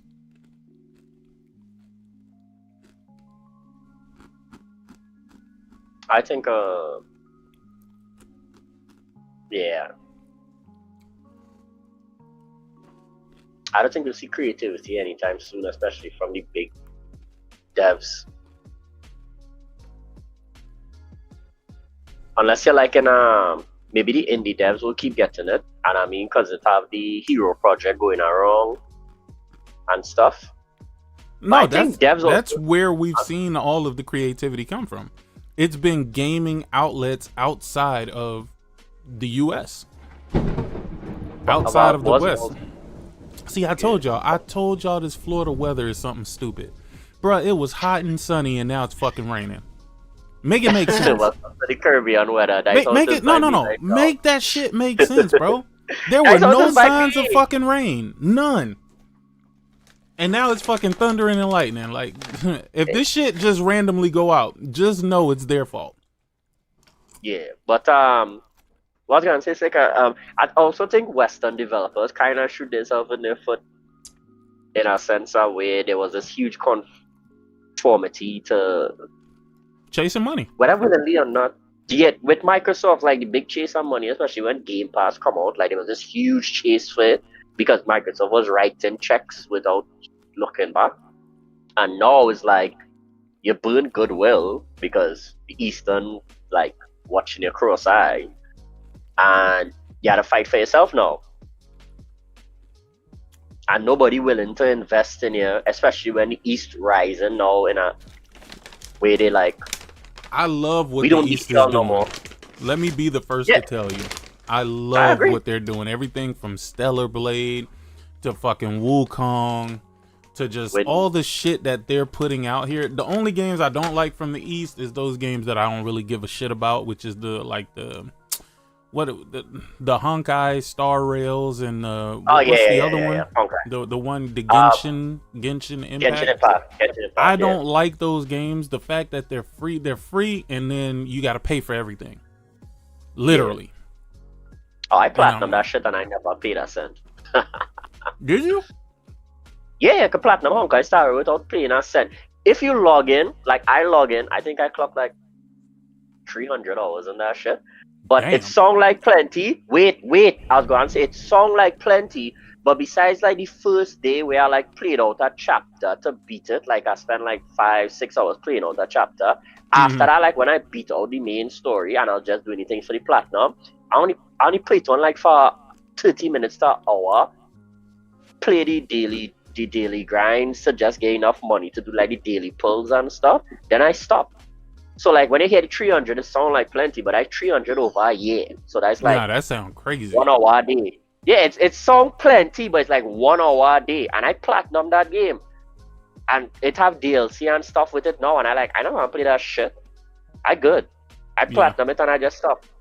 But as I said, it was kind of stupid when everybody jumped on that Game Pass money train. And then there was like this, the push, like as you point out, everybody point out, y'all pushing against PlayStation with lies. And then y'all expect when Microsoft now like, man, call all yeah, I not gonna invest in all the no man writing, no more blank checks. Y'all expect Sony or Nintendo or anybody to come like, yeah, we gonna sponsor you. And while you was doing all that dick riding, Sony was like, I'm gonna go to China, India, Africa, and I'm gonna spend money on them that I spend on you and probably overpay y'all asses and just let them develop games.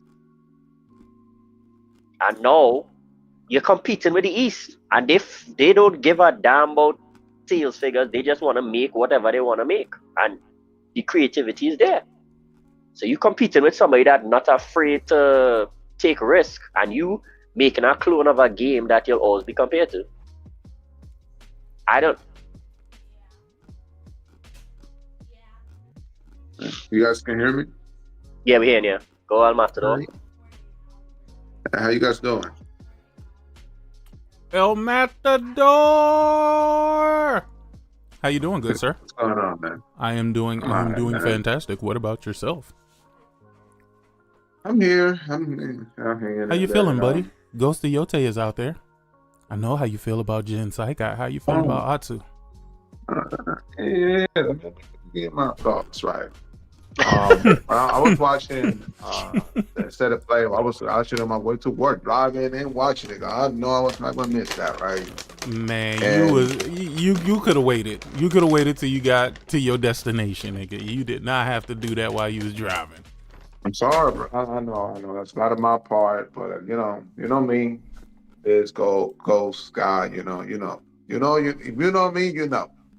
But no, man. The game looks fantastic. It like people saying that, oh, like this game still look like a PS4 game, like Ghost of Tsushima, like there's no upgrade on the graphics. You know, I'm not saying that the game is like looking kind of like almost. You know what? Like, let me ask you this, Jay, because I haven't played this game, because I've seen a lot of praise for this game and all this. Death Stranding 2, right? Do you think Ghost of Yotei kind of looks close of what Death Stranding looks? For what you saw in that set of two different art styles.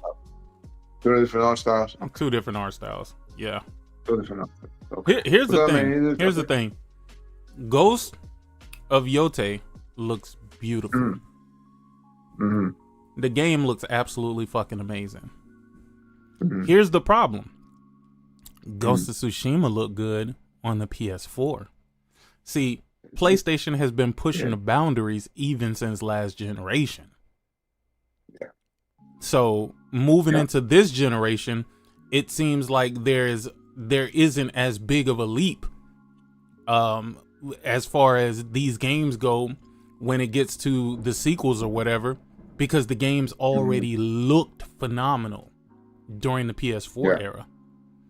The thing is, the same people who are telling you this, let me tell you what they don't mention.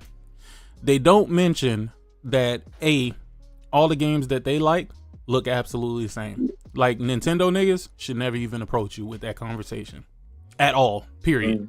In any way, shape, or form. The Xbox niggas should never approach you with that in any shape or form.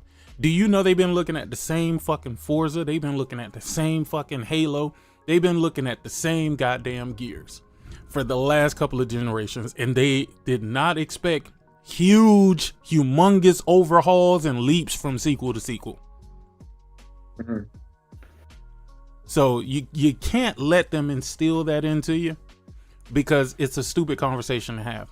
Because if we put Ghost of Yotei towards any of their games, and not in the fashion that they do, where they'll take some compressed video and basically try to make it look worse, because I've seen people doing that. They'll take like the part of Sinuous Sacrifice, the Hellblade shit that was never even in the game. They take that portion of it and try to compare it to in-game footage. I've seen them do that. And the problem with that is they took it from a low quality stream video. They didn't take it from the 4K video that was uploaded right after. It was beautiful. It looks like this game, bro. I like that they are taking, you know, when it comes to the side activities and stuff. I like that. Hey, let you choose what you want to do. Like, you know, when you approach somebody, like, you know, like they have the 3 different options. They go to a game, we'll get this new type of enemy. You know, they give you the choice. You know, they just said like more freedom and stuff like that. I like that, you know. I like more variety, you know, when it comes to like what you want to do and stuff like that. The weapons, like I know people will say, oh, I wish Ghosts have more weapons. Hey, you got it now. Like you got like 5 different weapons on this game. So there we go. You say you want more weapons, you got it.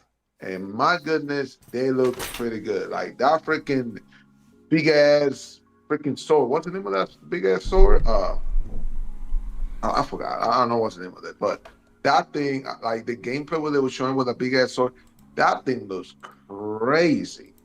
Crazy. And my goodness, I love it, man. Like more variety. You have the spear guy. I'm not gonna lie. I think I might go hard when it comes to the double swords. I think that's my thing. Like that's one of my. Like I played that. You know, especially with Neo. Like that's one of my top 2 weapons. I play Neo. So that double sword, I think that's a lot. I can see myself playing a lot with them. But I love what they're doing, man. Like the vistas, the landscape. It just looks. It looks amazing. Just, It looks amazing.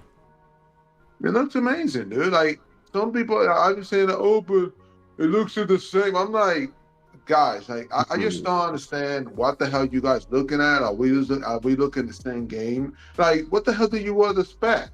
Like they're gonna do like a completely different. Now it's a sequel. They are giving you more and spending more. You know, you got more weapons, the new type of mission.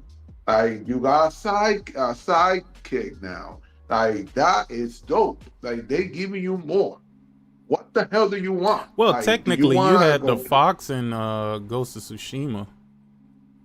Yeah. Technically. Yeah, that's right. Yeah. But like this sidekick, like he's gonna fight with you. That dude's gonna yeah. The wolf, like he about to be on some. He about to be on what? Yeah. Yeah, like he has his own. I think he has his own skill tree. I think when they put in that thing, he has his own skill tree. And my goodness, that's dope, man. I love it. The thing is, El Matador, Ghosts of Yotei looks absolutely amazing. Absolutely amazing. Does it look like games that went from the PS2 era to the PS3? Fuck no. But I don't think we're ever gonna see that level of a jump ever again. Ever again. I just don't. I don't see it happening. But does Ghosts of Yotei look better than Ghost of Tsushima? Absolutely. Do both games look absolutely amazing? 1000%. Yeah. Is there a lot of fucking upgrades to combat, traversal, and all of these other things? Absolutely 100%. Yeah. And there's nobody who could tell you anything different. If they do, they're liars. They're liars. Because these are the same people who were excited to see Grounded. Yeah. Grounded 2. Grounded 2 look better than Grounded 1? Next gen level. What up, nigga? What's up, nigga?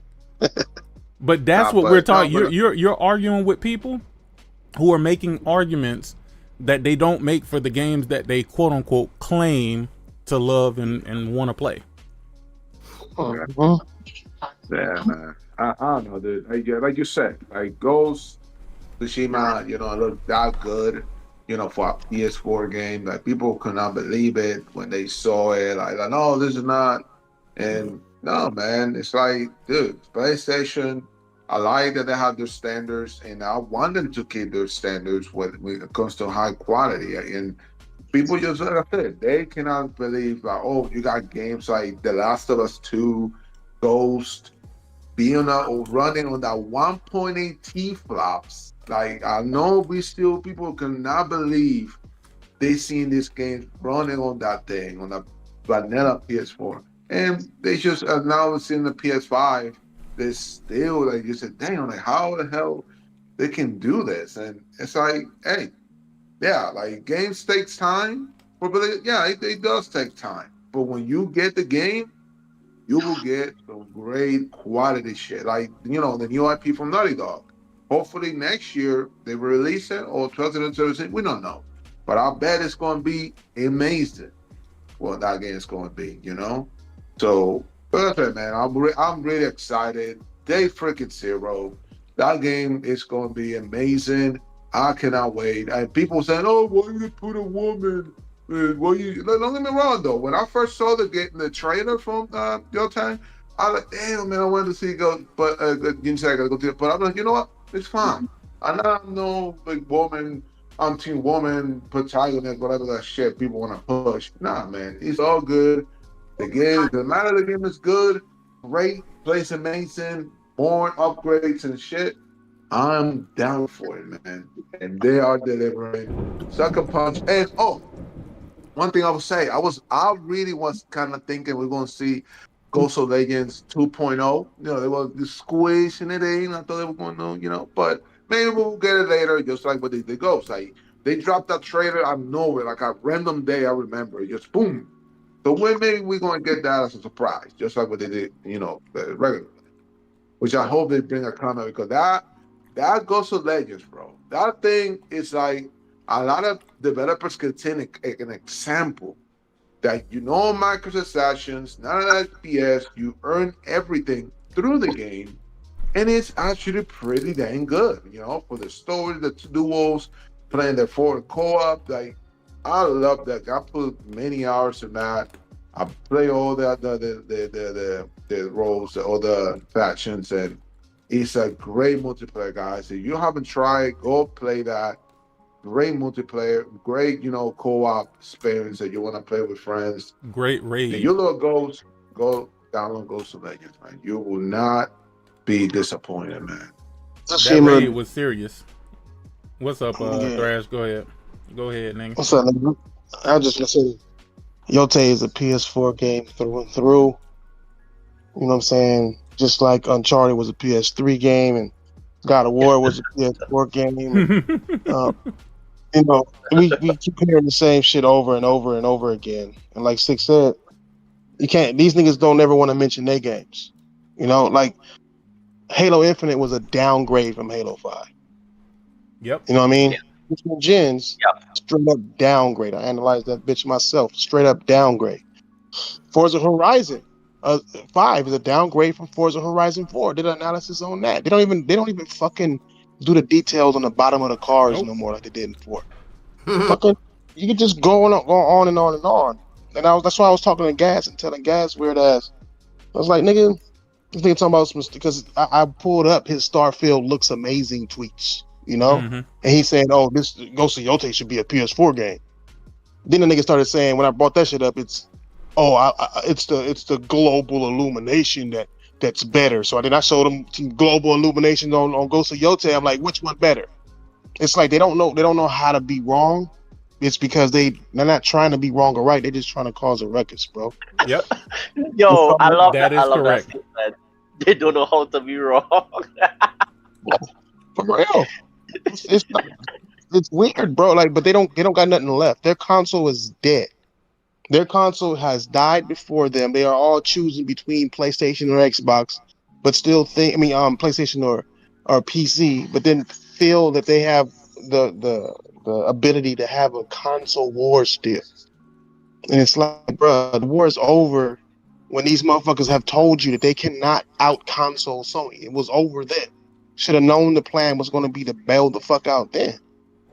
It's fucking stupid. I think it's dumb. None of these niggas are interested in anything Microsoft has to say. That Xbox ROG only got like 2 million views, I think. Not even that. I think it's like 2 million views. That's it. Dude, the Ghost of Yotei State of Play got more views in a few hours than the fucking Xbox showcase altogether. Yeah. Damn. Yeah. There's crazy. no interest in Xbox. The only people who are showing interest are the motherfuckers who are on Twitter and YouTube who always pretend to be interested just to try to get reaction out of somebody. You know, this is the same motherfuckers. Starting to see less and less new channels for Xbox pop up. You know, That's because a you good just got the that's a great thing. Because sooner they gonna realize people are starting to get tired of these channels already. But it's just like when you lie and lie and then lie some more, and now you're just openly lying. It's just like you just want a reaction to keep your channel relevant. That's all it came down to. It's like watching Yotei. That shit looks fucking beautiful. They gotta smash the fuck out of whatever her fucking name is. I don't give a fuck if her name is Krusty. Fuck the shit out of that. Nah. But nah, I mean, I've seen this fool try to put like prettier pictures up, and I'm like, bro, what? Since when has gaming been about like beautiful bitches and shit, bro? I mean, they've had them. Don't get me wrong, but it's like there's a lot of them that ain't. That they just look like the environment that they in. You want this bitch to be clean, my eyebrows plucked and shit. And this bitch is in the middle of a revenge quest, camping along the slopes of a mountain. She's supposed to just be. You know what it is? They still don't realize that Eve from Stellar Blade was a fucking robot. It's on my mama. Like they don't have no idea. They ain't paying attention. They don't beat these games. They never played the game. They don't know that. Like all you gotta do is play the first 5 minutes and know she's a goddamn robot in the first place. But fuck, it's like they just I don't know. They're weird, bro. Like these motherfuckers are weird, and they're trying their best to make every game fail because Xbox failed. I mean, you know, these are the same guys that said the creator of Stellar Blade doesn't know what a woman looks like, and then they saw a picture of his wife. Yeah, thanks. It's just, but then they don't know what a woman looks like. You know what I'm saying if they're saying that, motherfuckers don't know. Like I seen these motherfuckers put giant ass titties on bitches, and you don't even know what a woman look like, bro. Like she wouldn't be wearing that shirt. That shit goofy, bro. It's goofy, dog.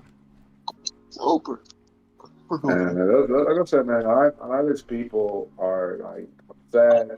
They cannot get over the new direction of Microsoft is doing, and that's why they say, "Dang, look at PlayStation, loving this game." Like we gotta like downplay us as much as we can. Like it's hey, look, listen, Microsoft went to this direction because y'all Xbox didn't support the games. Y'all didn't want to buy the games. That's why Game Pass PlayStation niggas ain't too far behind them. Yep, I'm telling you. They not. I'm telling you, but that's what these niggas is trying to do right now. They're trying to speed up the process. If they can get these stupid niggas to be sheep and not buy these fucking games, what's gonna happen? They're gonna go to PC faster, right? And that's what they're looking forward to. That way they can then say, "Oh, well, PlayStation don't have no games. I can get that on my PC," and they would be absolutely right. Yeah, they would, and then they'll pirate it on their PC. It just is what it is. Like motherfuckers is destroying that whole Game Pass. Why them developers came out and said the same shit we've been saying for years. That shit is destroying shit. You know? I laughed at that. Us. Yeah. I said, no, yeah. Yeah, because when people were calling it out, they wanted to fight against it. Now they're like, because they can't get it checked no more, they're like, okay, well, we can't get it checked. We don't have to be nice to them. Let me speak the truth. Nah. They never speak the truth. Yeah. It's that Microsoft, they forgot that Microsoft is the customer now. So the customer, the importance of us being customers is we are the ones that spend the money. You got to impress us to give us the $60. You got to do what we want, regardless of what it is, in order to get the $60. And the ones you don't get the $60 from or $70 from, are the ones you just didn't satisfy. You can't satisfy everybody. With Microsoft, you just got to satisfy that one motherfucker. But what does it take? What kind of game do you have to make to satisfy him? I mean, satisfy Microsoft. You got to make a game that's going to make people play their on their service longer, because it becomes a time thing. You know, it's like time is money with services. You know, I mean, every month that's when you try to get paid. Yeah. Did you see Kojima out there selling PlayStations in China, nigga? Oh, with Death Stranding too. With Death Stranding too. Damn, I'm telling you. Yeah. That's the infiltration that they trying to do. If you see Trash, if you see that was an event he went in China, man, the place was packed. Billy. It was some big superstar, yeah. Telling you, though. Big superstar reach, man. Kojima just different. Yeah, I mean, I think Sony played the shit right doing it the way they did it, instead of buying whole studios that were just publishing games from big studios. Because with Microsoft dying, there's no point in putting that much money into a studio just to put more money into them making a game in that studio, when you could just put money on helping them make a game and then take a bigger cut. I think that they made that decision. I think that's a decision they had to make. They ain't had that money like Microsoft got that money anyway. But even with Microsoft being $1 trillion company and having all this money, clearly could not handle that style of selling games. You know what I'm saying? Or being in the gaming business. Game Pass is such a leech in the gaming space. It's crazy. They ignored China completely, even though they were supposed to launch in China first. They fucked up their launch. They were supposed to launch in China first and fucked their launch up. So it's like, then they went to fucking, they didn't make any games that appeal to Chinese. Sony went and made China Hero product. Like, these motherfuckers, what they doing? Remember when they get Blizzard, they pulled out of China too, and now they went back. Yeah, I mean, it just is what it is, bro. Like, that's where the money is right now. You already got America. That's why I keep telling niggas, we probably ain't gonna never ever get a fucking, what's the name again? A conference again. Simply because it's unnecessary. Conference out here in America for what? You know, they having conferences in China. They had their conference last year in China. Niggas, nobody showing it, but they had the conferences in China. That's where their money opportunity is. They got America already. You know what I'm saying? They might go back to Japan and try to get Nintendo again, but they got America already. I don't think Japan is a big enough market, dog. I think that's the reason why they're not even really paying attention to that market like that. Statistically, I think it's just not even worth the effort. Yeah, I mean, they got Europe, they got America. That's two of the major markets right there. But the biggest is China. Yep. That's why they up in there. They paying these Chinese bitches to dress up like anime robot bitches and hold a PlayStation sign up. You know what I'm saying? Like, that's what they're doing. That's what they got to do. We are no longer important to them. In business, they already got us. So what's important? All they got to do is keep making us games. They don't got to keep showing us how great PlayStation is. We should already know by now. You know what it is? There's no American influence in China. Yep. Facts. Super facts. The influencers, the magazine companies, all of these people out here they made gaming so fucked up. They have done nothing good. Nothing whatsoever. It's garbage. It's horrible even. It's like sad to see, because you see a lot of these motherfuckers, they're not even, and American journalists and American YouTubers and all that, not even trying. Not even trying, my nigga. You know what I'm saying? All they're doing right now is just trying to find negative shit. Console war. That's it. Yep. They complain about the console war 24/7, but they are the biggest proponents of the console war. Wasn't there someone who did that? They were tweeting about all the cons, complaining about it, and then immediately after put up a console war tweet. Mm-hmm. It was the cookie guy. Yeah, I'm Destin. Yeah. Yeah, Destin. Yeah. Like, I'm gonna start being transparent and start telling the truth, and I'm gonna look for truth. And wait, he said that? After he left IGN, yeah, when he left IGN, I'm gonna be, I'm gonna do some real investigations and be a real journalist. That motherfucker came and did the same shit. This motherfucker just endorsed Alex. Oh no, it's Alex is gonna have some content on y'all. I'm like, what the fuck are you? What the fuck are we on? I can't stand these motherfuckers. I can't stand these nerd motherfuckers. But on top of that, I can't stand these PlayStation niggas who follow these fuck ass niggas. Same. MBG should not have a crowd of niggas. I don't give a fuck. There's a lot of niggas who love MBG. Look, I feel you. Fuck that nigga. Shit. Fuck it. nigga. MBG is the grifter, nigga. Fuck that nigga. That nigga is a YouTuber. That nigga is looking for your change. That nigga will tell you anything to make you feel like anything. I ain't seen this motherfucker research a goddamn thing. Not a fucking thing. This nigga go by the same newsy journalist. That's it. You know, that nigga don't research nothing and shit, nigga. But y'all niggas still want to follow these fake ass niggas. Like you didn't just see this fake ass niggas be You fake know what for it fucking was? Xbox. You know what it was? It's crazy. What I've heard from people is they go to these channels to laugh. I'm like, yeah, I believe you do. I'm sure you do. You don't go there to laugh, nigga. You go there and you support. Mm-hmm. Trust me, I've seen niggas. What? You know, you can go to any chat and not say a word. Some of the niggas that I see, I'm like, funny. Yep. Funny. Oh, you a member? Oh, all right. Just like I told you, I used to see Coon in other chats. Nigga went acting all stupid, bro. Mm-hmm. He was acting like a civilized human being, bro. No, me, nigga, who else was it?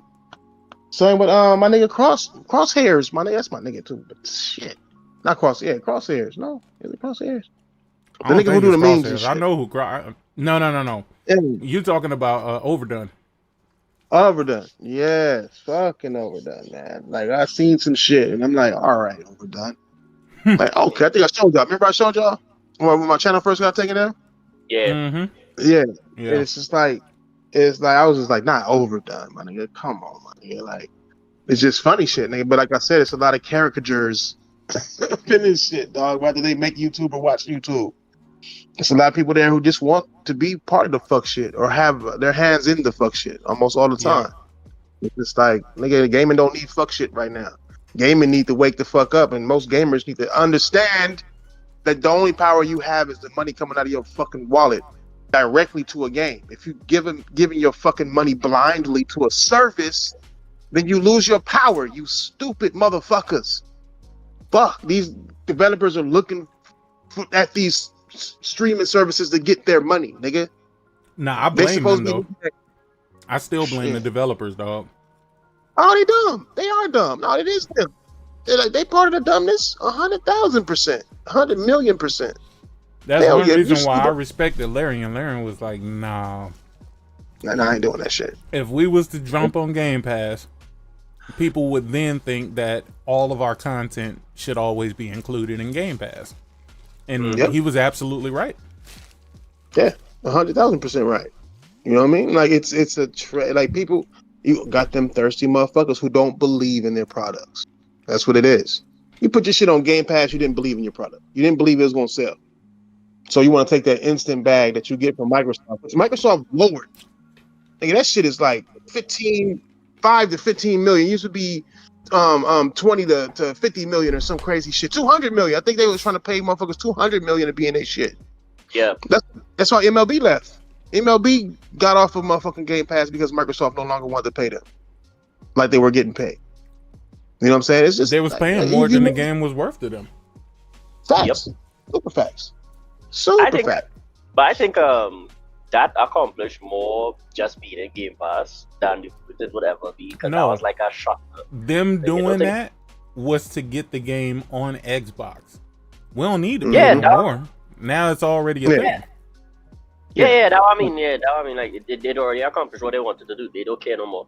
What you're gonna do? Pull it off? You're gonna pull it off Xbox now? You done do the damage? They could, and they wouldn't feel it at all. I mean, shit, them niggas, man, niggas need to realize certain things too, man. With this shit, and how this shit is, cause it's just, I don't know, man. Like looking at this whole thing, I'm like, this whole fucking shit is weird. This whole fucking everything from Game Pass to how, like even Sony putting their game on Xbox, putting Helldivers on Xbox, it's still weird. But them not putting it on Game Pass lets you know what they doing, but it's still weird as shit. And I expect them to put more action. I do. Before this year. I kept telling people. Bro, Nixus announced that they were the ones who worked on porting that game over to Xbox. That is not it. That is not the only one. No, it's not. Anything Nixus touch, I think mainly it's going to be Spider-Man. Shit, but at the same time, I mean, we know, like Marathon was already announced to be going over there anyway. Just like this, but we gonna get other shit going. Maybe that Payday game, that game that's made by it's not Jay gonna Raymond. just be live service games, brother. Nah, I feel like Spider-Man. All of them go up there. I think so. Spider-Man is gonna be one of the first ones to go. Yeah, I think it's Spider-Man. I don't think so. You I don't think I don't think so is because I don't think the Xbox Series S can run that motherfucker. Trust me, the Xbox Series X will have an easier time running that than Helldivers, and Helldivers is going. No. Hello? I mean, but it's possible. Definitely 100% possible. Shit, I can't even say shit. You know what I'm saying? At the end of the day, I think anything's fucking possible right now. The thing is, PlayStation not gonna realize until it's too late. Yep. That they are making a huge mistake. They're dumb. This new leadership. This new leadership is trying to find new ways to make money. Why on God's earth would you put your game on a platform that clearly don't make money? You know what I mean? Wait, hold on. Wait, Thrash. Was it you that I was talking to? It had to be you. I don't know if it was you or if it was somebody else. No, I think it was you, bruh. And you was like, oh, nah, they doing this because they trying to get the leftover Xbox Series S niggas. Yes. That's what they're doing. It's not over the money. That's why I think it's stupid. That's what I'm saying. If they go and put Spider-Man, why would that wouldn't make sense. No, they're going to use Spider-Man to get these same motherfuckers to come over to PlayStation. Nobody, what I want to say was the reason why I think they're going to do that, like at this point they're not going to stop it, was the thing with the Rogue Ally where everybody talking about how you can play PlayStation games through it. Sony had do nothing to block it. Like they did something before. Why would they? I think was the thing, and you know, like, but why would they? It is it's a PC game running on Steam. Why would they block it on a ROG Ally because it has the name Xbox in it? Yeah, it's still a PC. It's not a competition. They've convinced you niggas that the ROG Ally X is actually an Xbox console. Facts, and it's really not. And that's the problem. Yeah, it's not a Microsoft gaming device. It is a Asus ROG gaming device with a Microsoft button on it that takes the place of another button that they already had. You know what I'm saying? It's dumb. Oh, it boots right into the game. It does not. Like, it's a goddamn Asus ROG. It's gonna cost $800-900, probably $1,000. It's shut your fucking ass up. You know, you got the battery life and shit. You gotta choose in between frame rates and battery life. Fuck out of here. And well, it does run worse than the Steam versions. They're not even gonna let you do settings like they do on PC, bro. I'm trying to tell these niggas. The settings are gonna be whatever modes they call that shit, like the power, turbo, hyper. You know what I'm saying? You're not really choosing or really gauging shit. It's gauging for you because it's that battery. It's a goddamn handheld. They don't even want handhelds, nigga. Like, that shit kills me, dog. Like, that shit. They would have been bought an Asus ROG if they wanted a handheld to play Xbox games. This handheld ain't doing shit the current handheld already can do. All it's gonna do is take away the majority of Xbox games available on Xbox because you can only play Anywhere games if you are an Xbox player going to this shit. Exactly. Fucking crazy. You go to Steam, get you a PC.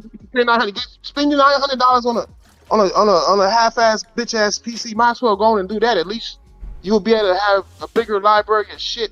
Playing, not worrying about no goddamn battery life or no bullshit. Like, stupid. Like, I want to play PlayStation games on my Xbox. Sit your okay. Shit. Yeah, where, Crash? Huh? No, because you break up a bit there. Oh, yeah. I'm always breaking up. This shit is fucking, I hate this phone. This phone be going. I be fucking, like, every time I leave, my battery be gone. Like, I'll look at it and talk for 5 minutes and go off. Like, nah, I need a new phone. Yeah, I can't say nothing. I used to be breaking up plenty too. Oh, shit. Did y'all talk about Did y'all talk about the initiative? Nah, go for the it. what? Nah. Nigga, I'm making a documentary on that, so I'm kind of digging up shit. All kind of. I'm trying to have that shit done by the day, actually. But these niggas, Microsoft did them niggas dirty. I couldn't see what happened. Because I'm looking, if you go back and just look at what they were saying when the initiative was first announced and what the initiative was supposed to be.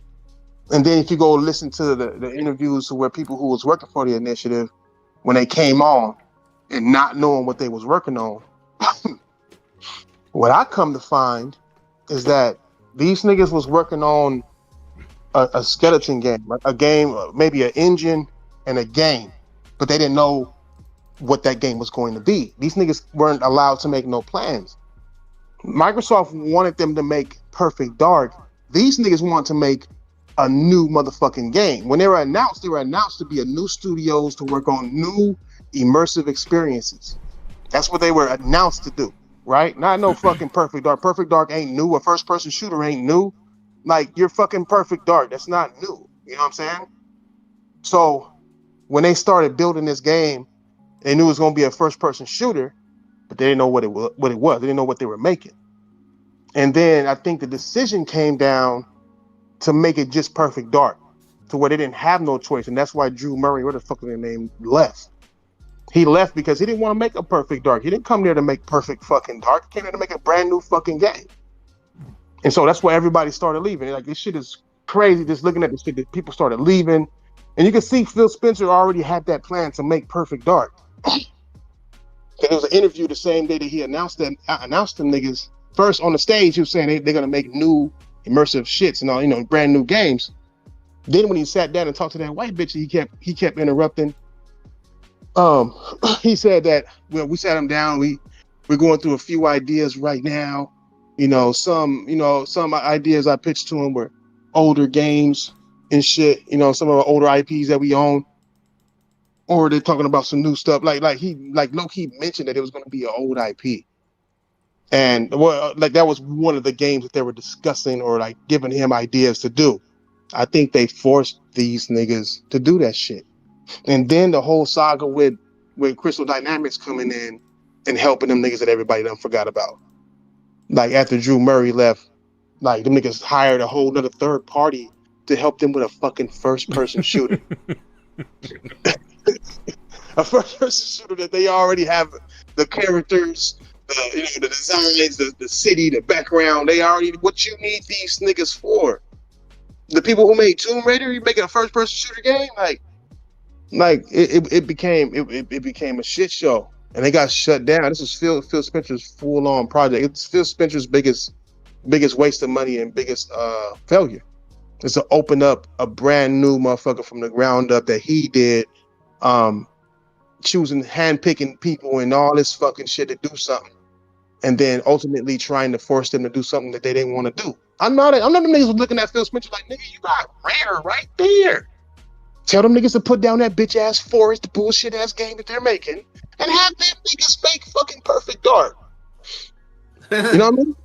Real shit. To begin with. With their game. Like, I know, bruh, that shit broke down because Phil Spencer was forcing them to make a game. This nigga do not know how to run a goddamn gaming company. At all. At all. They had so much talent, bro. They had motherfuckers who made God of War, motherfuckers who made Tomb Raider, motherfuckers who made Grand Theft Auto, motherfuckers from Halo Team, motherfuckers from everywhere. Everybody had a fucking background of some shit that they can fucking do and specialize in it. This nigga did not know how to put that shit together. This was crazy, bro. I'm looking at this shit, I'm like, God, so much fucking bullshit. And Perfect Dark was super fake, bro. Was. I think I low-key called it in one of my videos saying that it was weird, but then after the news came out that it was totally fake, I went back, nigga. I went back and looked at the shit like frame by frame. I'm like, this shit was 1,000% fake. Nigga, they had it was at the time, and you wouldn't believe me. I said the same thing because I said the bullet counter wasn't adding up. Remember, I said that when she was shooting her bullets, the shit wasn't like going away. Like the bullet counter was off, right? She'll reload and shit. Like when she reloaded, bullets would come back, but it was off. But then I also said there was too many jump cuts in the middle of a scene. Like it was unnecessary jump cuts. But nigga, I started noticing shit. Like there's a part where there's 3 niggas, right? 3 niggas. She shoot one of the niggas. No. One of the niggas come up and try to melee her, and she countered the nigga Right like at the end, yeah. the leg, right? I put that bitch in slow motion, nigga. Nigga, when you thought that shit was one movement, right? Like this bitch counted the nigga, that's it, and then killed 2 niggas. I must have put that shit in slow motion. This nigga swings at her, right? In the background, there's only 2 niggas in a fence, right? By the time this bitch leg go up, and like the camera cut a little bit, like, and you see fucking now you see drones and shit and all type of shit in the background, cause like they literally cut this shit the fuck up because it was all fake. They added that fake. This it was fake. Then all of a sudden it was drones in the background. One of the guys was to the left, the other guy was in the middle. But they tried to make it seem like it was all seamless. Same shit when she busted out the fucking window. It was like all kind of shit. I'm like, God damn, 7 years of fake shit. 7 years to give motherfuckers fake shit. And then niggas got let go as soon as the higher ups found out that shit was fake shit. I guarantee you Phil Spencer had to make a fucking trailer as fake as it was in order to keep their jobs. Told them niggas if they felt some type of way, nigga, to use AI to feel better, nigga. Yeah, or to come to terms, nigga. They ain't no way, dog. Ain't no way they said that. Bruh, I'm telling you. Okay, here's the point, right? You see that happens at the beginning.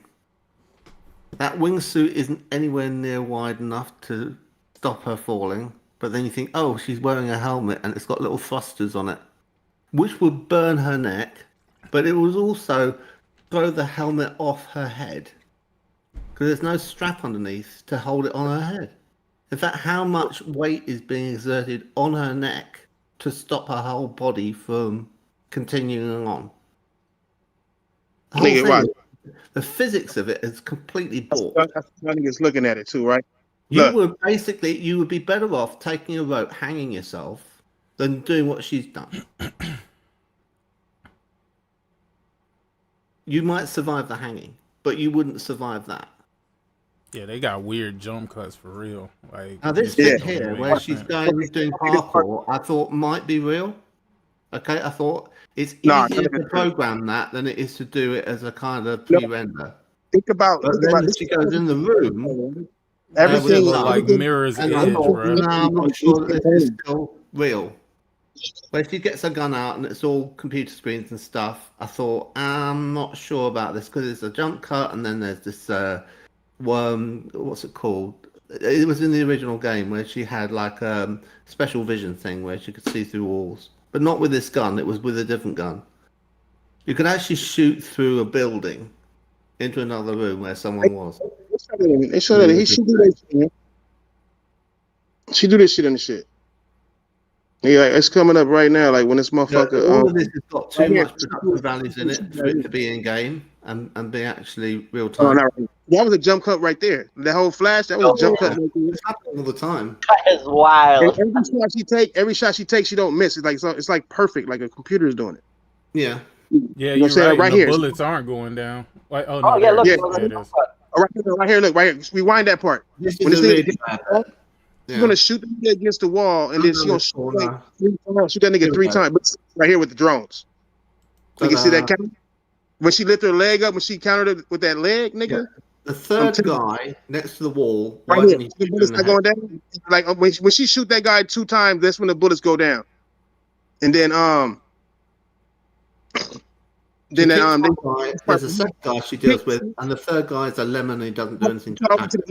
But if you go back, like if you pause right when she lift her leg up to kick that nigga with the counter, it's like right before she do that, nigga, like it's a drone right there, nigga, like that all of a sudden is there.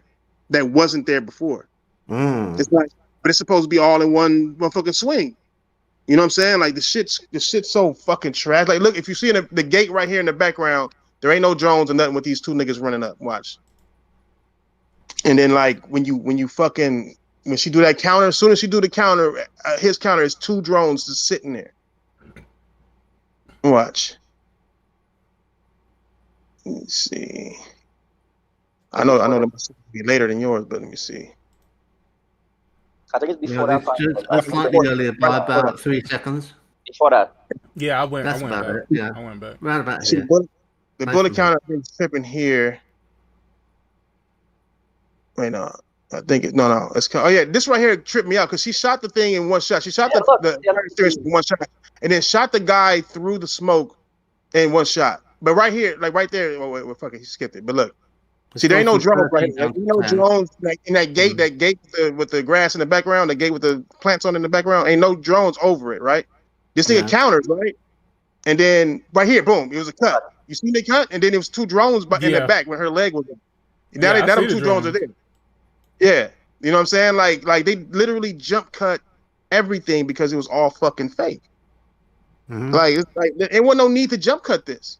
You know what I'm saying? If it was real. But the guy she shoots last, it's right? 3 drones. It ain't 2 drones. It's 3 drones. He had his gun up. You know what I'm saying? 1, 2, and then 3. And he could have shot her at any time. Yeah, real shit. Look at how fast he just turned and shot this nigga dead in the head. Like there ain't nobody playing that. No drones, so absolutely no drones there. Which I don't think that's really that big of a deal because sometimes drones can come out of nowhere. Not like technically, but who's to say the drones ain't on the ground and just lift up after they do this? Like a millisecond. It's a millisecond between this swing. It's literally there's nothing here. Wait, hold on. It's right there. You see that? The drone is there when he does the kick, but it wasn't there before. Just that's like what I'm saying. Yeah, Did that cut right before that kick do there? Yeah, look at that. There it is. That's what I'm talking about. Yeah, right there. Watch it. It's Right there. Right there, nothing, right? But then when she goes for the kick, it's there. Now they right there. Yo, that's crazy. Yeah, cut. There's a huge cut right there. You know what I'm saying? That's I'm looking at this shit like, what the fuck? That's wild. You know what I'm saying? Hey, nigga, what the fuck? Yo, who the fuck? Who did they get to edit this shit? The same people who edited the fucking Epstein videos, nigga? Like, what the fuck? So, like, yeah, this shit was super fake, bro. I don't know how the fuck that wasn't a giant controversy back then, man. I should have caught. If I would have caught those drones the first time I fucking analyzed this shit, boy, I'd have been reaping. I would have been like, no, this shit fake, super fake. Yo, that's funny as hell, dog. That's actually really fucking funny, dog. Nigga, all she did was lift up her legs and the drones were just there. Yeah. Yeah, and you can see the cut. There's more, right? The last 2 guys. And shit. You know what I'm saying? The last 2 guys, one of them is a hail of bullets, which all miss her. And you're thinking, okay. Yeah. And then the last one, she turns towards him and he's next to the wall, and he's like, he's standing there like a lemon, like he could have shot her in the last 5-7 seconds. Nigga, that's funny. Hey, it's funny. I don't know if y'all caught this. Well. It's not holstered. So I'm just like, what's right here at the bottom? Here? This shit say manipulation. No way. Yeah, if you look right here at the bottom left, that shit say manipulation, bro. That's fucking wild. That is a thing. Fucking wild, bro. I'm telling you, dog. Like, shit. Like these motherfuckers is wild, dog. And they kept fucking Rare alive. They canceled Everywhere out, but kept them alive because of the fucking Sea of Thieves, bro. Nah, I think Rare out of there, and I think Ninja Theory's out of there. Those are my guesses. Oh, yeah, I think especially if Ninja Theory don't sell well on PlayStation, or they might announce it after it come out to PlayStation because it'll look bad if they do it before it come out to PlayStation. You know what I'm saying? Mm-hmm. I think they're going to be gone. I think Undead Labs is gone. Yeah. I think how long it take you to make a zombie simulator, nigga? I think anybody who failed, like compulsion games might be gone. Nigga, I think that they're gonna get rid of all the fat, nigga. And I got a clip of Satya saying that shit, saying if you ain't bringing in the money, you are gonna be cut. You know what I'm saying? I think that's kind of unfair though, dog, because I mean, the creators of the game cannot guarantee its success. No, they can't. It's impossible. They can't. It's a tyranny way to run gaming, and they act like they got away from that shit already, but they still doing it. They still forcing motherfuckers to do games that they don't want, and giving them unrealistic expectations on their shit. You see what they said about Halo? You know who had it the worst? You know who had it the worst? I think them niggas from Hi-Fi Rush had it the worst, nigga. They've made a game, all of this praise. I'm talking about praise, left, right, up, down. And then all of a sudden, them niggas are like, hey, sorry to let you guys know, but we're closing down the studio, man. You're gone. Mm-hmm. You're gone. Yeah, the one Asian nigga that mattered that y'all existed in the first place is gone. Get the fuck out of here. You're not helping. Nah, he knew what time it was. That's why he got out. Yeah, Japanese don't want to work for American companies right now anyway. Fuck them niggas. That's exactly how I see it. That's how they should feel, nigga. Well, yeah. That's how they should feel, nigga. We on some bullshit right now. With everything. With everything, yeah. Everywhere and everything. There ain't no mix in between that shit, nigga. It is fucked up and it's getting worse. Yeah. And worse as everything gets. Yeah. Yeah. And this AI shit, oof. This AI shit is the biggest killer, bro.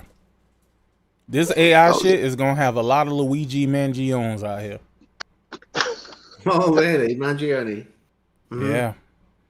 Yeah, they're gonna have a lot of them out there, bro. I'm telling you. Hey, I was telling these niggas earlier, bro. Like, we was in a fucking meeting, nigga, and they fucking told us about the company being acquired and shit like that, right? And then one of the top engineers that I know, he just dipped. Like, all of a sudden, nigga, his profile was just inactive in the system. I'm like, damn, what happened to Buddy?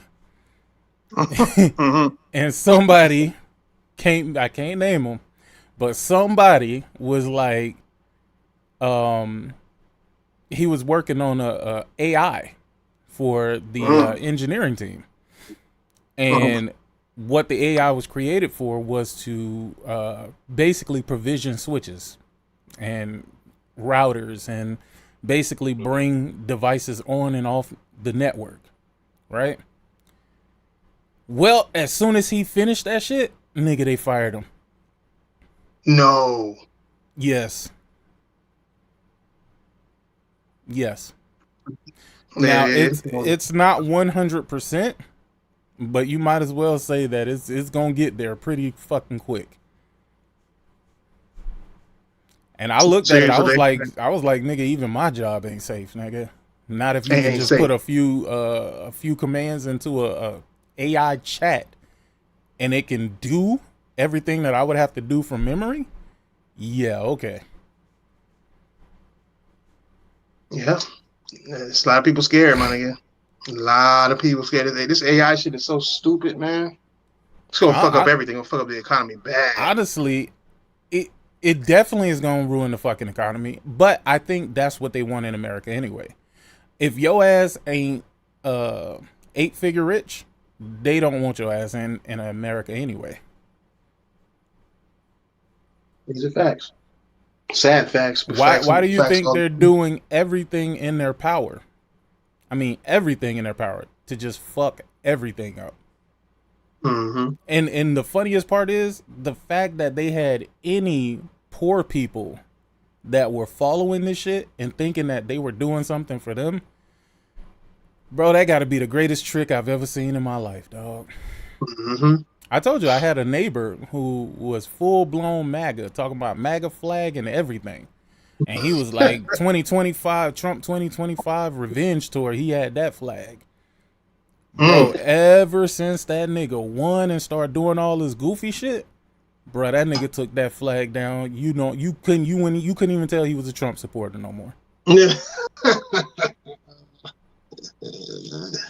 Niggas is figuring out that they fucked up. Bruh, niggas tried to warn them. Fucked up. Dog, we tried very hard to warn these people about this, but they were so delusional and so driven by hate because they didn't even worry about themselves. They just worried about other people that they felt like they could hurt. Mm-hmm. and didn't think that the hurt was going to trickle down to them. That's why that's why I really can't have any fucking empathy or sympathy for these people. They're fucking morons. They are the very definition of idiot. They are the people that you saw in Idiocracy. I don't know if you ever seen that movie, Idiocracy. Yeah, I've seen that film. It's very good. Might judge. No. That's what we're living in right now. Remember Terry Crews was fucking president? Terry fucking Crews. Yeah. The nigga was a wrestler in the movie. Bro, yeah, Trump was a wrestler. Oh my god! He did this Battle of the Billionaires, and he was all about whoever loses has their head shaved. Did you see that? Yeah, this is fucking silly, man. Laugh out loud. He was here the whole time listening to Sick Don. I saw a Kamala Harris supporter. She didn't deserve the hate what she got. Yeah, true. Anonymous boss, you late again, sir. Sup, Andrew Wilkin, what's good, Sick? What's up, Anonymous boss? Turn 10. Oh, Turn 10 is done. Y'all knew that though, right? Oh yeah. No. Their studio is a wrap. There's no longer a Turn 10 studio. No, they are going to support fucking Playground Games. Crazy. Yep. Crazy, bro. Remember, Playground Games split in two. So one side can do Fable, the other side is going to do the racing shit. Do you think Fable ever coming out? I don't know. I don't know.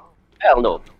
I don't believe that Playground Games can make a game like that, but I've seen developers actually pull some shit off that they don't normally do. So I don't know. I know it'll be on PlayStation day and date, but I don't think that I don't know if they'll cancel it. It all depends on how good the game is. They haven't showed it. This was a game that people was claiming was gonna come out this year. You know what I'm saying? And if they ain't showed at their own show, and even if it's coming out next year, they ain't showed at their own show. That's not like they better not cancel. They better not cancel that Clockwork. I think it's called Clock something. Yeah, I don't be doing that. Yeah, Clockwork shit. Yeah, nah, they better not cancel that. I don't think they're gonna cancel that shit. I think that's gonna be day and date too. On PlayStation, I think that's gonna be day and date. I think they ain't got no choice but to push shit day and date. I mean, at this point, they are tarnishing their name as a platform holder, and again, all it reflects is what Satya Nadella said. Satya Nadella said this shit straight up.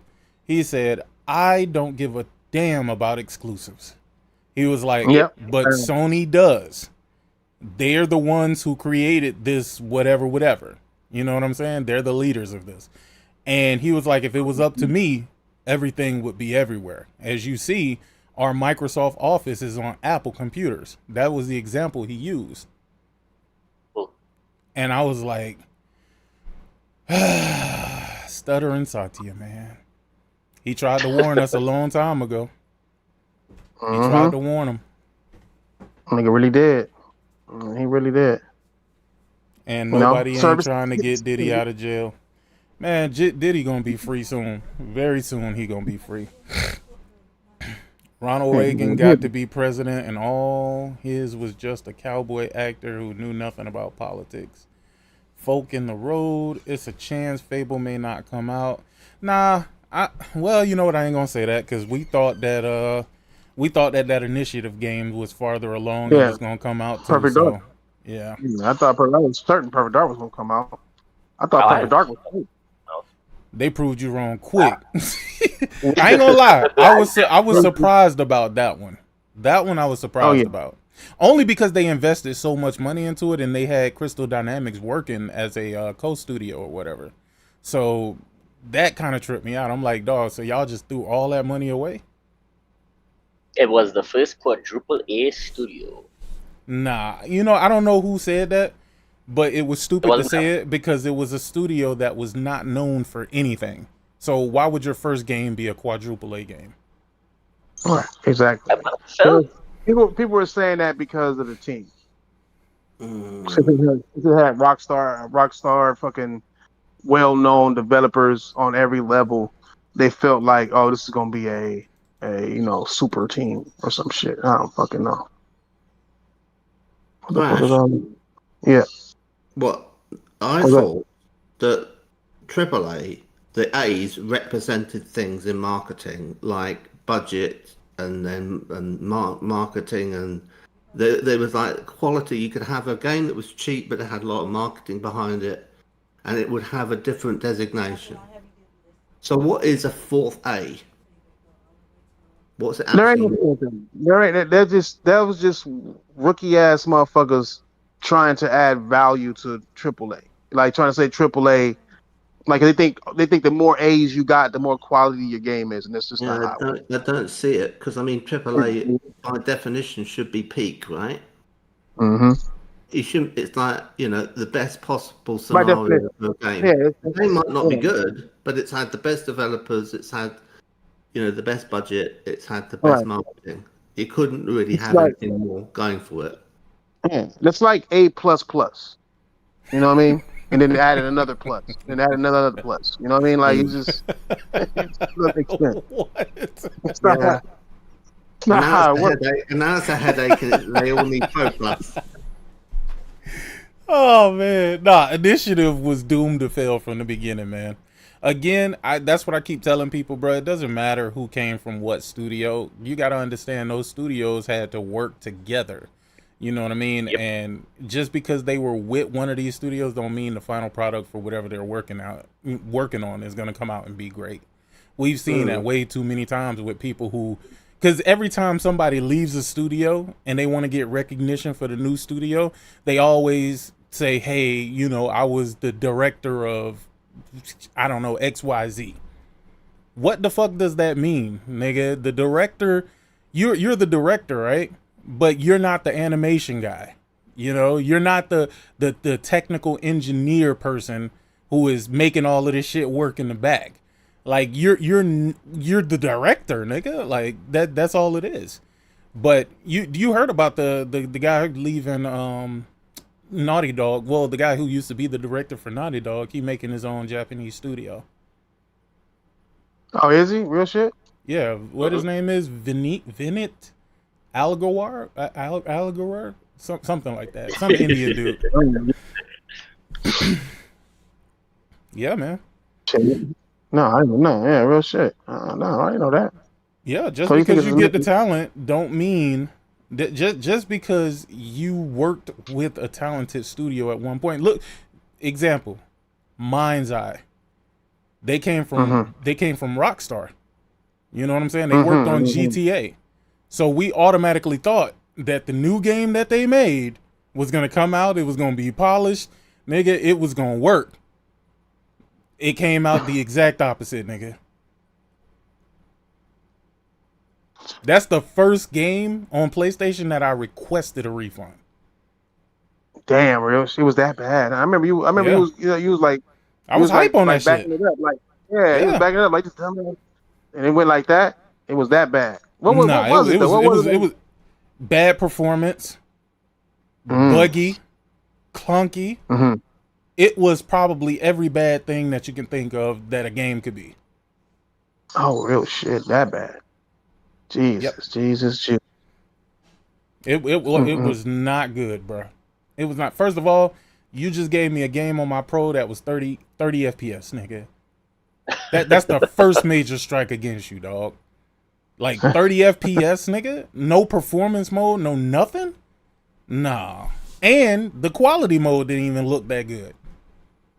But then again, was it really quality mode? There is no performance mode, so there was nothing for me to compare it to. Terrible, dog. But I blame Unreal Engine too, because I think they made their game on Unreal Engine, and I keep telling people, Unreal Engine, terrible. It's fucking terrible, dog. Yeah, it is. Motherfuckers don't like to admit it, but that motherfucker is bad, man. Where you got in Death Stranding 2? Shit, I'm barely. I just met the moms. I'm like doing the mission after that. The moms and shit with the black lady with the double arms and shit. Oh, with the mother. Yeah. That's where I'm at. I ain't that far. Well, I ain't that far. Well, like 20. You alright. You alright. Where you are, you alright. Yeah. Because I think you meet her after Hartman. I'm almost sure about it. Cause you go through a Hartman's lab, and then that's when you get like the spring, the thing where you can travel via the pool or whatever. Yeah, yeah. Dog, that game is fucking fantastic, bro. You miss I know. Wait until you actually finish this shit, bro. You gonna be like, what? I'm telling you, I don't even think you gonna suspect half of the shit that actually happens in this game. Cause this it threw me for a complete loop. A complete loop. Wait till you get to the end, dog. Okay. Hell yeah. Hell yeah then. Nah, I already got the platinum in that shit, dog. So it's a wrap. Oh yeah, I saw. That platinum is 200 plus hours, bro. Damn, real shit. But then again, what I will say is I spent so much time just playing the game that I don't even remember when I started trophy hunting, but it was around the time that I needed to 5-star all the facilities. Oh, real shit. Okay. Yeah. I was just enjoying the game, going to different camps, killing everybody different ways, setting up traps. I was just having fun with that shit, bro. Me, I walk around this motherfucker. I can't even use it, big. God damn. I'm telling you, I got the sniper rifle fucking tranquilizer gun that's lightweight and silent. Oh, real shit. Oh, you was doing shit. Oh, you was just harassing people at that point. Yeah, pretty much. Pretty much, nigga. I think I'm the only nigga that go into BT areas just so I can fucking strangle them niggas.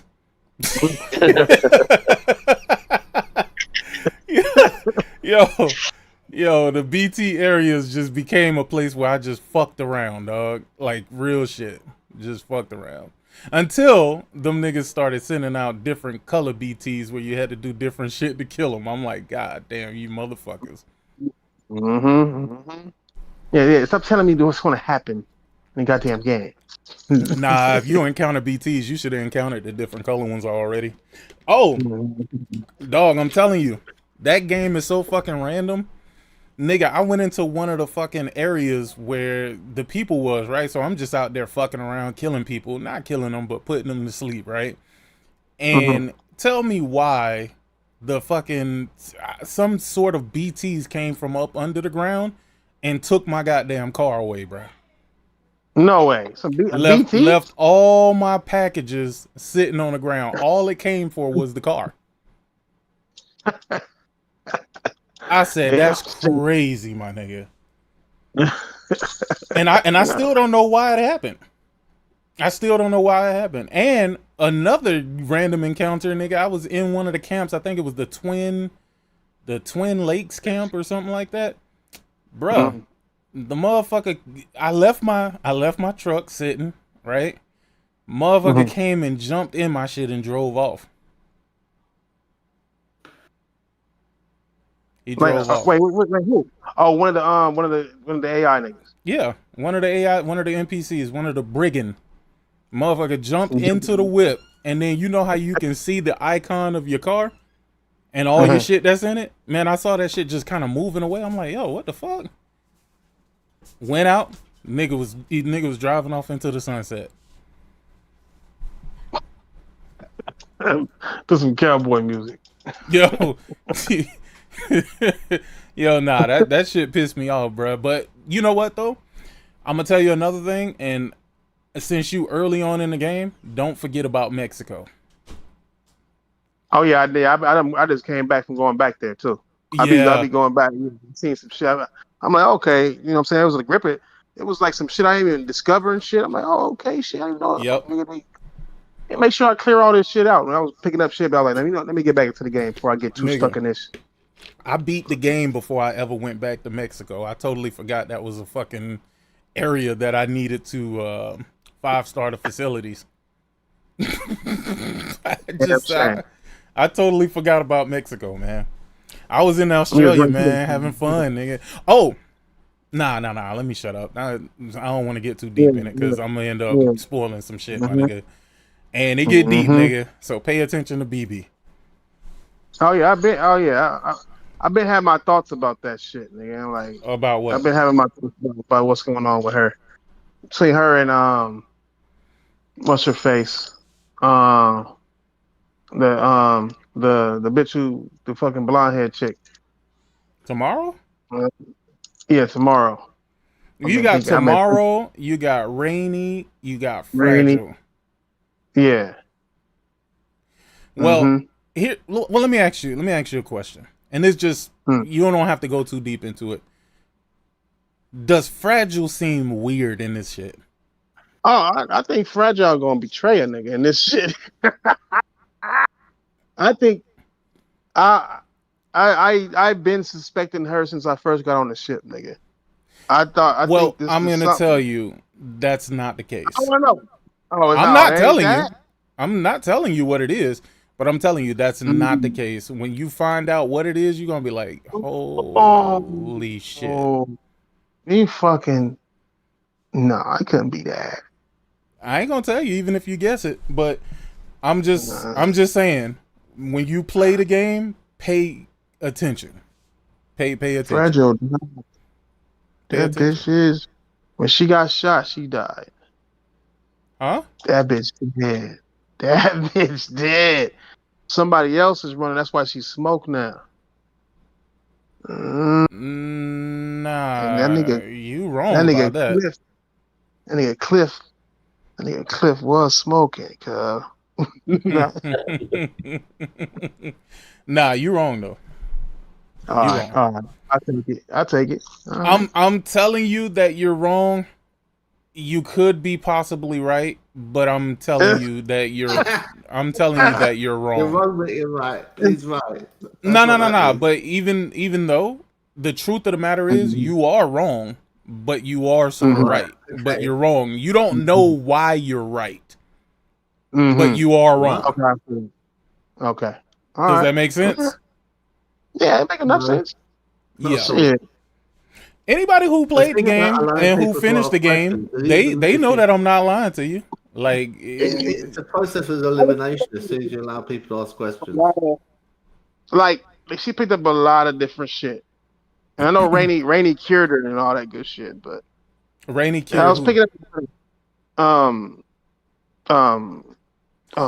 Do you remember when they started talking about Ha and Ka? Yeah, I remember that. Just pay attention to that. I'm gonna just leave it at that. Just pay attention to that. All right, for sure. Again, like I said, I want to have a conversation about this shit when you finally beat the game, and that'll also give a whole bunch of other niggas a whole bunch of time to beat the game. Nigga, I'm pretty sure by next month, by August, nigga, you should be finished with the game. Honestly, if you really wanted to, you could finish the game in like 20-25 hours. The story isn't long at all. Also, Troy Baker is the star of that game, whether you know it or not. I had an idea. Yeah, he's playing a bigger part than what it is, but he's the star of this game. Again, I stick by what I said. Troy Baker is to Sam what Joker is to Batman, bro. Okay. All right. Because I know he knows some shit like the little shit he said about, oh, you still don't know. Nah, he was fucked up. He was fucked up. That nigga, nah, I can't say it because I'll be spoiling some shit, dog. Like his reasoning for doing the shit that he doing, it all stems from a very dark place. It stems from a very dark place, bro. And you don't realize it, but Sam is in a very dark place. That's what I was gonna say. That's one thing I'm thinking too. I'm thinking that Lou ain't really there. Like it's a figment of his imagination. Like in his little capsule thing. I don't think Lou's really there. Since you said that, I will say this: you're right about that. Okay. Yeah, that part like, you are right about. But I'm not gonna say why though, because you got to play the game to figure out why. Let me throw something at you real quick because I figured this shit out and it boggled my mind. I really think that Sam, and again, this is nothing that can be proven by anything that you see in the story, but I believe all them niggas is dead. Every last one of them. Every last one of them. let me put some shit in your ear real quick. Why is it that you can't bring anything that's alive on the Magellan? You can't. You see what I'm saying? What, the animals and shit? You can't bring the animals. You can't bring humans. You can't bring nothing that's alive and breathing on the Magellan. So what you're saying is Death Stranding is literally an apocalyptic purgatory. It's in the name. Death Stranding. All of it dead and stranded. No, but that's the thing. You can't prove that. You can't prove it. There is no proof of this. I'm only throwing this out there because it blew my mind. I'm like, dog, anytime I try to put an animal on Magellan, the Magellan cannot move because there's a live thing on. I'm like, yo, what? Nigga, ain't we live? Like, aren't we alive? Nah, y'all dead, bitch. Yeah, telling you too much there. Well, it could be true because, Kojima like to do them kind of thing with the games. Nah, that's what I love about this game, man. You could talk about this game all fucking day and never end up to the correct fucking conclusion because it can go so many ways. But it's crazy, man. It is absolutely nuts, man. And when you see what happens with Dead Man, you already ran into him already, right? When Dead Man, that's Fat Boy, right? Fat Boy, yeah. Yeah, about how he went and went to his beach. He found a beach that nigga killed himself, bro. You didn't take that from what he said? That nigga committed committed suicide. That nigga said he found out how to make it to the beach. And then that nigga walked into the water. Yeah. I'm like, bro, this nigga Kojima is dark, nigga. Like, dark. Yep. But when you see what finally starts happening with Dead Man, you're gonna be like, oh, that's crazy. Yeah, that's the part I can't get into. That's the part I can't get into. Yo, Sick be waiting for people to finish so he could talk because he has so much theories. Hey, bro, a lot of shit. Like, I really had to compartmentalize this shit and make it make sense in my fucking head, bro, and it still don't make no sense. But it's really a crazy story, man. Like, it's sad with Rainey, like, just knowing her story, and like, she got a baby in her stomach that's alive but will never be born because it's frozen in time. What was supposed to happen is once we put everything back into balance, and oh shit, I can't say that. Never mind. Never mind. Move to the next topic. Never mind. I can't say it. Let me move to the next topic. Nah, I can't say it. Yo. Yeah. Y'all niggas need to play this goddamn game, man. Goddamn. That's why what game it was? Speedrunner with all was going on. What man? I speed that door because I knew Sick was gonna post it. Crazy. But what I will say is, that game looks absolutely stunning, beautiful, every sense of the word. I've only played it in performance mode. I've never put that shit in quality mode ever, and it looks fantastic. Great game. No, I do. Great game. No, I do. It does. It's it's a beautiful game. It's a beautiful, well made, well thought out. Fucking the Decima engine is just unbeatable. Let me ask you one more question. No. Listen. Pay attention to the Nirvana nigga. Him and Sam Nirvana. That's the nigga that put on a fucking bandana and he controlled them dead people. Yeah. You know. Yeah. Anywho, pay attention to him because he's a big part of the story too. And at the end, you're going to find out why so-and-so was so significant to this game. And when I say so-and-so, I'm saying so-and-so, so you don't know who the fuck I'm talking about. Oh, okay. All right. No, I got you. Game is fucking fire, dog. That's all I'm going to say. And the thing is, I don't think anybody should try to watch this game on YouTube. It's much better to experience and play the game. Seriously. Yeah, I hate that fact. I hate the fact that people do. Yeah, I don't get what people do that shit. I hate the fact that people do it. Yeah. I can't watch other people play games. Yo, I be buying games for my niece, like to help her out and stuff. Like if she like a game, I'll buy a game for her, and then if she need help out thing, and I'll sit down there, and then I'll just get up and walk off. I'll be like, I can't watch you play game. That pisses me off. I just walk off. I say, call me if you need help. I can't watch you play game. And she like, why? I say, cause yes, ass. And I walk off. Damn. So you saying that your niece ain't shit? Is that what you saying? Depends on the game. Like my what game did you watch her play? Was it Uncharted, man? I think it was Uncharted. Yeah, I think it was Uncharted. I watched her play it. I was like, nah, come on, better aim than that. But like my two nieces, one like really good at fighting game, like she like Tekken and Street Fighter and stuff, and she beat me once in that. But you should have told her. You should have said. You should have told her that you don't play them type of games, man. You play League of Legends, nigga. You want to point and click at some shit. No. But like just from that, I was like, nah, I can't watch people. But I just can't watch, like, even if it's like a family thing, like, cause she really like horrors, and so like what is the game? Sick Medium. Medium? Not Medium. The Bluebird? No, the horror ones, the anthology, the series, the 3 games. Oh, the Man of Medan, nigga. Yeah, the Man of Medan. Yeah. So she like that. I so said like the Median. It's the Dark Picture anthologies, but Man of Medan is one of the games. Yeah. Yeah, so she like that. So like I sit on, I was like, nah, I can't watch this shit.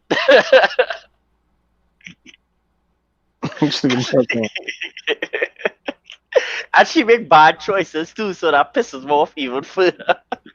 But yeah, I can't watch. I don't know if people could do that. Like, unless I beat a game and like just feel to watch a cutscene to remember a story after, I can't just sit down and watch somebody play a game. It feels weird. Yo, they got rid of Everwild too.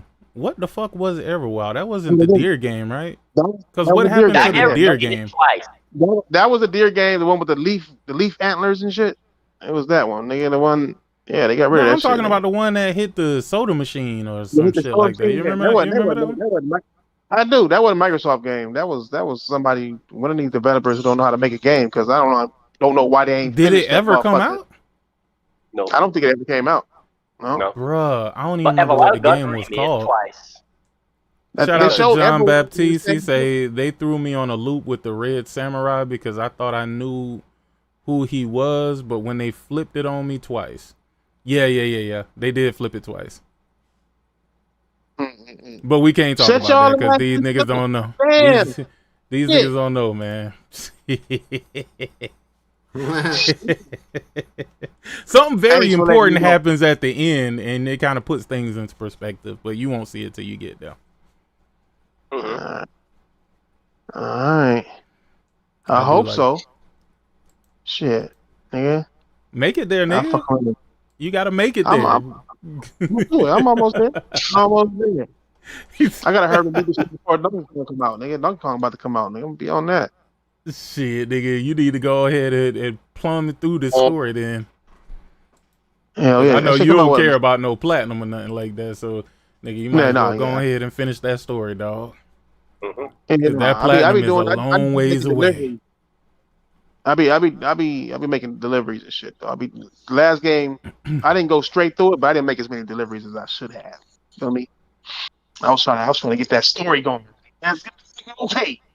But this one I'm like, man, let me help these niggas out. Oh yeah, you gonna see a few people from the past show up too. They not a part of the game. They not a part of the game, but you gonna see them show up. Everwild was a rare game. Shit. Yeah, it was. Yo, was that was yeah. That's about how they did that twice. I wonder if they still want to fucking make Sea of Thieves, dog, after that shit. Like, wouldn't the morale be down in the studio, dog? Like, you like, damn, dog. They just let a whole team of people go, nigga. They canceled the game. Because you know they fired people behind that cancellation. They did. Fully. Yeah. They still firing motherfuckers. I think Nintendo and PlayStation was smart, bro. It seemed like it would have been a good thing for them to buy big ass fucking publishers or some shit like that, but man, this turmoil that Microsoft in right now, boy, it really puts this shit into perspective, bro. Like, nobody should fucking take on that type of debt. Nobody, not even a $4 trillion company. But that was like the whole thing you're saying from the start. Like, if you spend all that money, you gotta make it back. Yeah. Like, I don't know who people are trying to fool saying like, nah, they could just waste that money. No, they can't. Nah, they were just saying that Microsoft has enough money to the point where they could waste that type of money and not feel it. Yeah, how much of it was to do with ESG funding from Larry Fink? I don't know what that. But wait, who?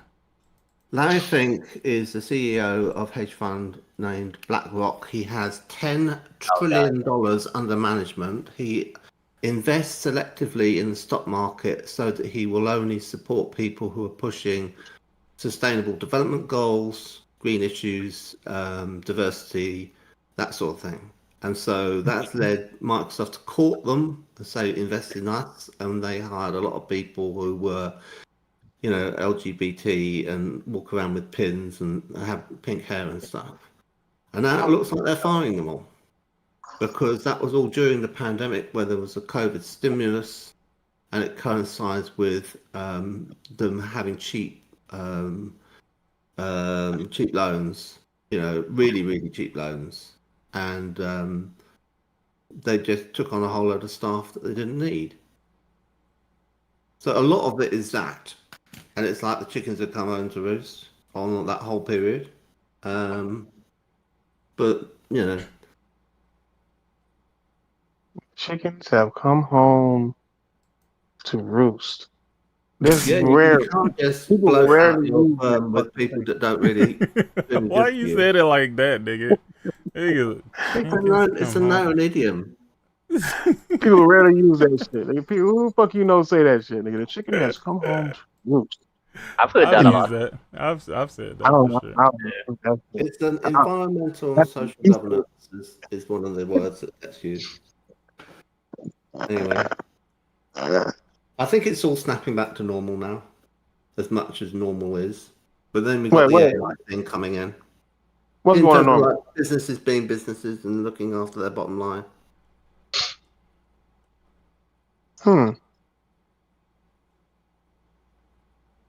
All I know is that if Microsoft could fail, everybody else could fail. And people who avoided that whole thing, like Ubisoft, I think they're gonna be the next to close. Did they close already? No, they still open. They got investment from Tencent. Yeah, they got a Chinese money. Yeah, fact. Yeah, they ain't going nowhere. No, I think they will. I think because they want to do this service thing too badly. I think they're gonna off too. Who, Ubisoft? Ubisoft is the people that's been doing service games the longest and the best, actually. Bro, that Rainbow Six Siege shit still going. That fucking what's that sword game For Honor? That shit still going. Yeah, For Honor still going. Yo, they got yes, yeah, and still getting content. Crazy. That's what a game that they've been fucking up Assassin's Creed. They've been trying to find ways to make money with that shit like that. Yeah, they try to get Assassin's Creed to be that long lasting like that. But and they spend a lot of money on projects outside, like they would overspend to do other projects. Like what's that pirate game that flopped? Skull and Bones. Skull and Bones, yeah. Skull and Bones. Yeah, that was a quadruple A project. Okay. Yes, that was another one, wasn't it? It's not. Yeah, that was a quadruple A. That's funny. You should point that out. You're quite right. That was a quadruple A project. I think they can call it a curse now. The curse. Yeah. The quadruple A. They made a successful one. Whatever you do, call your project a quadruple A. Otherwise, it's never going to come to see the light of day. You still ever use that term? No. Like, I can't remember if he said it directly, but it was like on the LinkedIn for when they were starting up the initiative. They had it there, like Microsoft plans to make quadruple A gaming or something like that. It was like in the thing. But I can't remember if he ever said it, like during an interview for the initiative or whatever. But they just scrub shit off the internet, so he probably take it off if he did. Strange. Well, let me ask y'all what y'all think about this. Intergalactic, the Hero Prophet, now new rumored details. Launch window is said to be late 2026. I don't know why they would be releasing that the same year that they're releasing Wolverine, but whatever. Game is said to be The Last of Us Part 2 meets Dark Souls. Has big areas with layers of travel, contains planet-side travel with glider, parkour, and faith anchors, where you can fast travel. Gameplay is said to be similar to God of War 2018. How the fuck is it? How is the gameplay similar to God of War 2018, but is Last of Us meet Dark Souls? Yeah, bro, that don't even make no sense. That makes no fucking sense. No, it makes sense if they making shit up. You know what I'm saying? Yep. Yeah, I guess you can piece together parts of the story by finding items, collecting journal entries, and exploring.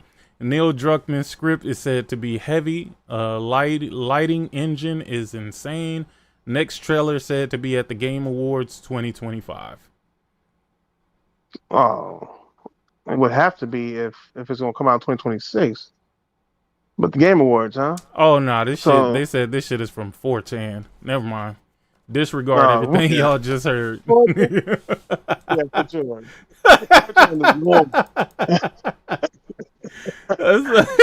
I knew it was bullshit when they said it was Last of Us meets Dark Souls, but then it got gameplay of God of War, nigga.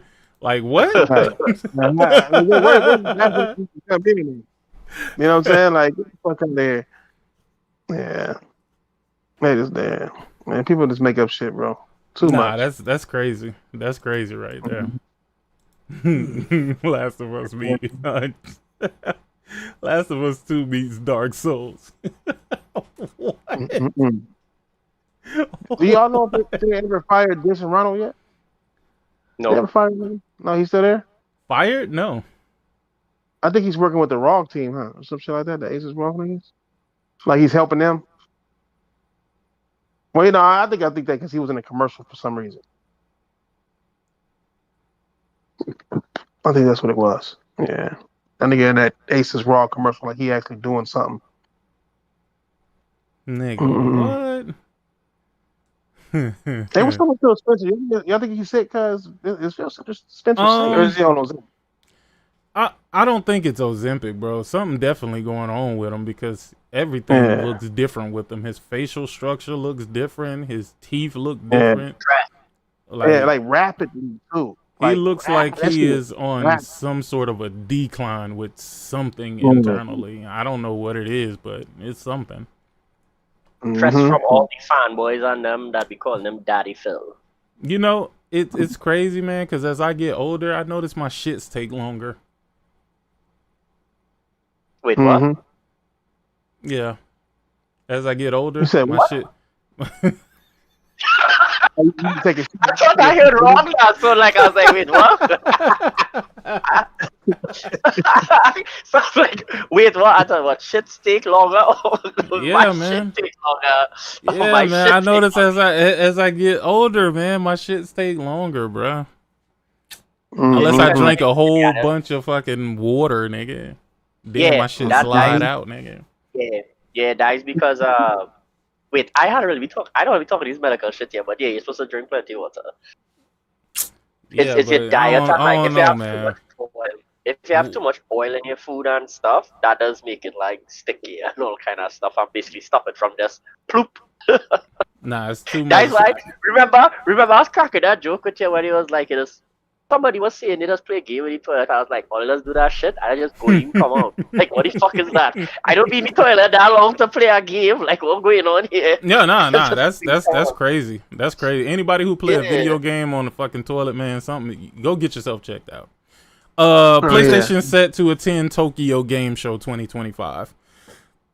Oh yeah, they do every year. Yeah. Do they? Yeah. I ain't think they really been at no shows really. Mm.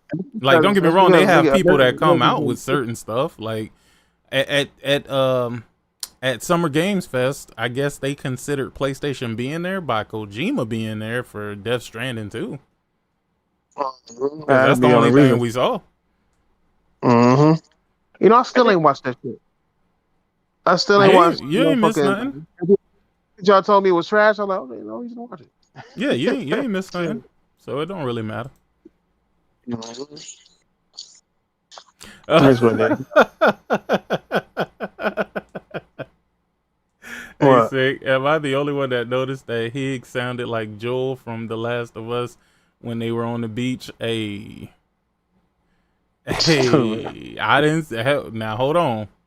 I read a comment. That was not me. I could not pre-read the comment before actually saying it out loud. But Troy Baker is that guy for sure. Mm-hmm. Yo, I can't wait. I can't wait for you to see that last fight, nigga. You'll be like, oh, this shit was dope. This shit was dope. No, okay. I'm like I said, I'm playing this shit right now, nigga. I'll try to beat it before 2 weeks. You know what I'm saying? Man, if your ass put like 5 hours a day, you'll have it beat in like 4 days, nigga. Go ahead and knock that out, nigga. Do some homework on that shit, nigga. Knock that shit out, bro. I'm gonna knock it out. I mean, it's not as hard as shit. It's an easy game. It's just a grip of shit. You know what I'm saying? Especially if once you learn how to get around. Motherfuckers should already know how to get around. Bro. Wait, did you build all the roads at least? That's what I've been doing too. That's what I'm saying. I've been building roads and doing all that shit, man. Like, nigga, one of them pissed me off because I built the road and then it was saying somebody else built it and shit. Like, what the fuck, nigga? Fuck out of here. Nah, I hate that shit too, though. I have seen that happen where you'll add some material, but then somebody else will add all the material in their game, and then they'll just say that they did it. And then all of a sudden they shit. Like, fuck out of here. Yeah. Like, that's just to say King Thrash Road Route, nigga, 69, nigga. Yeah. So you can tell me. So your boy Drake said, what did he miss? Oh, bro, that's your me. Hey, that nigga's that nigga's proving his whole weirdness too. That nigga look stupid. I ain't never seen a rapper look this now. This nigga was at the top of the game just like a year and a half ago. He was at the top of his motherfucking game. People gaslight him. This nigga done fell off so motherfucking bad, so motherfucking quick, nigga. Like a bad bag of dope. I'm thinking music is garb, nigga. What did I miss? I seen this nigga post up say some stupid shit like when he say miss, and he has like a long S at the end. That's because he's like mimicking snakes. I'm like, y'all niggas is dying out here, mimicking snakes. So this nigga over here crying still. Nah, now he crying in the UK, nigga, trying to make them love him. Yeah. Y'all got the best lyricists. Shut your fucking... Just because your mama from France, nigga. Nah. Shut stupid ass up, nigga. I mean, I've been looking at... Kendrick broke that man. Nah, broke him ain't even dog. Yeah. That's it for him, bro. He is... First of all, I knew he could never stand in the paint with Kendrick, bro. Like, because, again, his music is widely accepted because it's music you don't really have to listen to. You don't really have to listen to the words in his music. It's more or less... it's more or less for casuals, bro. Casuals. And people who love the artist versus the music. That's why when they found out he had ghostwriters, nobody gave a fuck. Because it wasn't about the music. It was about their love for whatever they see in him as Drake. Light skin nigga. Yeah, but I never even looked at him that way. To me, he look and act like a white man, bro. Yeah. That's just what it is. Even I never did. And nigga look white as shit. Man, he like one of them white boys with braids. Be honest. Like he always look like a white boy to me. Yeah, the thing is, he churns out music that's just fucking soulless, my nigga. His earlier shit, I thought his earlier shit was really good. After he became the superstar is when that shit started to fall off a cliff for me. Because it was just like microwave music. Like, you remember when he was that, tell me what's really going on. But, take a look at Nokia, for example. That song that it says he knew hit, Nokia. That wasn't Party Next Door song, and then when they realized that hit, he kicked Party Next Door off of it, and it's his now. He just having sweatshop and tiffin people's song. Like, hey, play me this track. Oh, it sounds good. It's mine now. Like what? Like he did to what's the nigga, Future? No, not Future. The guy who sang I'm glad I never saw my life away. Oh god, the guy with the weird hairstyle. Yeah, the nigga who did who had his face all fucked up and shit, like he had surgery for that video. Yeah. Got the nigga name. Think you know what? Oh god.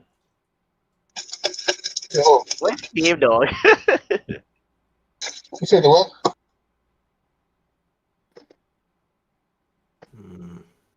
I forgot his name.